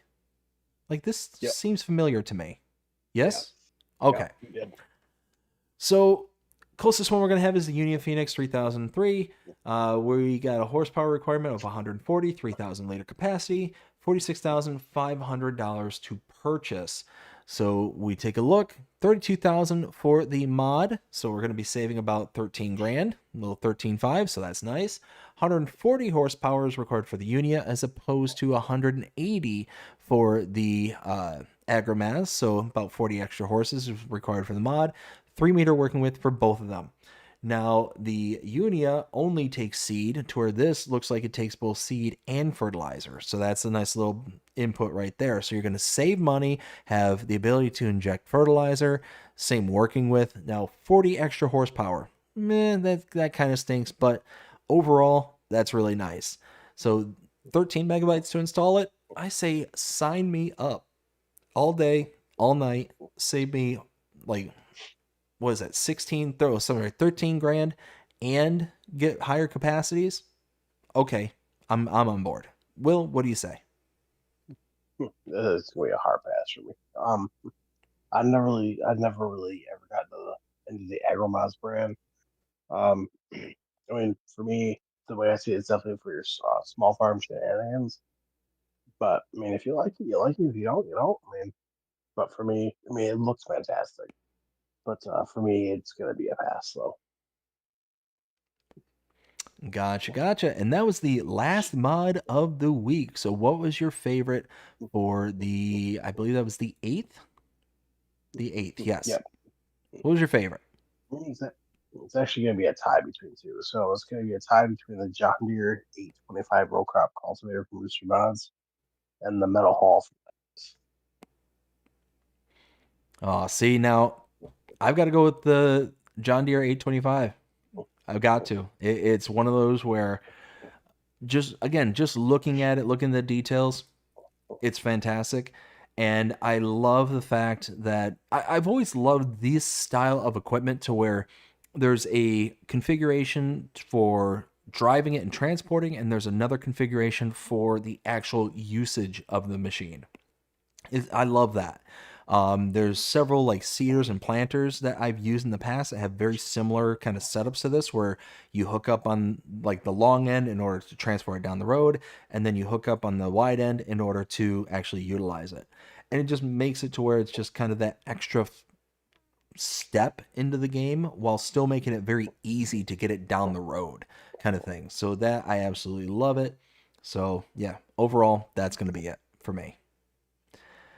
And that is it for the mods. Will, do you want to dive into the news? Oh yeah. So so earlier while we were talking, and then out of the blue, I was like, yes, this is awesome. Because Legacy Egg posted some new news. I love how he starts everything. He goes, "I nerds."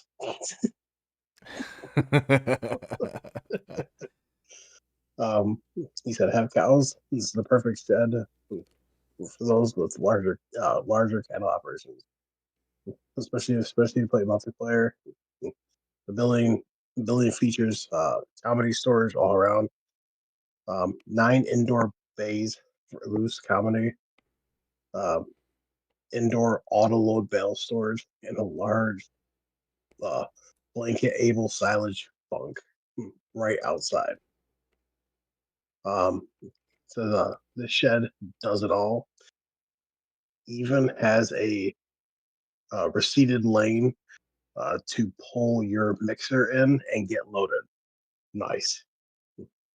Um, it says now in its beta phase and soon be sent to Giants for cross-platform testing. This looks insane. So it's 150 by 300 indoor comedy shed for the cupboard. Length is 91.5 meters or 300 feet. Price is $450,000. So I want to point out just how many details you see in these screenshots. So starting out with the kind of first one here. So you can see on the outside, you've got this kind of built, or at least what appears to be a built-in bunker silo for your silage right there. You've got the ramp in the background that leads, over the kind of bunks that are inside the building. I mean, just those details right there, that's pretty sweet. But then you step to the next one, you see the actual drive over tippers for those bunks that are inside the building. So here you can see the actual belly dump trailers just dumping into each one of these like bunks here. That's fantastic. That is so cool. And then you keep on going. You see all the different other bunks that aren't part of the drive over, but they're just kind of off to the side there. You got the bale and pallet storage that's right in there as well. You got a little spot for your. Go ahead. Yeah, and then you got and then like the second to last, you got a lower part, so you can pull your TMR thing, so you can mix it right there. It makes it easier for loading. I have been dying for one of these to come to FS for all platforms, and it's finally happening. What do you think the slot count's going to be for this? Oh, I mean, Especially coming from my Legacy Ag. my guess is going to be like 25 to 30. Well, I guess we'll find out. We will. Comes out. Yeah, no, I'm totally on board with this. I just want to see something real quick. I know. All right. So the next one. So the next one is going to be from Lancey Boy. So he said, so I had an idea. I didn't know where I didn't know where I was going to go with this, but I carried on. And they have decided that this will be a mobile, hopefully, workshop where you can transport this around different areas in a map. Hopefully, I will get this working. Coming for all platforms. So this is similar to like the shipping containers, like for the wood, where you're able to kind of lug it around and put it down on the map somewhere and then use it as like an actual repair point. Yeah. That's pretty sweet. That's pretty Oh awesome. yeah. Let's see here. Let's say, come check out your business. Here, right here. And then news from Black Sheep Modding. Their grinder Beavinator's coming back for all platforms. Beaver Raider. Yeah. So let's make. Let's see. Did I post it? No, that was better. Let's see here. Then I posted news about Icus because it is showing one of his farmhouses with an interior. Looks fantastic, Nice. as always. And then I posted right here. I posted of a Roughneck modding crew, all platform Ram cab, about 75% done. This looks awesome. Keep going, Will. I'll be right back. I cannot wait for this truck. This is fantastic. So I said we'll be making final model adjustments on beds and lights and getting those gamed over the next few days. So it looks like he's making some beds for this too that are going to be coming with it, I believe. So, but it looks absolutely fantastic. Nice. I cannot wait for this truck. Let's see here. We got new news from SMI modding team. They're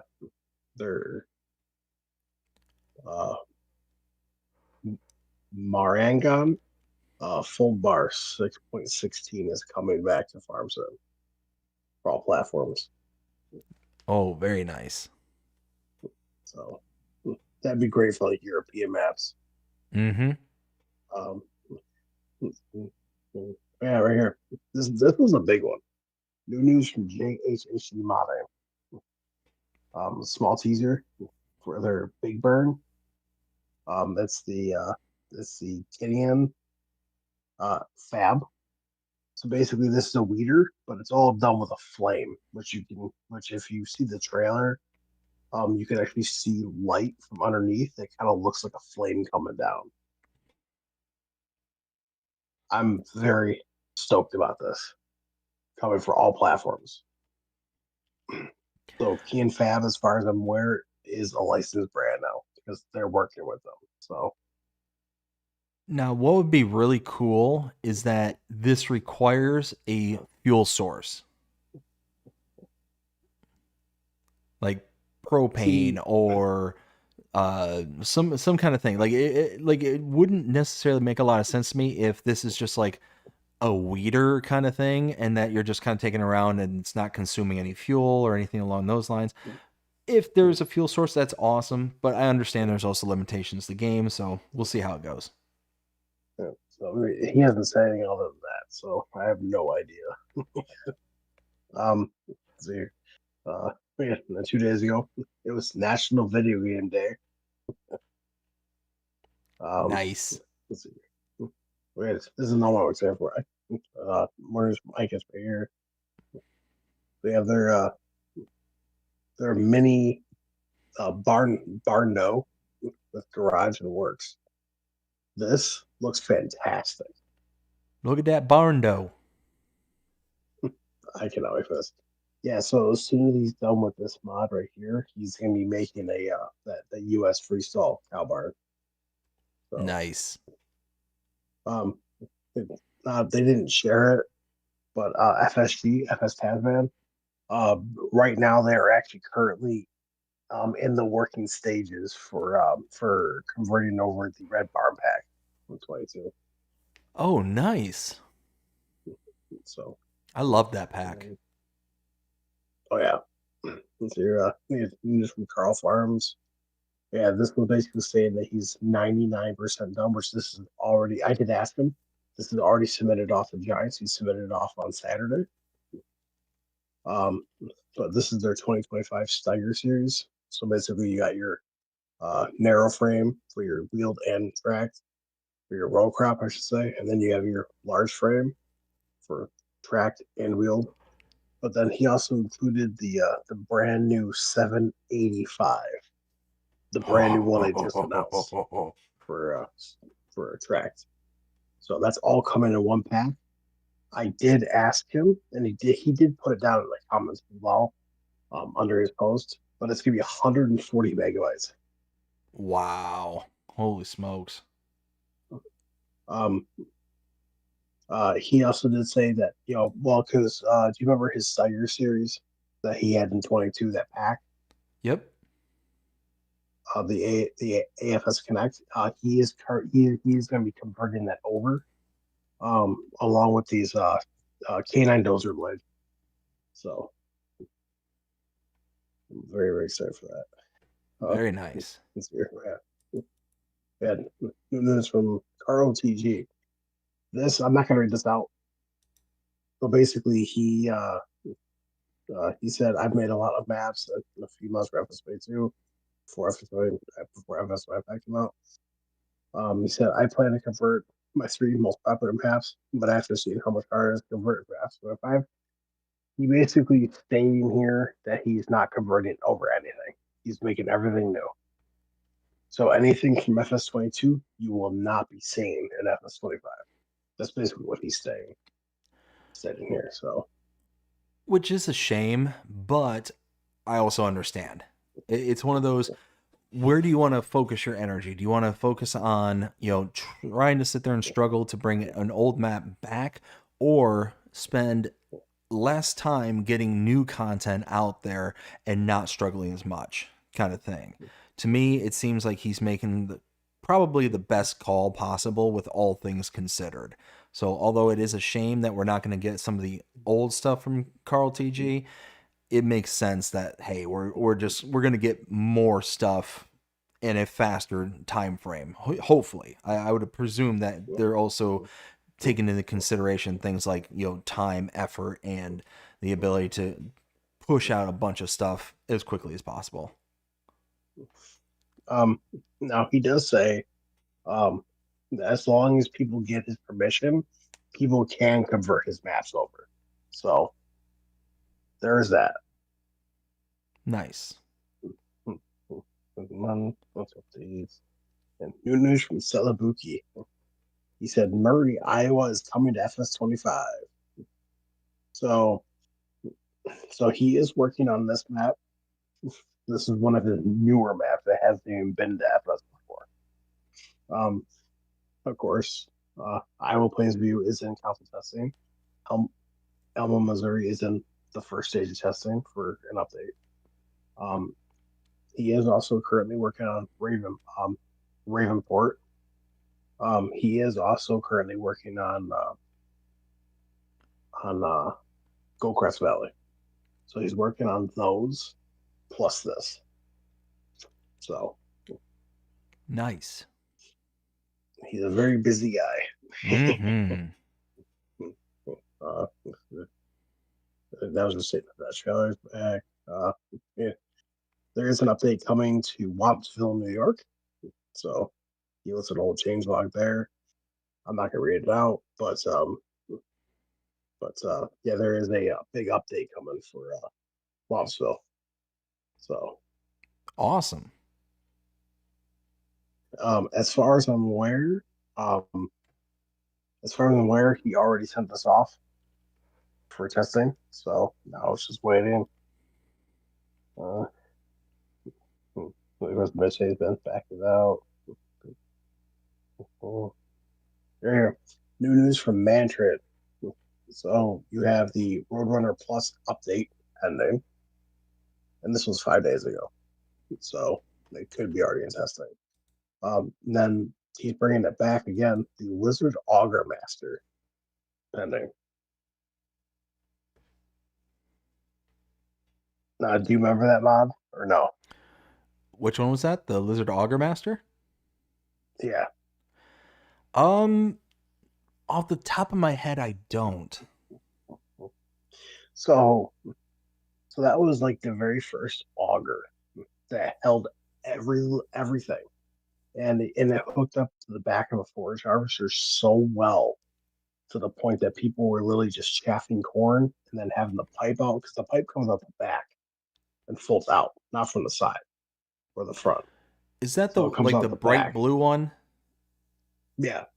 Okay, I do remember this one. So yeah, that's pending with Giants right now. Nice. And of course, Jay Modding that he said miracles happen. He and he just shows a 6161 question mark. Which I believe that's either a Case IH planner or that's a John Deere planner. So I guess we'll have to wait and find out. Mm-hmm. I did reach out to him and I asked him if he's bringing back his 2410 plow. You know, like the nice one from 22. Sure. He said that's definitely on him. It's definitely on his bucket list to bring back. So Nice. yeah, Nice. because that was a 12-meter plow Mm-hmm. for John Mm-hmm. Deere. So. Oh, that was one that we never went over. What's that? So it was an update, but it was the Gyrex. It was the Gyrex Gyrum Max 512. That was a console release, but um, it's just a mower. It's just like one of those sidearm mower things. Oh, yeah. Okay, I know what you're talking about. Good to know. Good. That no, we already went over that for the RAM. This was right here. This is what I was referring about. I was going to come back and talk about the pole behind forage harvesters, or even just a forage harvester in general. So this right here, so the Jiffy High Dump 700. This thing, the farmer down the road from me, Jerry Reynolds, who used to own the farm down when I was like a little kid. They had one of these with like the full roof up top. They had one of these, and they had it hooked back up to the back of their John Deere forage harvester. They had old style. This for the longest time for the past 3 games have been PC only, but Fraser Calmodding is bringing this for all platforms as a Lizard brand. Nice. So I am very, very, very, very stoked for this. He does say, like he credits people for helping him. He said the plan is to upload the Jiffy version and a Lizard version to the mod hub at the same time. So hopefully that they would come out at the exact same time. And so current features: three roof options, full, half, none. He said the first two options are just for silage, so that's the full and half. Um, and then the no roof option can be used for anything. So you can use it for Sweet. grain and stuff like Very cool. that. It also has adjustable hitch length, um, frame and box color, and two tire options. So I'm very, very excited for Absolutely. that. And that is it. Whew. Man, for some reason, I thought that we had far less mods than we did last week, but we have been on for quite some time here tonight, there, sir. Well, I mean, to be fair, we did have less mods than last week. But I also think that it's also because we have Brewster mods on here, and I think that we were just talking about mods a lot more than what we usually do. True, true. Makes sense. But I tell So you what, had an absolute blast with you two here tonight. It was great to see him on here and get his perspective from, not just a player, but from a modder as well. That's pretty awesome. yeah, yeah, and I agree. I agree 100%. And like I said, um, next week, this upcoming AgriBusiness, we have Cayman modding coming back. Awesome, awesome. That sounds perfect to me. So, but yeah, I mean, it's exactly like I said though. Um, I talk to everybody when it comes down to for modders, which you already know this because like that, like I got BCB on here, I got Shaven Modding on here, I got Mr. Roz on here, I got a couple other people on here. Um, uh, I did reach out to Salabuki again. He said that it is in his plan. He's gonna let me know, but he does want to come on AgriBusiness and talk to us. Oh, that'd be amazing. Um, so he just got to figure out when he can have time. So because right now, like I said, he's working on like 5 different maps. So Oh yeah, so no, he's a busy guy. I get it. um, he told me that unfortunately he will not be able to help me with my map. Um, he said that when it comes down time to integrate the maple syrup production, he said he will do that for me because that won't take very long. Sure. Um, and I know Lancey Boy right now because I reached out to him. Um, he said just to let him know when as soon as I get my new PC, so I'm able to start working on it again, then he'll reach out to me. Um, because the last thing I want to have is required mods, but the way it's looking is I might need required mods, which I always despise required mods. So, but it is Yeah, what it but is, yeah, exactly. If you have to, you have to kind of thing. So, but I know I was talking to Whiskey Creek Farms yesterday. Oh, was it yesterday? Yeah, it was yesterday. Oh, 2 days ago. Yeah, it was already in the day. It's Monday. Uh, yeah, a couple days ago when I was streaming. Um, he actually joined me in my stream. Um, but uh, I told him because thanks to the modder, they actually put a multi-fruit prefab so modders can use it. Um, so you can take any crop you want out of that and add it into your game. So I plan on adding alfalfa, um, silage corn or silage maize, so it's different from your normal corn, triticale, and field grass. So, Okay. um, so it's gonna be kind of different there, plus maple syrup. So, I mean, I'm still getting help from modders, but it's just not as much as what we were talking about. It doesn't help that my PC broke. um, and it doesn't help that, like I said, Celebuki is working on multiple maps, especially a new one. Um, and he said for Murray, he's making every single building identical to what it looks like. So Oh, that's gonna be sharp then. That's awesome. that's another reason why he even apologized to me, stating that unfortunately due to certain things that he can only help so much. So, Well, which is fine. you know, it's kind of like the whole secure your, secure your mask before you help the others kind of thing. Like, Yeah. I get it. It's one of those like, hey, you got 5 different maps that you're working on. You got all these different projects. Like, Yeah. first and foremost, it's just awesome that we exist in a community where there's so many different people out there who's willing to even offer help. Again, I've been a part of communities where basically, it was everybody out for themselves. You didn't care what anybody else was doing. You didn't care what anybody else thought, kind of thing. And it was just a complete Wild West show kind of thing. But Farm Sim and the community that exists here is not like that at all. You ask somebody a question and they are 99.9% of the time willing to help in some capacity. And it ultimately at the end benefits everybody else out there. It benefits us. It benefits all the players. At the end of the day, the players are the better for it.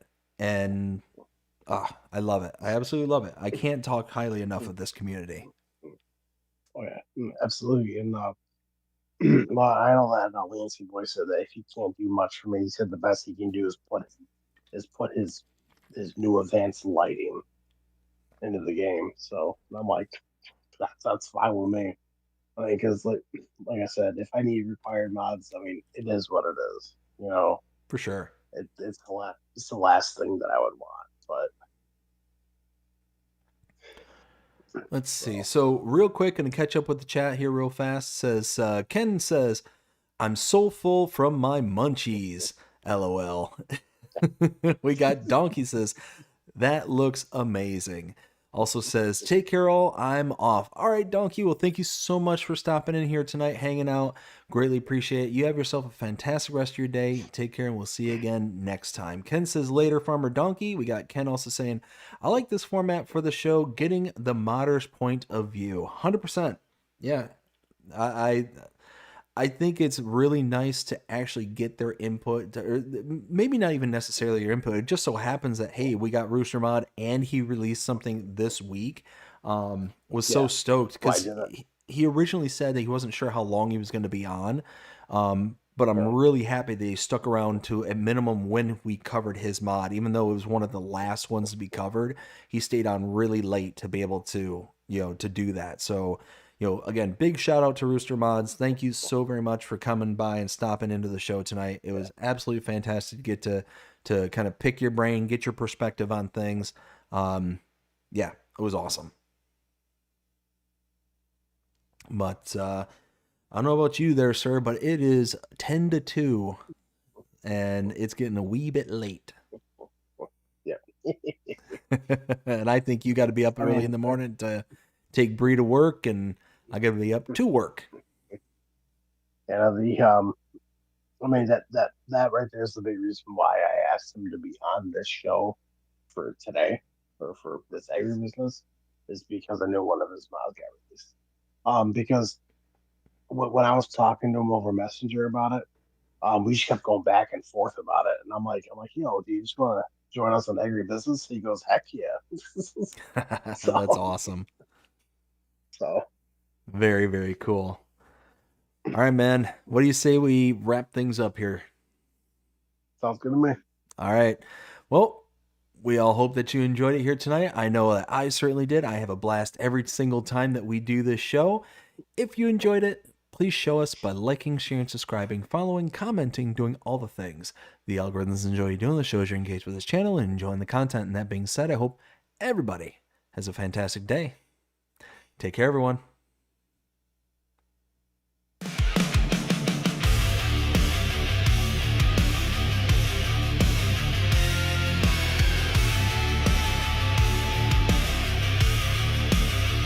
Yo,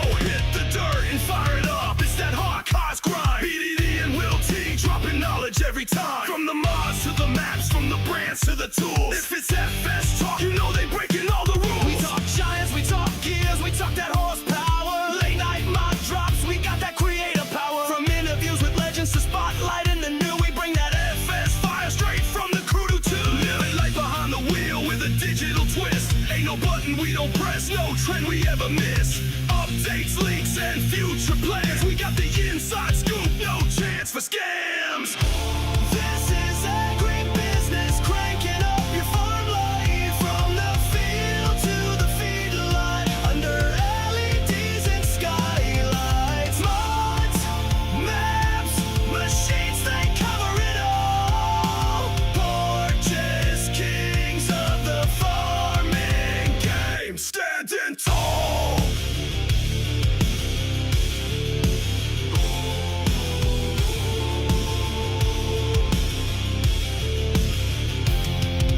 It's more than a game, it's a way of thinking.